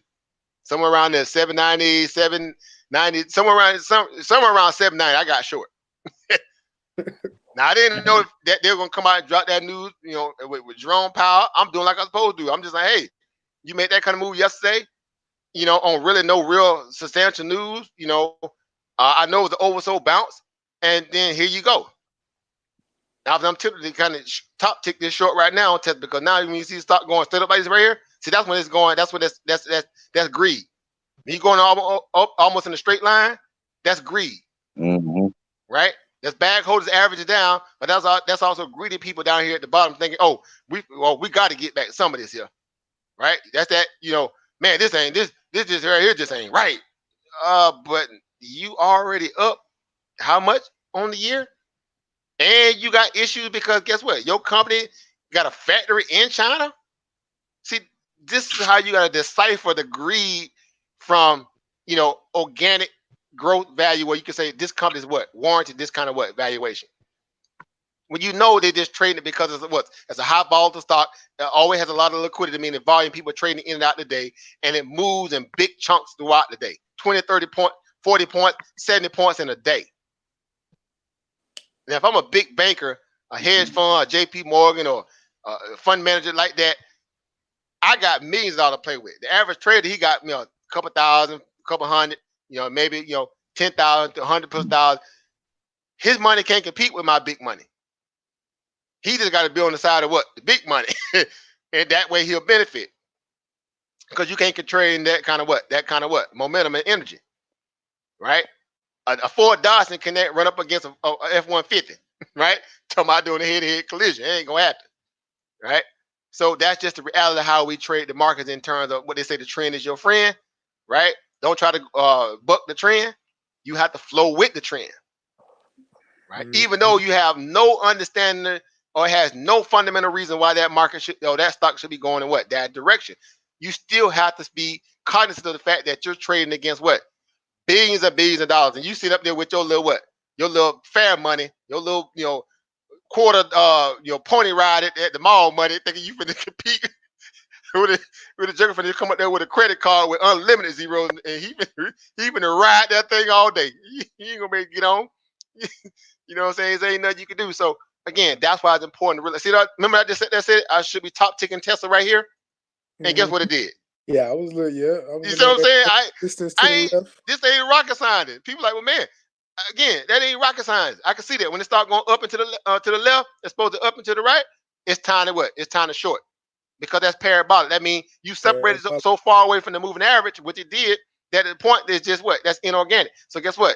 It got to take a break. It got to cool down. That money got to thaw back down, and boom, right there, 753, 752, somewhere where it hit like 754. I would have been adding my short right there.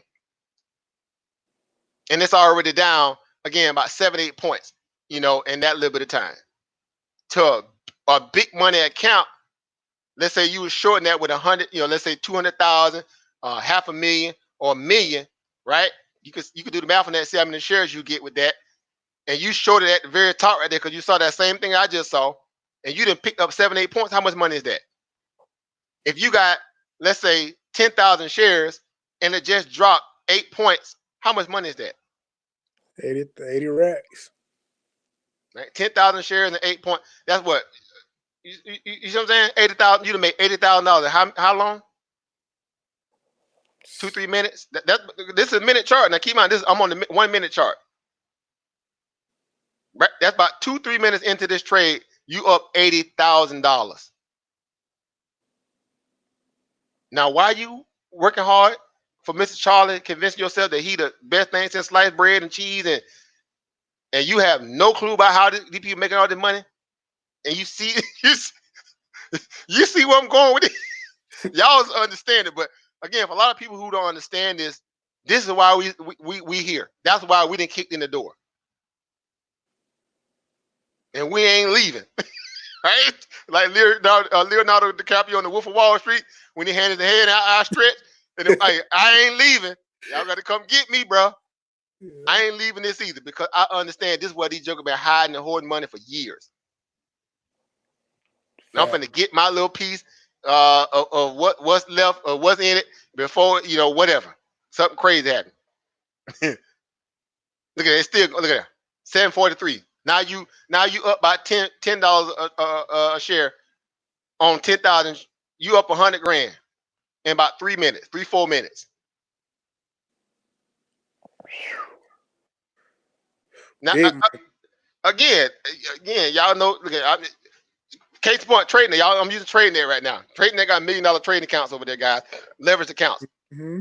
That's in their plus, their premium accounts. They stayed offering me them little accounts. I just never did it. I stayed at the pro, and then they had the one after that, the premium plus. When they give you, roughly around, a little over, I think $500,000. Then you got 750 million. Then they got, 700,000, 500,000, 750, and a million plus. You can go up from there. But again, all I had to do is say, hey, okay, I'm a seasoned trader enough to know what's going on here. I see this overbought, coming off this little retracement bounce. I see it tipping out at that point. Then started thin out in the volume because I could have easily looked at level 2. I'm pretty sure if I looked at level 2 at that point too, I would have saw that the axe started to build up at that point where they finna start taking profit, getting ready to sell. Boom, I go short with my $1 million leverage trading account, right? I understand my risk value. I set my stop loss tight as possible. I do it in increments and maybe like, let's say 10,000 shares, maybe 2,500 share lots. That way, if I have any slippage, I make sure I catch all my my shares in a way where I don't lose a lot of profit. It kept going up, so I set my stop loss at that point, maybe like a $3 increment, and I do 2,500 shares per every 70 cents, somewhere around there, right? To I equal that of what 10,000 shares. So that way I know my risk versus reward at that point is going to be at least a minimum of what $2, $2 or $3, right? Which obviously will cost me what about $3,000, right? I'm willing to risk $3,000 to make what? Unlimited, right? That means if it kept going down. In my case, we sat there and watched it drop what? About 10 points, right? In less than about 3 or 4 minutes, right? So that means in that moment, I could have picked up what? About 80,000. 80,000 in about 3 or 4 minutes. Now convince me, bruh, y'all see why we do this. And you see why they do this. And just like that, they sold and they bought that what? That pivot back up. Know why? Because what was that pivot right there? That was yesterday's closing price.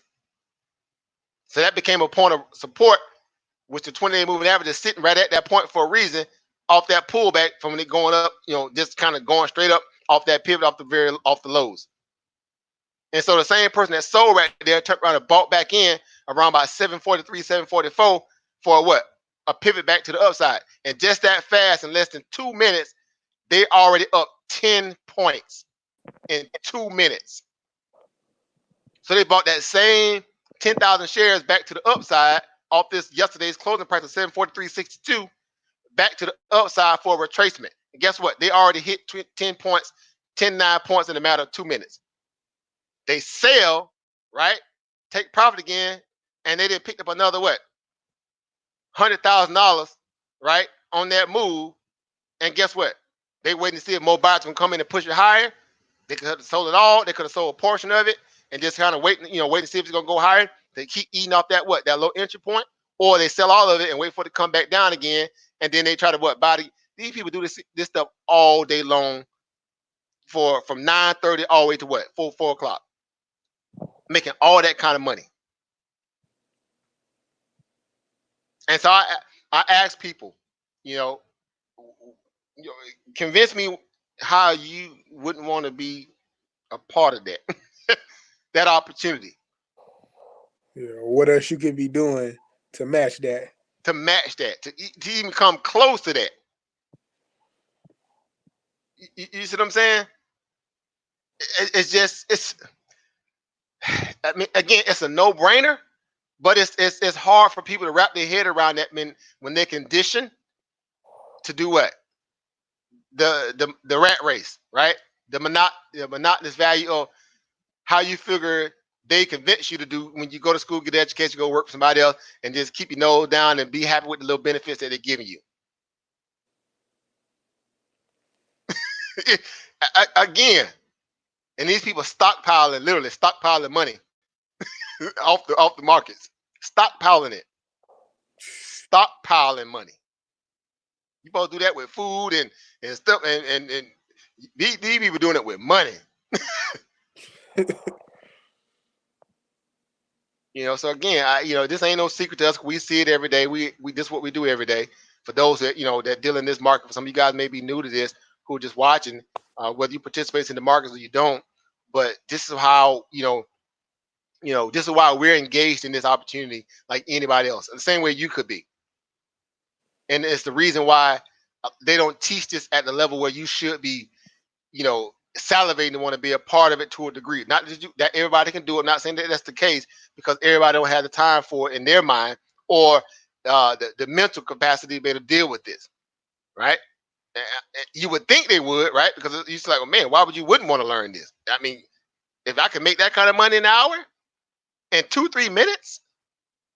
But again, it goes to the condition of where some people are in their life, they just don't feel like it's a need to have that kind of level of I guess exposure to capital, because they live a more subdued life in that perspective, and they still are at risk to what the governmental faculties are putting forth in terms of how they leverage their life.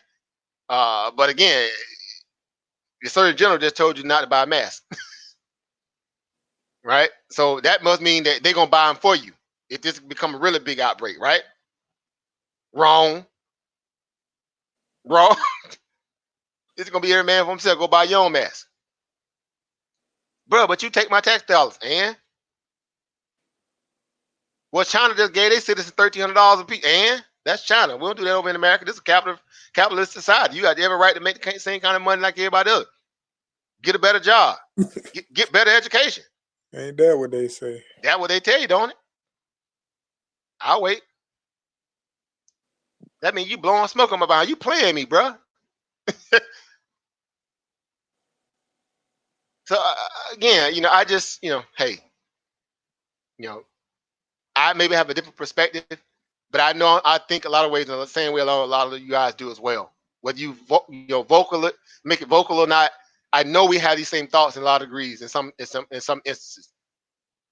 And it's better to be around people you can be honest with in a way where you can break down this kind of level of information and data and opportunity in a way where they can see benefits in it, and also, a way to be a little bit more cautious of how they should go about, doing what's necessary for them in their lives and their families.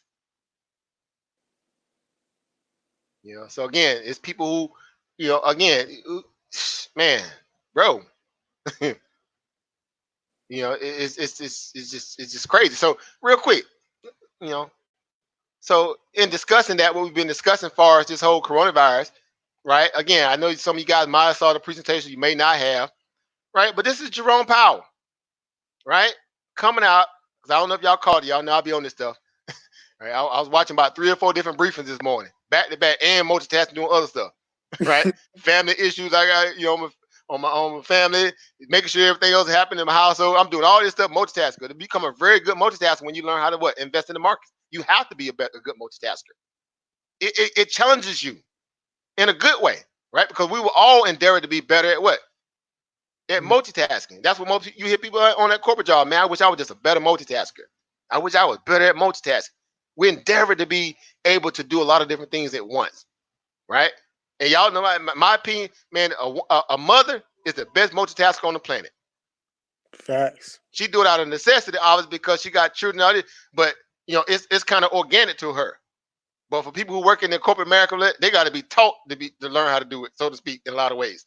And that's tragic as it is, because human nature should teach you to always be, again, about your PMCS, and preventive maintenance checks and service, because that's what basically a multitasker is. You performing a various values of what? Preventive maintenance checks and services, right? making sure you got all your I's dotted, all your T's crossed. You're doing that all day long. You're not, underperforming in one area and overperforming in the other. You kind of bounce across the board. You got everything running like a fine-tuned engine. That's what a good multitasker does.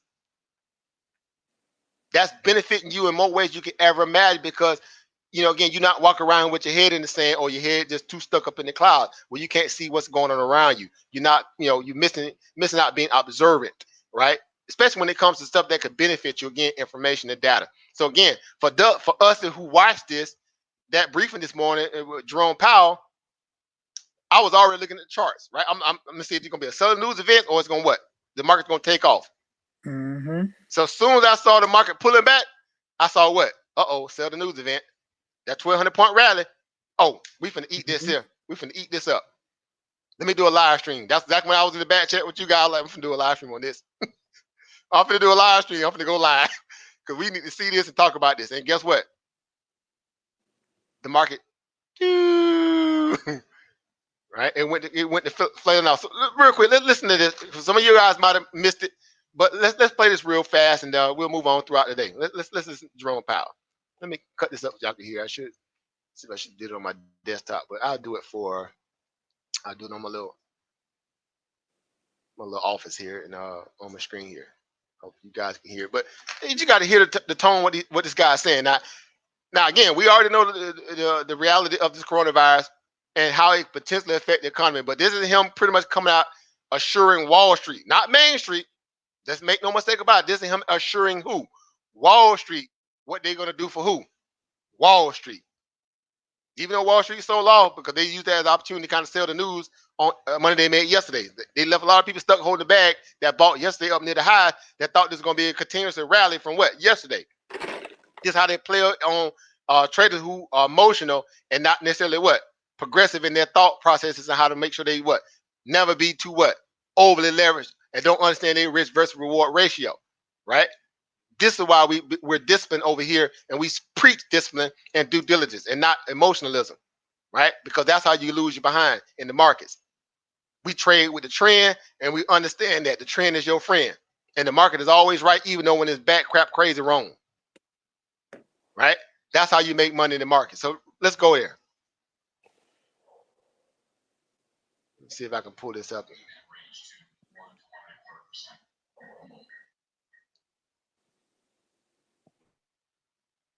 See if this thing gonna work.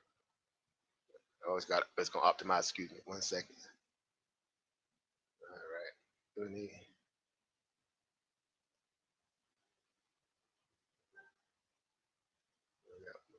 Facebook up here.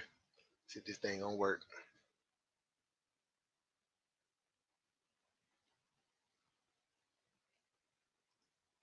Target range for the federal funds rate, framing that range to 1 to 1.25%.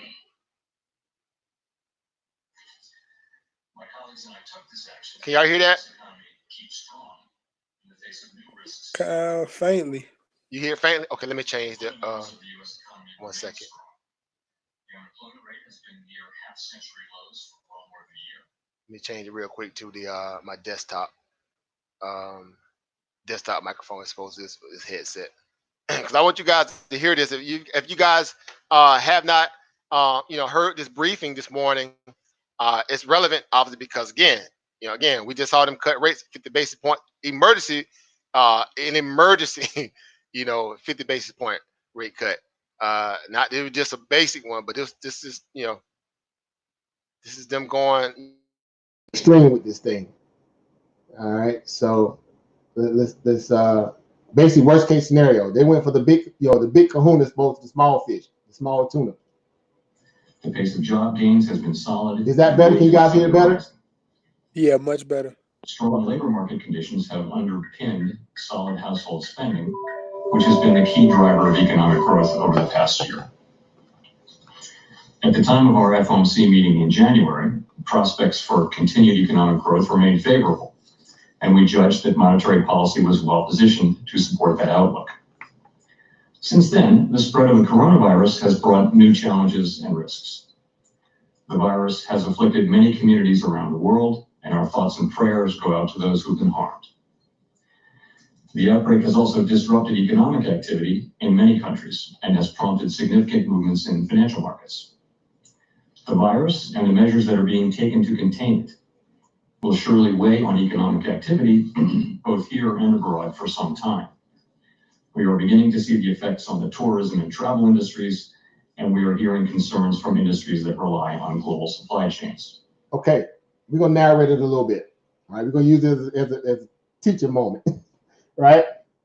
So, global supply chain, we heard Sister Monica speak about that. We know about leisure things like travel, cruise lines, things of that nature, even airlines, going to certain destinations. We know that the travel industry has been hit hard by this, i.e. an exception, obviously, that of what? Royal Caribbean Cruise Line, Norwegian, some of the others out there you guys may know them, booking agencies that depend on that influx of clientele coming through their portals to get them through their end destination like Disney Worlds, right? We know there's a Walt Disney World, and over there in Asia, it's been closed down. All right, we know that there's gambling casinos that people love to frequent, especially in Hong Kong and Macau, right? We know that some of the top names over there are Wynn Resorts, MGM, I think Las Vegas Sands, I think they may have a couple of them over there as well. So these are things that you guys can be looking at in terms of, plays in essence to how they're being affected. And the longer they stay shut down or disrupted, what is that going to do to the stock price? They're going to implode a little bit, right? They're going to have a stimulus that they're getting right now in terms of these central banks, but at some point, when the data actually catches up with them in terms of their book value, and they have to guide lower, like we've been getting out of Microsoft, what we've been getting out of some of these other companies that have been coming out recently, just kind of giving people forewarning that they're going to lower their guidance for the next fiscal quarter because of the fact that this coronavirus and stuff that's being disrupted.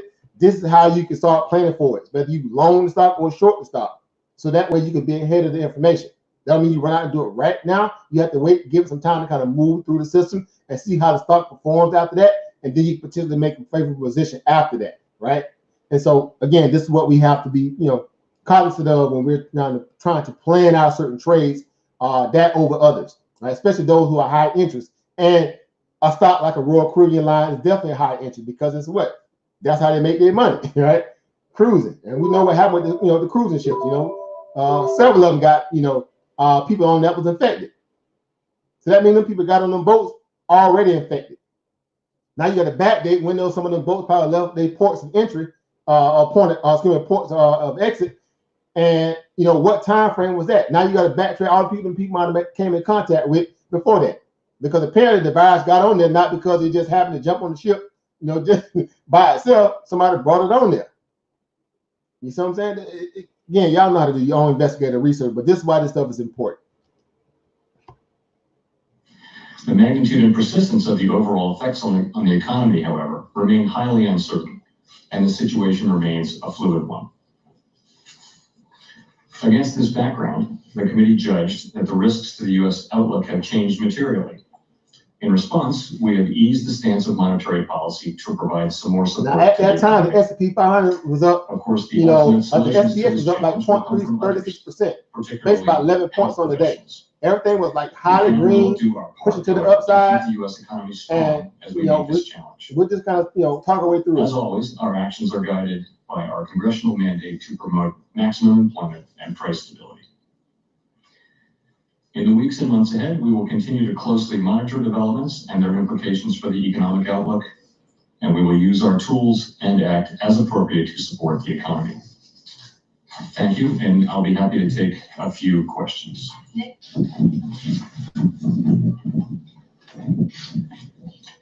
Thank you, Nick Timmerosa, the Wall Street Journal.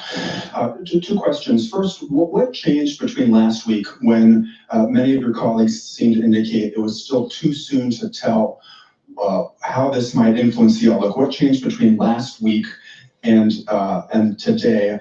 And then how much confidence do you have that there will be a quick and relatively complete recovery of economic activity after the peak of this virus has passed? So what changed? Of course, we've been carefully monitoring the situation since it first became known and waiting to see how it would evolve. And I think we've come to the view now that it is time for us to act in support of the economy. And once you reach that decision, we decided to go ahead. So what changed really was, I would say, over the course of the last couple of weeks, we've seen a broader spread of the virus. We've seen it begin to spread a bit here in the United States. But for us, what really matters, of course, is not the epidemiology, but the risk to the economy. So we saw a risk to the outlook for the economy and chose to act. In terms of my confidence that we'll return to, what was your question? They don't even know. They don't care what the question is. All you care about is cut this rate. Do you see it as persistent decline in activity or something that will be relatively temporary and short-lived? I don't think anybody knows how long it will be. I do know that the U.S. economy is strong, and we will get to the other side of this, and I fully expect that we'll return to. Again, if the U.S. economy is strong, the way they keep parading as it is strong, why are you cutting 50 basis points as opposed to a quarter? And why have you been cutting rates ever since fiscal 2018 Q3 area, Q4 area? If the economy is so strong, you only cut rates when the economy is weak. So you can't have it both ways. So which one is it? To solid growth and a solid labor market as well.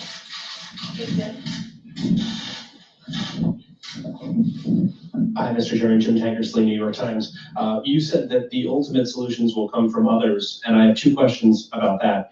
First, is this part of a coordinated action with other central banks, and should we be expecting to see more as part of that? And second, what would you like to see from American fiscal policymakers in response to these new threats?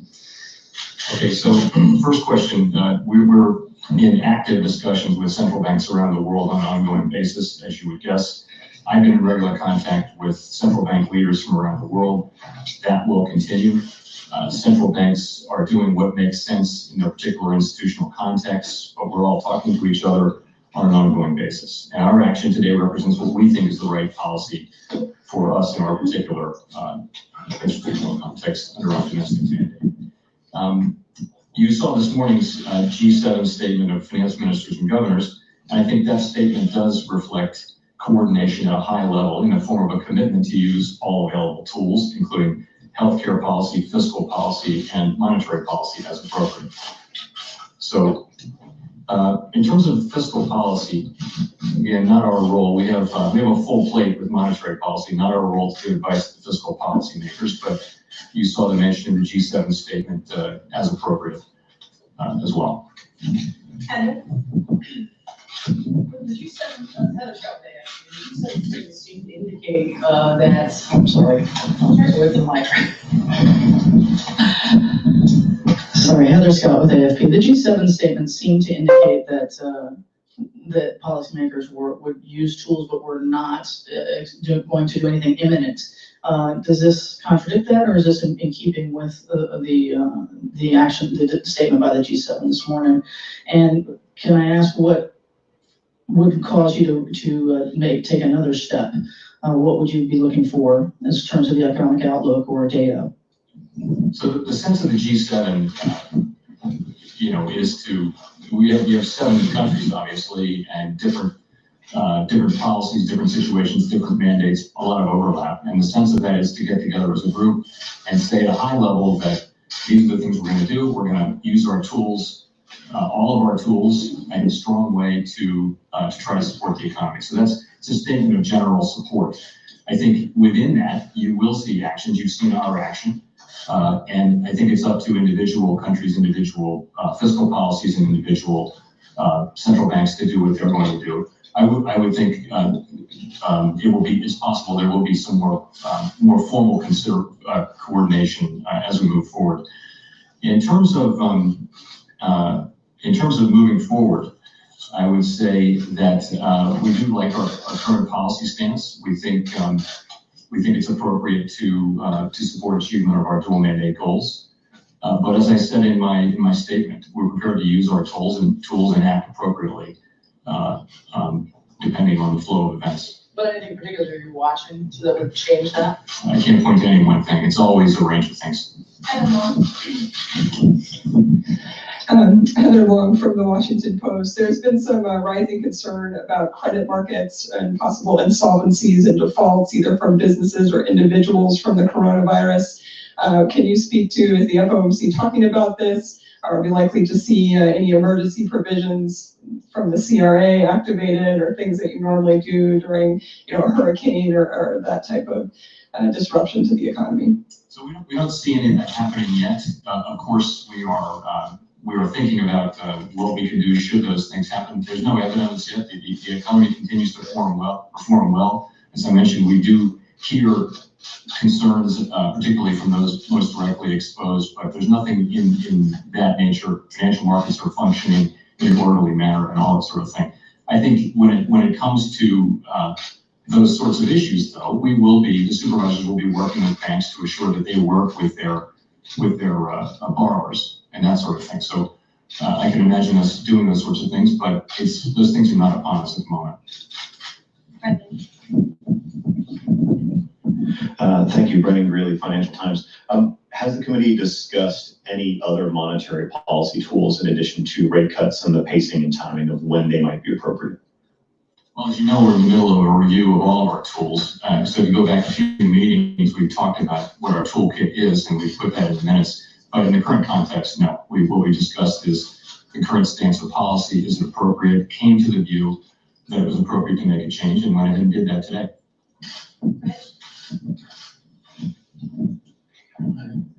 Rich Miller with Bloomberg. Thank you very much for having the press conference. Can you take us a little through the reasoning behind the rate cut a little bit more in depth? Was there a discussion? Some economists say this is a supply side shock.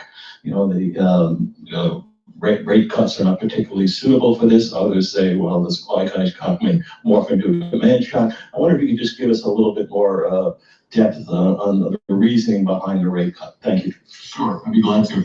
So the virus outbreak is something that will require a multifaceted response. And that response will come in the first instance from healthcare professionals and health policy experts. It will also come from fiscal authorities should they determine their response is appropriate. And it will come from many other public and private sector actors, businesses, schools, state and local governments. But there's also a role for monetary policy.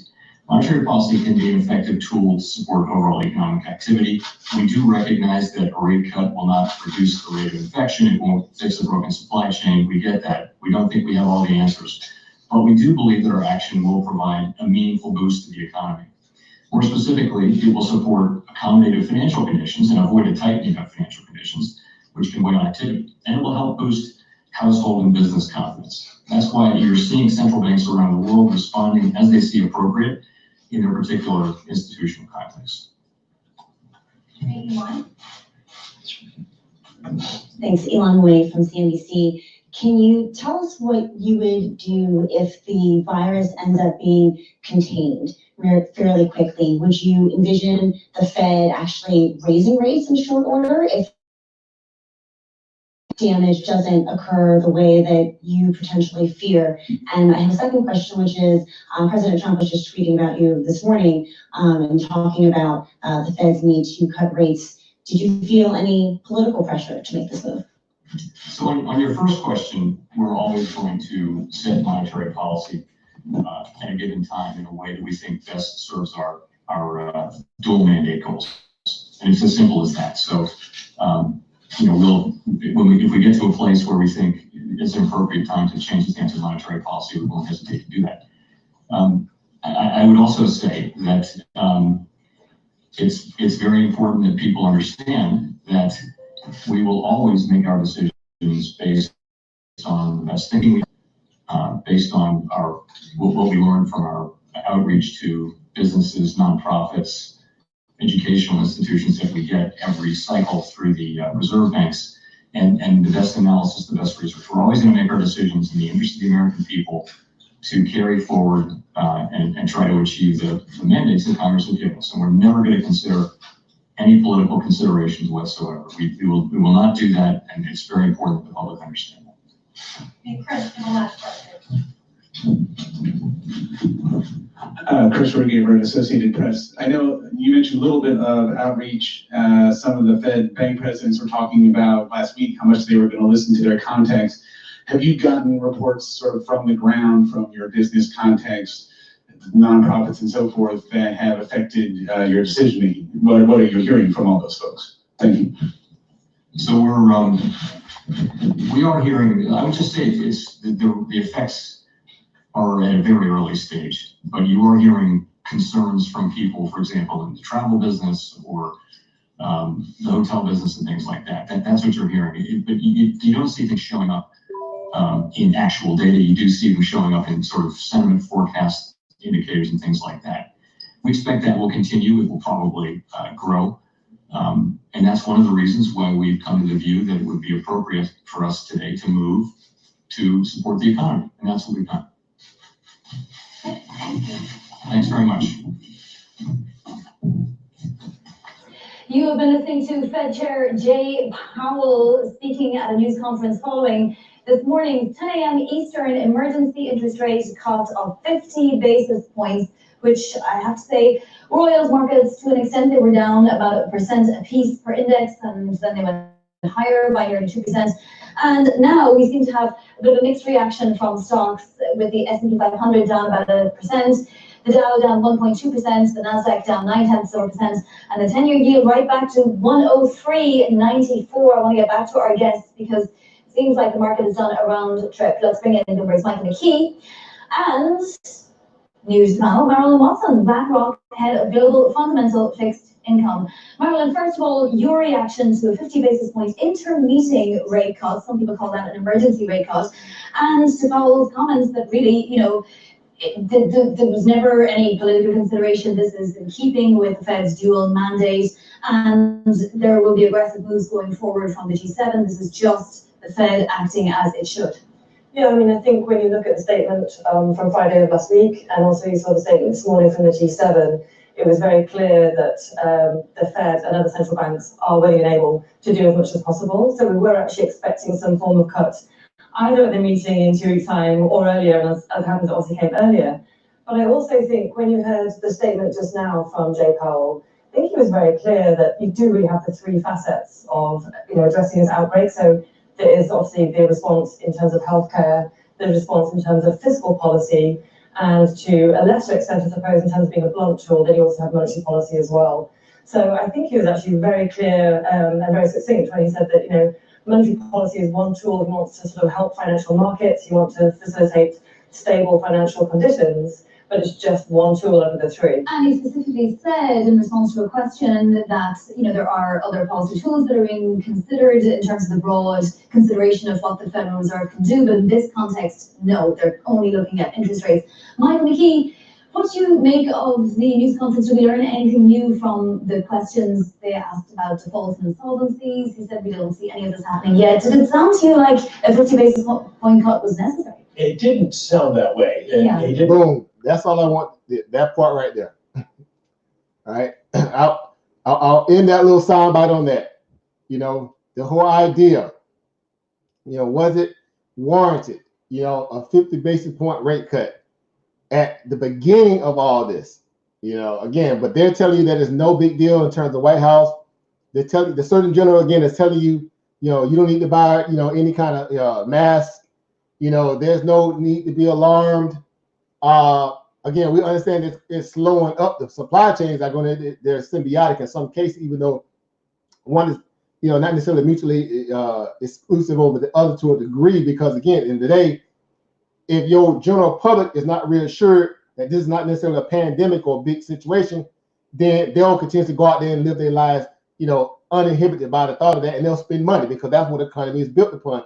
Your citizens spending money back into the system, right? Which obviously causes these businesses to ramp their businesses, their, you know, whatever, keep the, you know, the factory pretty much open so they can kind of keep supplying their need, right? Their wants and needs. So, you know, that's the part about it where it becomes, you know, ambiguous, because again, you can't have it both ways. You can't say the economy is good, right? The virus is contained to a degree, it's no big deal. Don't buy masks, don't be panicked, whatever. But we're just gonna go ahead and cut 50 basis points, just, you know, on the strength that, you know, it's gonna, you know, hurt Apple a little bit. So Apple is more important than, again, the average, you know, citizen that's paying taxes that may not even be, you know, half the, you know, capable of being able to protect themselves in the event this thing gets out of control. Again, this is the logic, but you know, hey, that's not needed for me to pass that judgment. Not you make your own decision. But this is the logic that they use, where again, this is them supporting Wall Street and not Main Street. There was nothing in that speech that Jerome Powell just gave that reassured Main Street people that they was going to be protected by the federal government, as opposed to it being more talking points and rhetoric for those who are on Wall Street. That's the disconnect. So again, these people are playing, pretty much playing games with your tax dollars, right? And bailing out their buddies and not you.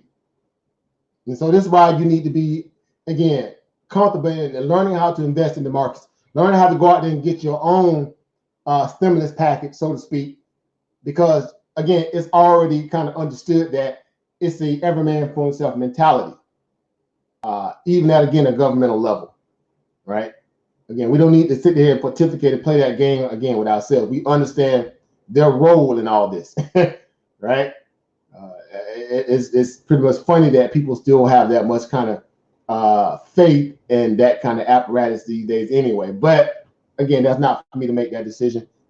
Have your own thoughts on your own reality. It's not a dictatorship over here, but we just need to be comfortable in knowing that we need other ways to be able to protect ourselves financially, that is.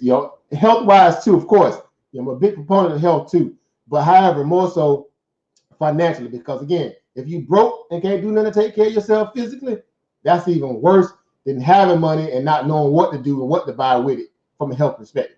It's better to have resources and you can kind of, walk your way into the right opportunity by spending money, right, diamond in the rough, as opposed to not having no money and then you just have to take whatever thing that, whatever the government's giving you or whatever that case to defend yourself. You see what I'm saying? So that's why it's important to, figure out ways to, find other ways of, income that you can benefit from, that can sustain you in downturns if you can't go to work tomorrow. Like, how many of you guys can work from home tomorrow if you wasn't even investing in the stock market? How many of you guys can work from home tomorrow if this thing really got out of control? And then would your company be comfortable with paying you your hourly, your weekly wage value if you're not able to show up to work? Crickets, probably, right? Because they're not going to do it, right? Because they feel like if you ain't there, I'm not going to pay you. It's not that kind of, care and concern in terms of how we value our citizens here. Again, these are the games that they play. But, we have to make sure that we're comfortable in our right to, again, be privy to use these different, opportunities that are investing in the markets. Whether you do real estate, dropshipping, you run your own business, whatever, you need to make sure you're not dependent on one source, basically, is my point. Not one source and one source only, right? Because that could be detrimental to your health. Let me make that point. Having one source of income and trusting somebody else with your livelihood, that could be detrimental to your health and well-being. Facts. No and if or buts about that reality, right? So we just using these markets as another way, another tool, another opportunity, to be able to benefit off these different opportunities when they arise. And so forth, we've done pretty well, right? Absent of, again, government value, whatever the case. They do their stuff for their own interests. We do ours for the value of our well-being, and our family and our friends that we can help benefit, help them benefit off this as well, right? So again, they just, unloaded the Gatling gun with 50 basis point cuts. I think it wasn't personally warranted for that, and it's too soon. They'll say, well, we're trying to get ahead of it before it becomes an issue, right? Again, that's already, kind of, outdated intel to use that kind of target point after the fact that you've already cut 75 basis points at a point where the market didn't necessarily need then. So now you're doing this for political pressure because Trump keep calling you out. And that's what people, again, fail to want to realize and accept. Right? And now you're just trying to save face and feel like you're just doing it out of act of just good data or good data because you're just trying to get ahead of the reality of that. And so those rate cuts had materialized into a inverted yield curve over the past week or so. So apparently they're supposed to keep that from happening, but it didn't stop it from happening. And because of that, now again, we're back to the point where at some point, all this rate cutting is going to turn around and hunt, the GDP and these different companies again that have, again, no organic growth, because that money cannot be paid back through any other form of, again, economic growth through these different companies that will also turn around, that have benefited from the American consumers spending a lot more money. When the consumers start getting to the point where dollars get tight, they're going to be conservative. They're not going to spend money, right? Again, because they might be worried about a pandemic or something of that nature. And the end result is going to be what, how the stuff works out in terms of how recessions come into play. Especially after having, again, a 10-year or 10-month bull run, right? 10-year, 11-year bull run, where people might feel like at this point, man, hey, it's been fun, but it's time to run, right? Take these profits and move on about their business, right? So again, it's just something to think about. Again, it's everybody have their own rhyme and reason how they value and view the markets. The government as a whole, I like to think that I'm always trying to be very careful and conscious of how I speak about these things for that reason. In essence, to what I know from my experiences. But again, we know what we're up against. We know what we have to be conscious of when we're out there living our lives throughout, just daily living, and also how we reckon that back to the financial markets, right? And so again, you had the market again throwing up over, 600-700 points after that news came out, right? So right now the SPY is trending back down, obviously, because again, we're on the back end of the day. That news came out to the degree where it makes people feel a little bit more skittish. Then they felt more comfortable by it. Again, people just don't feel reassured. Because that was the case, they'll keep buying, right? Or the market again would have trended sideways throughout the entire day. And this is your S&P 500 as of right now. After that little pivot bounce that we just saw live with Tesla and all that, right? Obviously highly correlated to the S&P 500 right now. Now what? It's turning back down to the downside, going to the close today. About 9 minutes here before the bell, right? The market's obviously pulling back. Sometimes it's about how you finish and more or less how you started out. And the way that we're looking right now, the market's trying to finish it out pretty much very weak. No kind of back end rally to close out the day. So at least we dropped some, but we still feel like we still comfortable in the market. The market needs to make it back to VWAP, which is very important when you're having such a day like you had yesterday, and the Dow again picking up over near 1,300 points. And at least with today's ambiguity of news that's coming from the World Health Organization, the Senate hearings that happened, all the other news surrounding the coronavirus itself as a whole, to reassure investors that the market is still stable. Let's at least close above the VWAP, which is this red line right here, which is around about 305 here in terms of, if you guys see this here. Seems that we're going to close close to the lows of the day. We may not hit the entire low of the day, which is roughly around about 297 and change.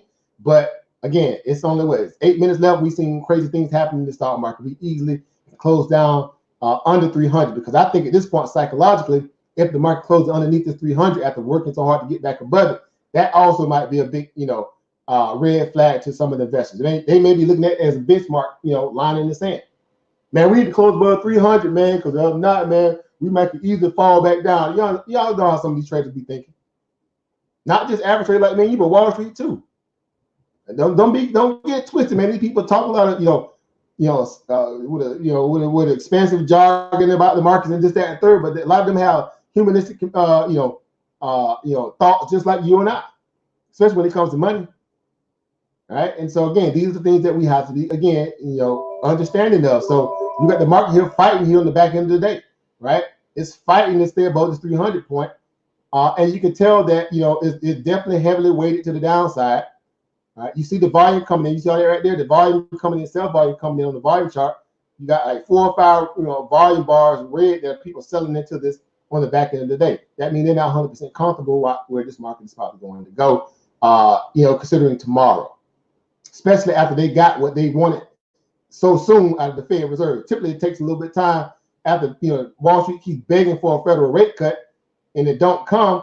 And they just had to bake it into the market, and bake it in. Now they got literally a day, 2 days, 2-3 days after they start asking for it, they got what they wanted. Jerome Powell came right out and gave them a dose of crack or methane or whatever drug they be using out there these days. Gave them exactly what they wanted right away. They got how they supply. And now, again, they feel like they ain't got no reason to kind of hold this market up. But why, if you feel comfortable about the market? Why, if you feel comfortable about what Trump has came out and said in terms of everything's going to be okay, why are you selling today after having a big rally as far as yesterday? You see what I'm saying? You can't have it both ways. Again, for us, the trader, our goal is always to be what it's always been. Again, don't fight the trend. The trend is your friend. And you trade exactly what the market is showing you. Right now, the market's showing me this here. After seeing this here, and I seen this here, and then I see the break of VWAP here. I see it retrace back up to it and kissed it here, and it couldn't break through it. Instantly, I say, oh, that's a supply zone.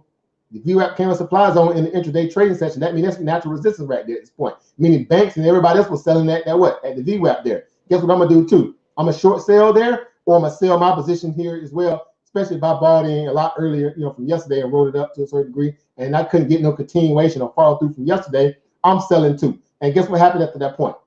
Incoming to the downside, incoming to the downside, incoming to the downside, all the way down to this 297 point, from a point when it was trading up here at around 313. The market dropped, again, well over 16 points in the intraday session in terms of S&P 500. 16 from 313 when it was rocking it up. After that news dropped about the Federal was going, Federal Reserve cutting rate, they got excited, and guess what they did? Sell the news event and dumped all the way down to 297. That's over 16 points on the intraday session. That's well over what 2-3% in a day. That's a lot of money. That's a ton of money, right? And so again, this is why y'all know the deal. This is why we do what we do, right? This is why we strategize, and have some kind of understanding of what this market is doing, and it's fighting them. As you can see, it's fighting to get the close above 300. But like I said, that's a big major line in the sand for day traders, and also weekly traders who got options that's going to expire this week, because they're trying to convince themselves that they want to hold that call, that long position, into Friday, after getting this kind of downward trajectory off that news that came out of the Federal Reserve today. Like, where's the confidence in that? Like, those weekly calls, man, out of there. Like, I'm out of here. Right? And some of them shifted towards the more what? Safer stocks, like utilities and things of that nature. Back to those defensive plays that they were hiding in when the market was dropping last week, and people are trying to find some money somewhere. Seeking alpha, as they call it, seeking some alpha, some gains. Them jokers were running to defensive stock like utilities and consumer staples, things of that nature. And them coronavirus little small cap stocks and micro cap stocks were just popping last week. 100% runners, 200% runners, 300% runners in a day. Now, some of them same stocks might be back on the radar again now with this new news, with this federal rate cut all out the way. What is kind of catalyst that the markets have in terms of bulls have to kind of propel them back higher at this point? That's the question. Because without it, you kind of stuck, trying to figure out, is it really safe to come back into the market, especially in margin? You definitely want to probably be in more in cash than margin at this point. The market is just too nutty right now to trust it with margin, right? You could easily end up with a margin call the next day. Where the market drops 700-800 points, you got calls to the upside. You get the margin call. And it can be the same for puts as well. So that's why you need to be careful, especially if you use a margin right now, because the market is just too nutty to trust it at this level to be, using, somebody else's money value to kind of trade, this kind of level of volatility when it's not necessarily, stable at this point. It's just too many unknown variables for people to feel, again, overly confident to want to be trading, equity markets like, it's 1999. You see what I'm saying? So it's just not worth it. Right. So that's your S&P 500 here going into the close. As you guys see it, it ain't pretty, right? It ain't looking pretty, right? They were super confident, earlier, and they're like, man, we looking good over here, They were getting all excited, but we looking good over here. Now it's looking like, bro, woo. I was like, I don't know, bro. I don't know. You know what I'm saying? They may not be feeling so, so hunky-dory right now. Right? Either way, we'll see how this thing pans out, going into, I would say the rest of the week, the rest of the trading week, how well they really feel comfortable, you know what I'm saying, about this market. Because again, I just happen to believe that there's going to be a lot of people who are not necessarily comfortable with the way that, you know, this market is headed going forward, right? Only because, you know, they got what they wanted. They got their rate cut. You know, they got what they want. They got their little rate cut. You know, and now what else do you have? You know, what's your other ammunition? What's your other alternative, you know, catalyst to say, you know, I'm finna ride this thing like it's 1999, right? A lot of them just like, man, I'm out of here, right? They're like, man, cut that check. You know what I'm saying? I'll wait for this, you know, for them to get, you know, get more control of what's happening. Until then, I'm out of there. You know what I'm saying? They're not even finna play around. And so again, y'all need to make sure y'all, there's the bell, guys. There's your bell. There's your bell. S&P different closed down, a little bit below that 300. Then guess what? It instantly got right back above it right at the last second. Because again, that's a very, very, very important point psychologically, that the market, you know, closes above 300, you know, 300 on the S&P, right? Because they feel like that's a major line in the sand for some of these traders, right? Going into, you know, what we consider to be a very ambiguous market, right? Throughout the rest of the week, right? So where it closed up, again, it looked like it barely got back above 300 at the last second. That's why I was sitting there it was fluctuating back and forth above 300. It's just like, man, you know, we need this line. We need to hold this line here, right? You know, so hey, maybe it proved the market to be certain kind of again, a psychological, you know, victory, even though it sold off, you know, the way that it did, you know, the tune of over 1,600 points from peak to trough, right? Which is a lot of points, which is a lot of money, right? And so that's what we got here going forward on the back end of the day here. Right, let me see if I can pull up my S&P 500 chart. But you guys, again, you know, just kind of having this conversation. I know we kind of, you know, touched a lot of different, you know, talking points today, and rightfully so. So we can kind of draw, you know, some kind of value understanding about, you know, what we see in this market, right? As opposed to what, you know, they're saying, right? We're going to trust our own, you know, understanding and judgment, you know, based upon what we have learned as participants in this market. And so, you know, we're not stuck trying to make sense of it on our, you know, just based upon, you know, them telling us what it is, right? So real quick here, run over to the, let's see here, to the S&P 500 chart here, show you guys here. This is where we ended up today.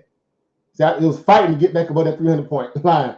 We ended up right at closing at 332 on the S&P 500. 32 little raggedy little ticks. You know, it fought to get back above that because, again, they understand how people are thinking about this market here. Again, from a place where they just saw a lot of their gains get wiped out, especially, you know, for those who were sitting in up near the top, you know, you know, they was buying in basically at the top, thinking that this market was finna get ready to go higher, right? They was like, oh, hey, well, we back now. Like, you know, we back, Mortimer, right? Y'all remember that, right? With the movie Eddie Murphy, we back, you know, and Coming to America, you know, when we dropped off that bag to him, the two guys. So, you know, hey, I beg to differ. I don't think we back quite yet. I think just looking at this chart here, especially on the daily chart, we still close beneath the VWAP on the daily, right? Which is important. And so, you know, hey, you know, that's a signal. We look at these different signals in terms of indicators. Definitely we closed below the 200-day moving average, which, you know, that was the whole thing about, you know, getting back above the 200-day moving average, which we did here the other day. We got back above 200-day moving average, went to rising, got up here as high again around, you know, at the peak up here near 312 or 313. And then guess what? Instantly right back below 200-day moving average. This is a very, very important indicator here, the 200-day moving average, in terms of the overall market sentiment, whether they feel aggressive about this market or they don't. So again, market closed what beneath the 200-day moving average, and also closed beneath the doggone VWAP on the daily too, on the daily chart. All right. So again, those are just confidence indicators to a lot of, in a lot of ways. Same way right here. Look at what we are on the RSI on the daily chart. Right back down after coming off this low right here, being highly oversold. We're right back down on the RSI where we were down here near 19. That's why the market bounced. Really, just highly oversold. I mean, anybody can see that. That where with supersonic goggles on, that the market was at a point where it had to bounce. That's what people did. They just played the bounce, the oversold bounce. So basically all the world was a dead cat bounce. It bounced. I mean, it bounced hard. By all means, it bounced like a baller. From all the way from down here 19 on the RSI, 18 basically, up here to around about 38 on the RSI. In terms of monetary value, that's a lot of money. That's a lot of money. That's well over $1 trillion. That's over $1 trillion bounce. Just looking at the RSI alone, from 18 on the RSI up to 38. And then again, closing down today, back down here near, roughly about 32 on the RSI, 32, 33 to a degree. Showing that the market is obviously, definitely trending in some very dangerous territories back to the downside in oversold territory. All right, nothing really warranting it, that it could easily, just kind of rebound and shoot back up, and at least get back in the trend channel where it came from. Which is this what you see right here in this linear regression band here, this red and purple color little linear regression trending band. Because if you go back, look how it traded within that band throughout the entire fiscal of last year into this year. It stayed well defined and then actually rode the middle of that trend line band in the linear regression band like a boss too. Just stayed and just kind of kept grinding higher and higher and higher. And then the bottom fell out the market. Around February the 20th, that's when the market, as they say in market terminology, that's when the market went to bed. And that's just more of the mild terminology language that they use. That's when the market crapped the bed on February the 20th.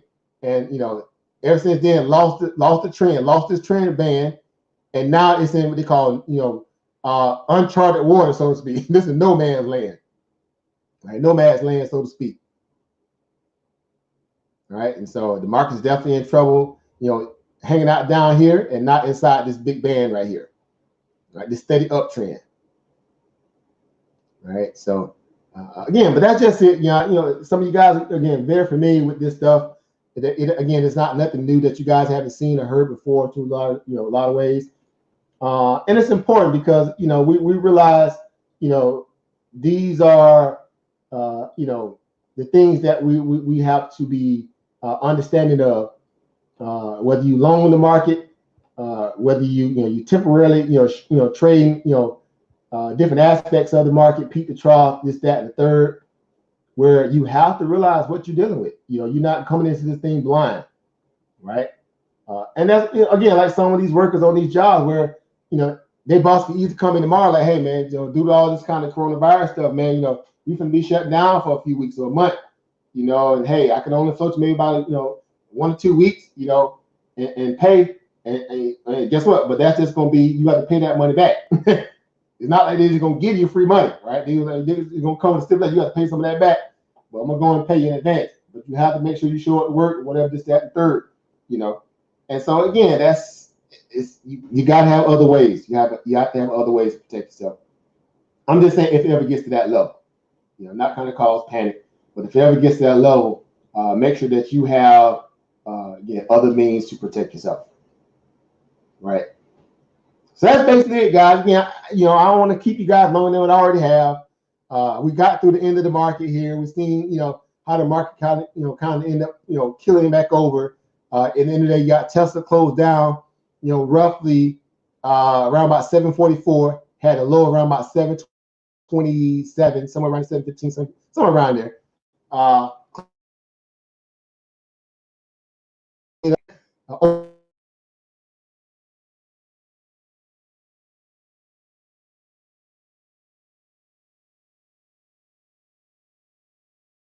over 800 credit, right?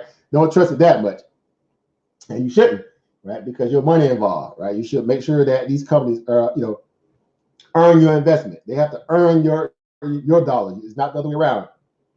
They're not doing you a favor. You doing them a favor, right? So when you think that way, you learn how to invest a little bit more cautiously and a little bit more carefully, and not just throw caution to the wind just because whatever. You doing them a favor. They just pretty much the vehicle to help you get to where you need to go, because you're not necessarily trading the company. You're trading against other investors who think different to you about that company, because that company has something special and unique. They have drawn traders to it. Some kind of special catalyst or something, some kind of special product, and that's all you're doing. You're trading the volatility. Y'all know my thesis. I don't trust none of these companies. All of them pump and dump to me. Apple will pump and dump. Amazon pump and dump.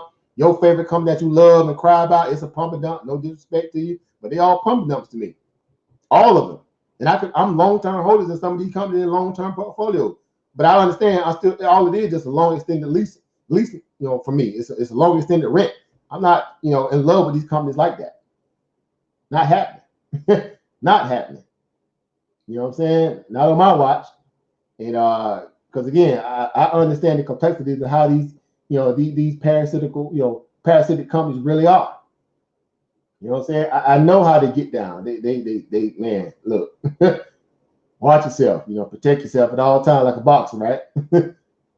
Protect yourself at all times, and make good decisions. Again, to a degree where you're not just out there. You know what I'm saying? Kind of any kind of way, right? And so again, we had a couple of earnings out there. I'm pretty sure y'all was probably prepared. You had some retail companies like Nordstrom. They had earnings tonight. Ross Stores, Urban Outfitters. Yesterday you had Target and Kohl's after hours. Kohl's actually surprisingly beat because they had such a low bar. Target didn't, and it sold off today, even though Kohl's ended up closing down on the day about a point. Roughly I think about a point on the day after getting a good little, up little trend. So it pretty much gave back all its gains. And so they right back under fire, because again, you talk about supply chain, you're talking about definitely retail stores, because if a lot of their products are coming out of China, no matter if you put up mediocre numbers, even though you beat earnings and they mediocre, it still ain't no good, I would say a good incentive to hold the stock. Because it can easily end up trending a lot lower than where it is at this point when the true damage comes into fruition. Meaning when they really start breaking down these numbers and start saying, "Oh, bro, this right here don't look good at all," right? These stocks can easily turn back over again and start selling off. And so again, just be cautious and careful, especially if you're trading these retail stocks, and you're excited about them. Just be cautious of that, right?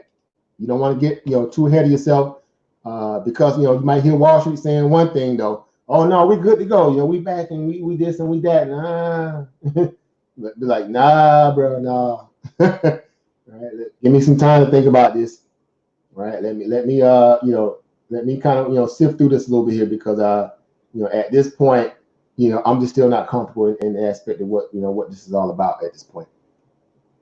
All right. So just be comfortable in knowing that protect yourself. Don't jump out there too soon if you don't have to. If you think about taking long positions, not saying that you shouldn't nibble in the markets. You got to figure out what's good for you and your portfolio. So basically, don't come in trying to buy large chunks of stocks just because it seems like it's going to be a good little, a good nice little return. Because the markets are highly oversold. Play the market the same way Wall Street is trying to play you, meaning the retail trader, right? They're banking on you feeling like, after hearing them talk about the market being oversold, this, that, and the third, I'm sorry, over Chris, I didn't get to add it again. Y'all know me. They're banking on you feeling the emotion, saying that, oh man, I just got to get back in the market. They waiting to do that, so they can run the market up like they did yesterday, 1,300 points, and then sell it near the top. And guess what? You just start buying up near the top. Now you stuck holding the bag, right? And everybody left the airplane in parachute. Now you stuck in the plane with no pilot, right? A little bit of fuel in it, and you got engine problems. Good luck, right? Good luck. Good luck.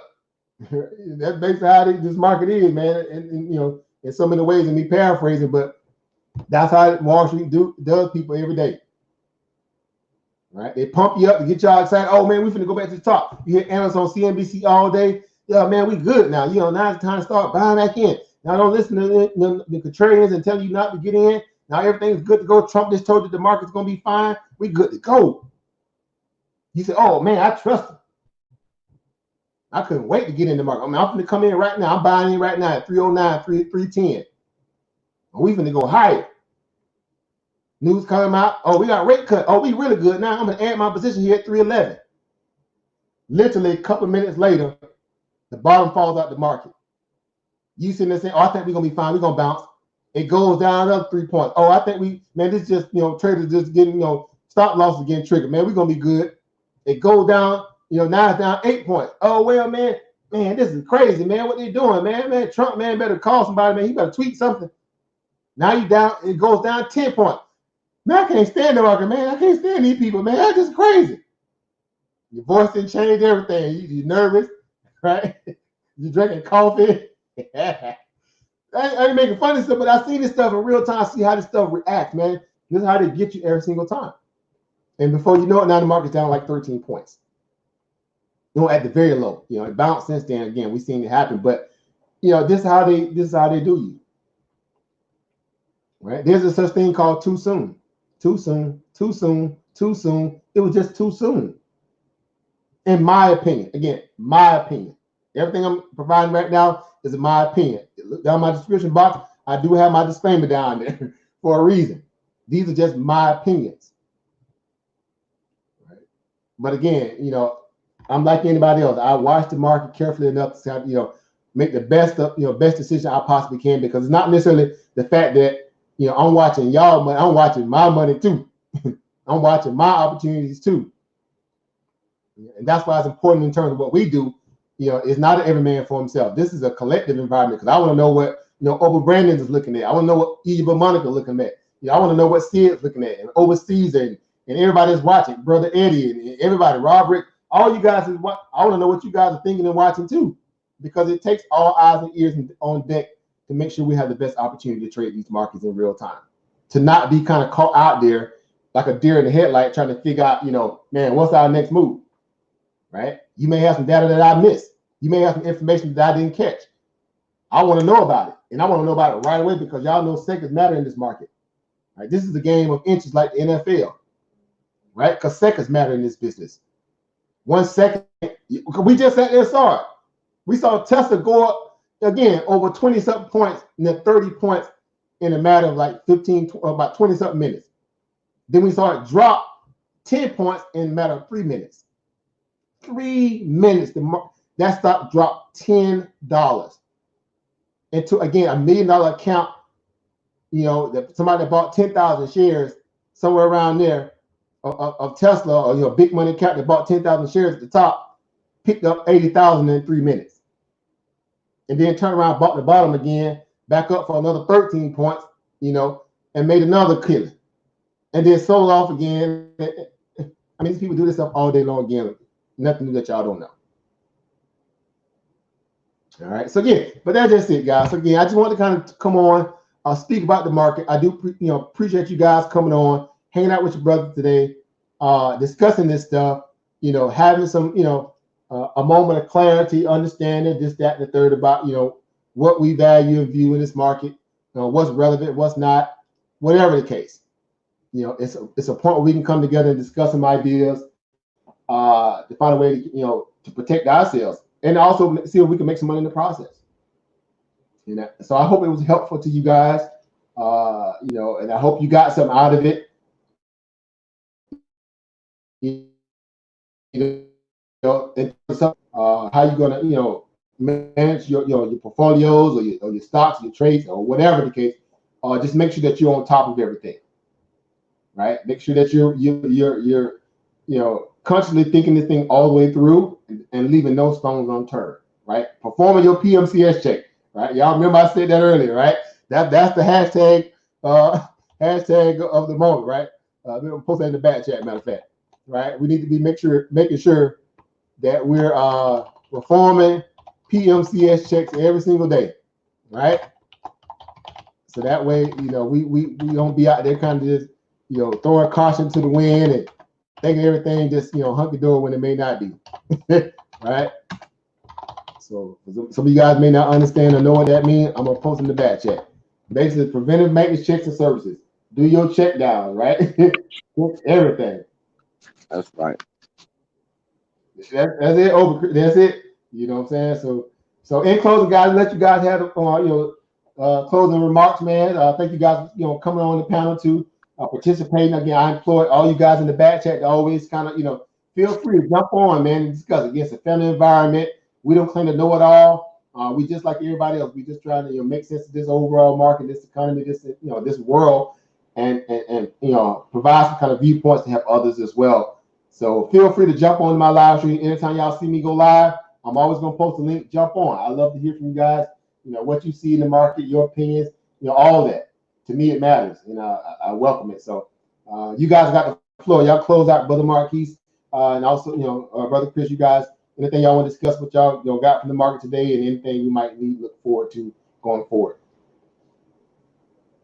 I'm looking to you know, start trading some options here pretty soon. Just got me a good software courtesy of Oba, African Emporium, the black box scanner. I forgot we didn't get to discuss that. I don't want mine to do it today. We gonna get on it though. But yeah, keep going. I'm gonna cut the deal. But yeah, telling y'all, man, just like the guy in the Everest commercial, he say, you know, why not? It's easy. You know, it's easy in terms of, you know, the availability to get into the stuff as an investor or a day trader. You know what I'm saying? I think we waste a lot of time, you know, fiddling around, going back and forth. You know, I need to make, you know, $200 so I can invest. No, you don't need that, man. You don't need $200 to invest. You know, we the resource team. You know, we like to get it for free. You know what I'm saying? We can get you hooked up for free.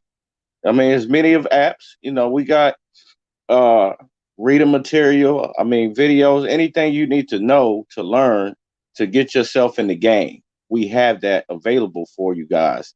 If y'all, you know, sitting on the fence, you know what I'm saying? It's just about making yourself available and really wanting this and not betting on Mr. Charlie or the government to take care of you. At the end of the day, it's here. We're here. You know what I'm saying? The market is always going to give us opportunity, you know, to pay ourselves, you know, whether it's down or it's up. So, you know, all we got to do is take advantage of it. And, you know, you do that by getting in the game, not sitting on the sidelines. So, you know, I echo, you know, over African Emporium's words, you know, come on, guys, we can do this. You know, as a community, as a family, you know, as peers, we got each other's back. And, you know, the market's down right now, but it's a rebound. It's still a way to make money if you actually learn the skill. And, you know, that's it. That's it for me. Very, very profound words over Chris, and you're 100% right. As we always say, you know, again, it's a village. You know, we understand that. We're welcome to help any and everybody. You know, we don't come on here acting like, again, we got all the sauce, and then, you know, and we're not going to share it. Totally not our MO over here. We understand the complexity for those who don't understand none of this stuff, who are new to this, how to ease your way through this, you know, respectively, through learning, and not necessarily just feel like waiting for someone to throw you something, right? Give you a stock and give you all this kind of stuff. That can happen, but in the day, you will never learn how to do this on your own. So it's about the growth of learning how to be proficient, more or less than someone just throwing you stocks and this, that, and the third. So he's 100% right, and I back that because I understand what it was like when I first came in. I'm sure he can say the same when he first came in. And I always tell people the scary thing about this is that if you just give yourself enough time to realize the power within this, the opportunities, the unlimited value that's presented to you, because that's what this is. This is unlimited potential. There's no cap on this. You know, y'all heard me say this a gazillion times. You know it to be true once you got in. There's no cap on the amount of money you can make. Right? There's no window that can shut on you, because they ain't gonna close down this market no time soon, ever. Right? And so that's what I love about it from that perspective. You're not boxed into a certain time frame, so you got time to learn before you even get into this thing, right? To that regard, but at least pick up the the mantle enough to say, you know what, let me take a chance on putting my money to work for me more or less, and me obviously always having to go work for it. And you don't have to do this at no great macro level. You can do it at a micro level, very small, methodically. Sister Mo is a great benchmark, example of that, right? And she's showing you how she's allocating, extra funds here and there. She just, slowly but surely add in on her positions here, add in on positions everything here and there, and she's building up, that value of her portfolio slowly but surely. And she's doing it with enough, leeway to realize what she's doing in real time, and she's walking her way through it so she can understand it. More or less than saying, okay, I'm just gonna go buy 100 shares of this company because it just looked good. No, she's actually learning how to understand it a little bit more better now. Small amounts where it's not necessarily, over exceeding the value of her risk level, right? To the point where she can't quantify if she should necessarily spend that kind of money on the stock, which everybody should be learning how to do, because there is a risk management aspect to this thing, right? Nothing just goes straight up in a line, right? It has to come down at some point. It's the point what the market did today. Some people say, well, it wasn't warranted to come down. It shouldn't have came down. Well, the market is always right. It begs to differ. Convince me that you can compete against that. If the market is selling off, you trying to buy to the upside and just running over your position, how you gonna force the market to do what you want to do? All right. So again, that's what this is all about. Understanding that, I'm just saying even for speculators, because speculators are more the day trader. Long-term position, you shouldn't be worried regardless. You should be saying, you know what, anytime we have these major sell-offs where we down 2-3%, special percent, these might be buying opportunities for us. How you kind of did your checks and balances, make sure that you might be kind of principal average investing in to your position at that moment. That may be your line saying we drop 1%, or I'm adding my position. It can be 2% for others. Who knows? But at the end of the day, you can do the market any kind of way you want. You can day trade it, swing trade it, long-term invest it. You can dividend-based trade. You can ETF-based trade. You can mutual fund-based trade. You can forex trade, crypto. There's so many different ways you can make money in it. And this is around the clock, 24/7 too. Not just okay, boom, market's open 9:30, retail closed at 4, whatever. It's pre-market trade from 4 a.m. This after market trade all the way to 8 p.m. And then after that, you get the futures market. That trades literally around the clock. All the way back again to 4 a.m. and then the cycle keeps continuing. And all, there's people out here who make, again, money around the clock, literally. Around the clock, literally. Funding their, their bills and their lifestyles and just on the whim. Oh, let me go into the market real quick. I'll be right. Give me about an hour and a half, 2 hours. I'll be right back. Call it buddy back. Okay, I'm good to go now. I caught me a nice little momentum trade. Boom. Picked up a little $300-400. Picked up 1,000. Picked up 3,000-4,000. I'm good. Let's take that trip now. Right? Let's go and take that trip to the Caribbean island, because I can't go to China right now. I'm sorry, my bad. Right? It's a little too hot over there. We'll say that trip when they get cleaned up. But y'all get my point. People make those kind of decisions every day. Case in point, our sister Kelly, right? Over Chris could definitely attest to it. Brother Marquis, Sister Eva, Monica, she's in our little group. Sister's been traveling around the world literally over the past, I say, about 6 months. She's been in and out of a different country for the last 6 months, off trading the markets, using those funds to fuel her, her escapades around the world. All right. You name it, she's been there in the past 6 months. She hit actually a couple weeks ago. She hit one of my old stomping grounds, Newport Beach, California, Orange County, one of the most richest communities in California. One of my old CEOs, he had a summer home there. Matter of fact, the house that he owned on Newport Beach was the house he outbid Nicolas Cage for. I stayed there for maybe 3 days. I was there on a corporate meeting. I was working in corporate America. We went to his main house, which is up in Pelican Brief, I think is the name of it. One of the most rich communities in Orange County. Here's what's interesting about that. I'm just using it as a talking point. Kobe Bryant, our late deceased brother, Kobe Jellybean Bryant, right? I'm using that nickname for, he stayed 4 houses down from my old CEO house. When I went and visited, I got the pictures to prove. I just never posted them. Right? He's like, yeah, y'all know my neighbor, Kobe Brown, stay right down the street. Him and his wife, I love his kids. I see him a lot all the time. This was back in 2012, 2013, somewhere around there. Yeah. And I was like, man, I'm gonna go down and knock on the door. He said he's probably not there anyway, because he'd be all over the place. But he said like 4 houses down.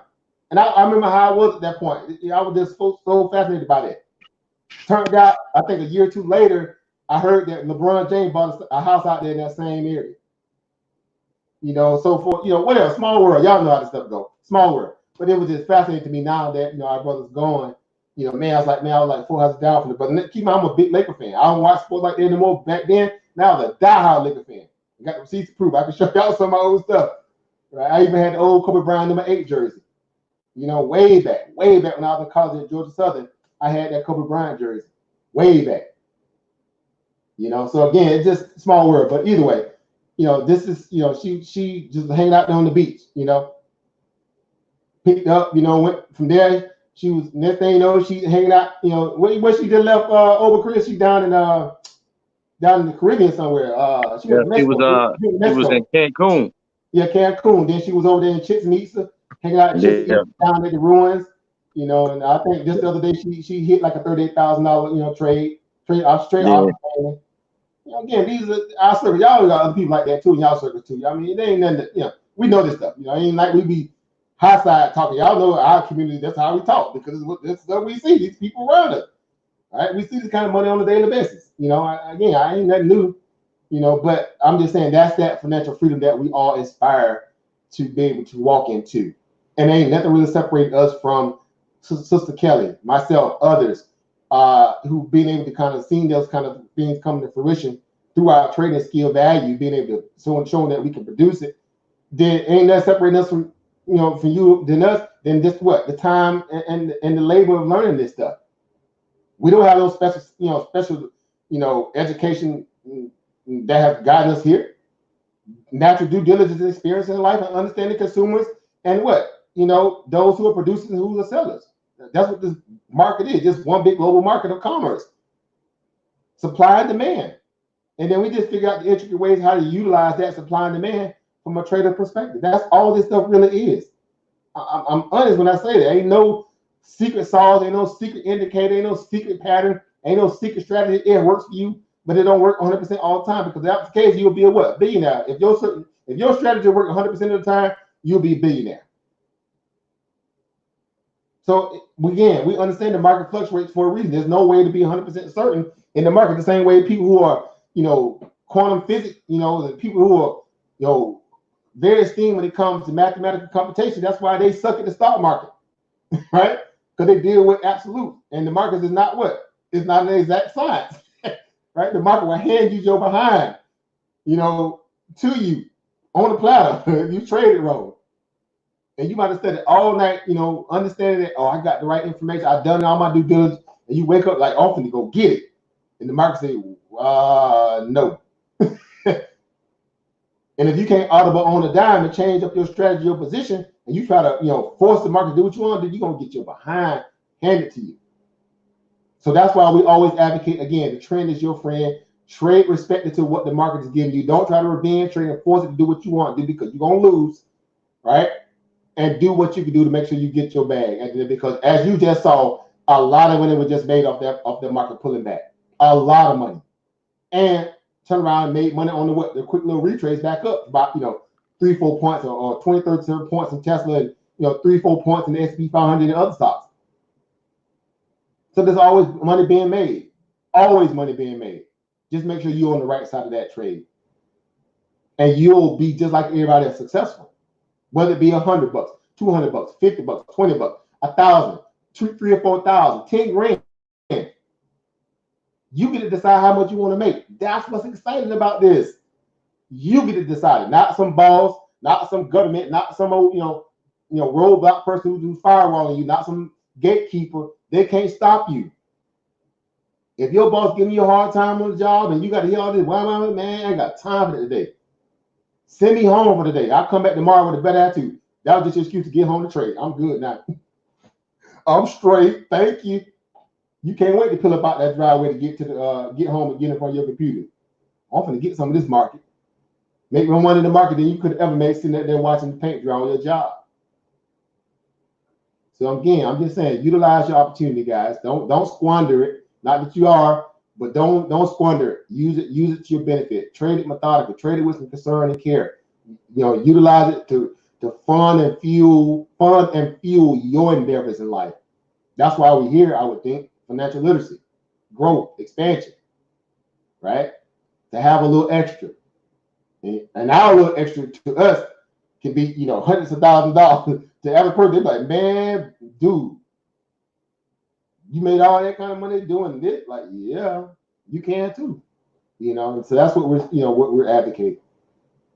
So that's it. So let me get out of here. Again, Oba Marquise, I don't know if you're still on or not. You might be busy, but any last words, Oba Marquise, if you're still there?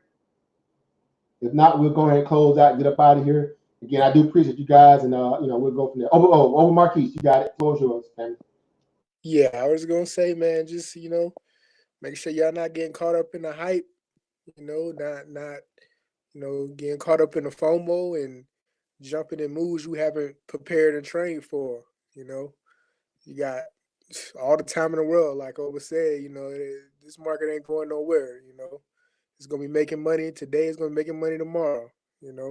So just make sure you take time and pepper trade, work on your strategy, work on the fundamentals, support and resistance. Make sure when you come to these, lives, you bring like a pen and a pad with you and write down some of this stuff, man. Write down these key words and phrases, and that's how you gonna familiarize yourself with it and get in tune with it, Y'all just stay safe, man. Appreciate everybody. Appreciate the panel. Appreciate everybody in the back chat. Peace, power, and profit. Thank you, Oba Marquise, and you're right. Again, it's always learning. We never miss a moment to, again, have an aha moment, especially in the market when it comes to market analysis or data, right? Because again, it might be something that might have been like, man, what's this about? And then you hear it from somebody else and be like, aha, I know I went crazy having that thought, right? We all been there at some point, so he's 100% right. We never miss a moment to kind of build with each other and learn, at a point where we know it can be beneficial to us. And so that's what makes this stuff so universally exciting, because again, no one man has all the answers to this. Even the great Warren Buffett, Paul Tudor Jones, and I forgot the list. What's Tepper's first name? The other guy, he's a big billionaire trader, investor. Ray Dalio, another big billionaire trader.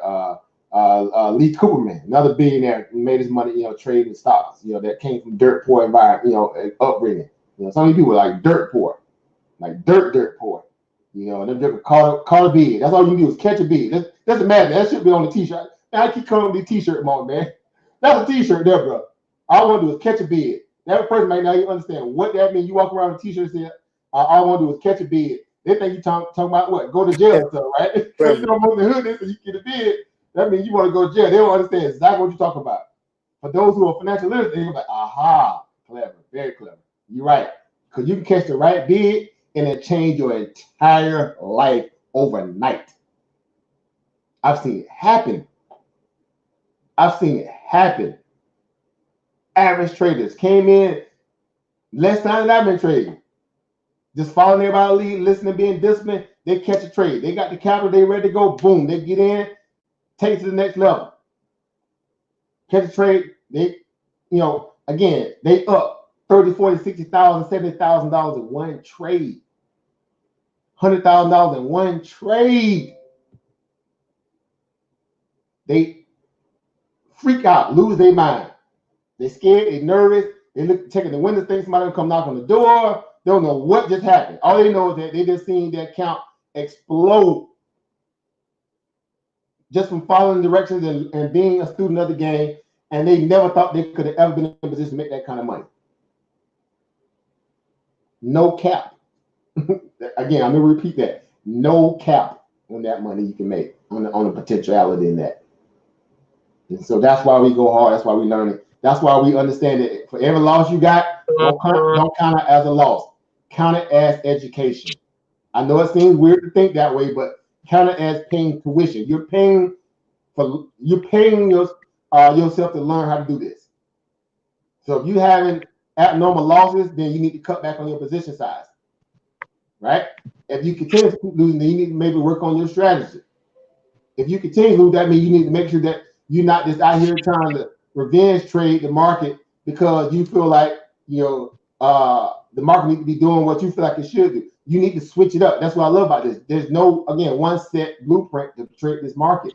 You always going to find different means to audible your trading to fit what's happening in terms of the real market. I guarantee you, no one that probably had, the inclination after seeing the market run over 1,300 points yesterday thought that the market would pull back, at this level, even with the rate cut conversation was coming into play. They said they probably thought maybe at most, okay, if we do pull back, it won't be that extreme. You see what I'm saying? That kind of logic, because you just are not convinced that the market, isn't on the complete side of what everybody might be thinking. Again, that's why we get in trouble. We thinking that it might do this, might do that. No, I'm just gonna trade what the market showing me. If I see it breaking down at certain levels and it breaks down certain indicators and moves past certain points or pivots, I'm like, oh, okay, it's showing me that it ain't so confident. So let me trade it like it ain't confident until it prove me what? Prove me wrong. Again, the trend is your friend. So just want to put that out there. So, but that's it. So anything else, guys? You guys, again, y'all laid out some important facts. So again, take heed. These brothers, they trade the market just like everybody else do. They see it for what it is, and we all gonna get better. We only gonna get better at this. Every day we just get better and better and better. Same with you guys watching in the back chat. You're only gonna get better. That should be scary to you, right? That should be scary to you, but you're only gonna get better. Right? You don't have to get recertified for this. You ain't got to go take a test. And no, you just got to keep studying and listening and learning, and you only gonna get better. And then when you really make it big, I'm like, hey, let me borrow $5 from you, bro. You get $5, man. Only five. All right, so that's you guys. So yeah, you're great, brother. I'm sorry. Yeah, I just want to mention one more thing, man. Acorn's got a nice promo going right now, man. You refer 14 people, you get fund you $1,000. Man, yeah, go ahead, man. Drop y'all links too, man. Y'all got links.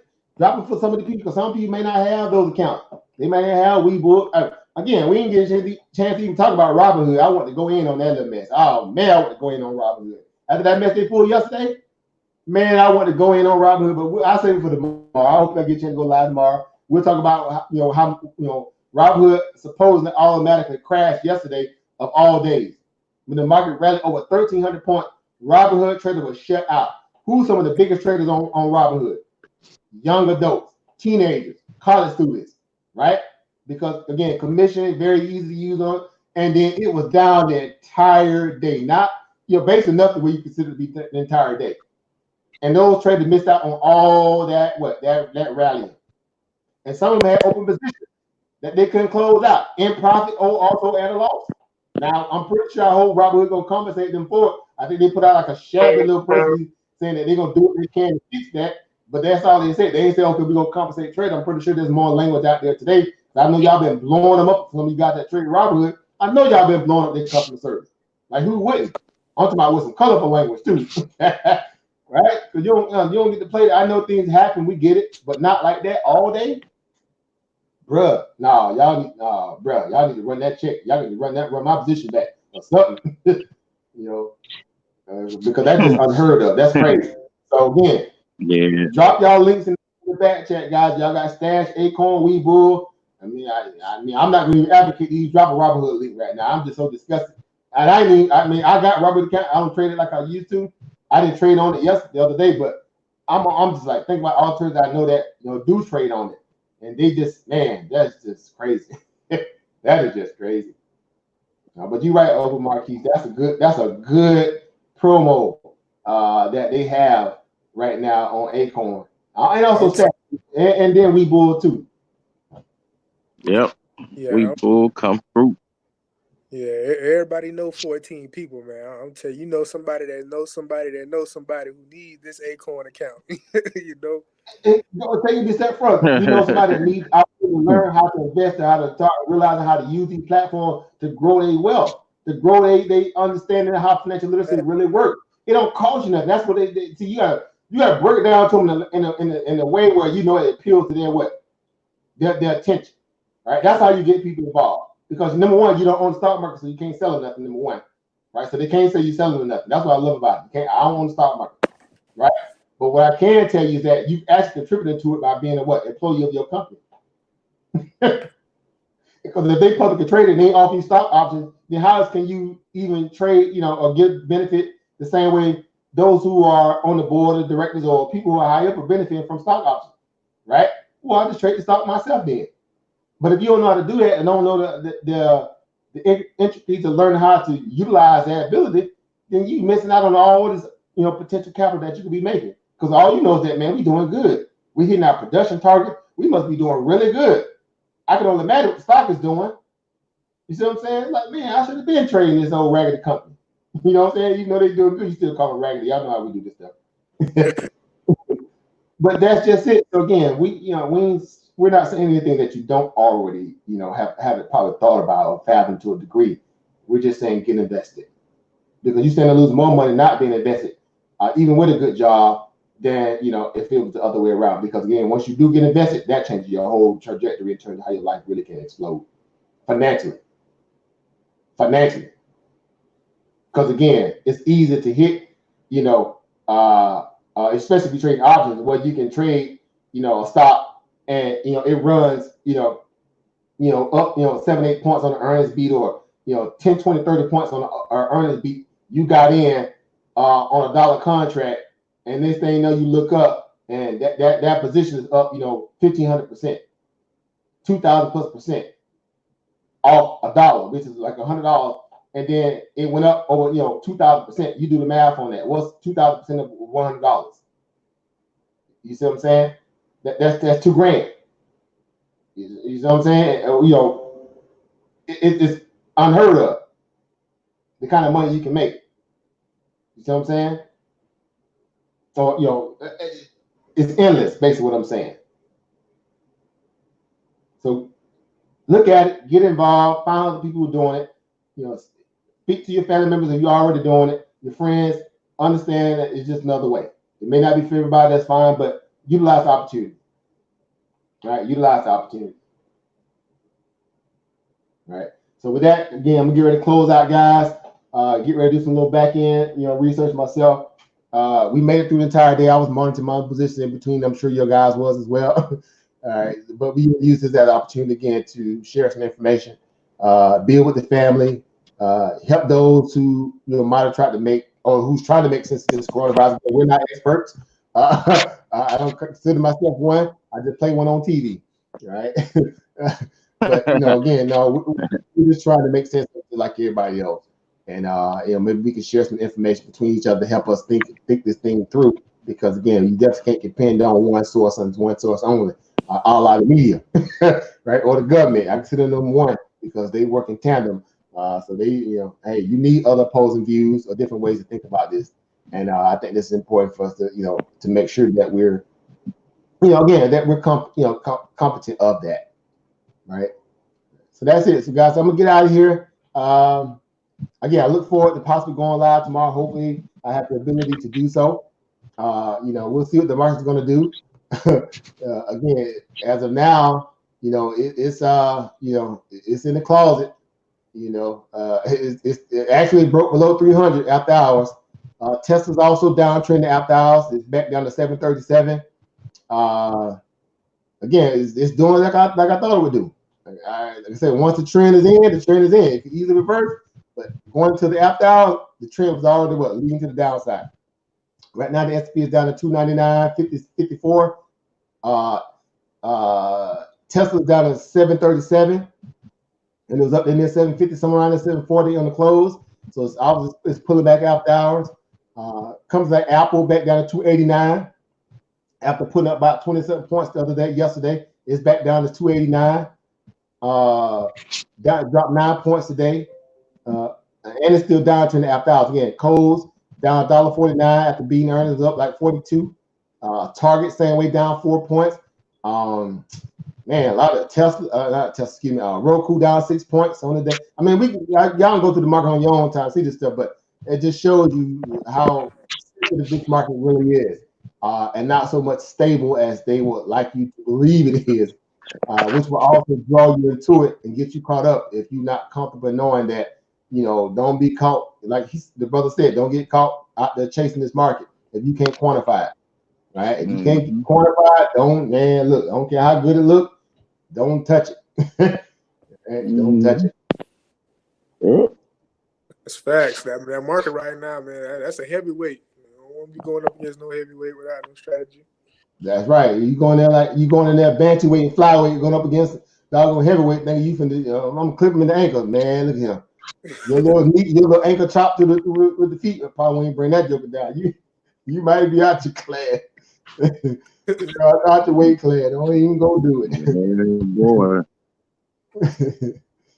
Let's see. It'd be like end up looking like Martin on that episode when he was fighting Terman Hearn. Boy, that joker head looked like it was like a pizza with pepperoni. That joker head was swollen.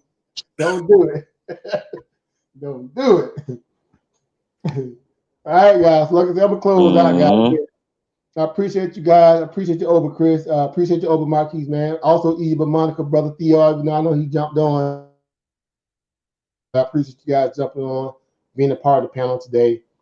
I look forward to many more and us discussing, you know, better ways to, again, stronger ways to get to the bag and be better traders. So, with that being said, I want to extend a welcome to everybody that came in the back chat. You guys are family here. Always know that. You always got a place here on this platform. Peace, power, and profit to you all. I wish you well, Ubuntu. I am because we are, and I'll see you guys on the next live. Yes, sir. Thanks for having us. Peace, family. All right, guys. Peace, power, and profit, everyone. Peace.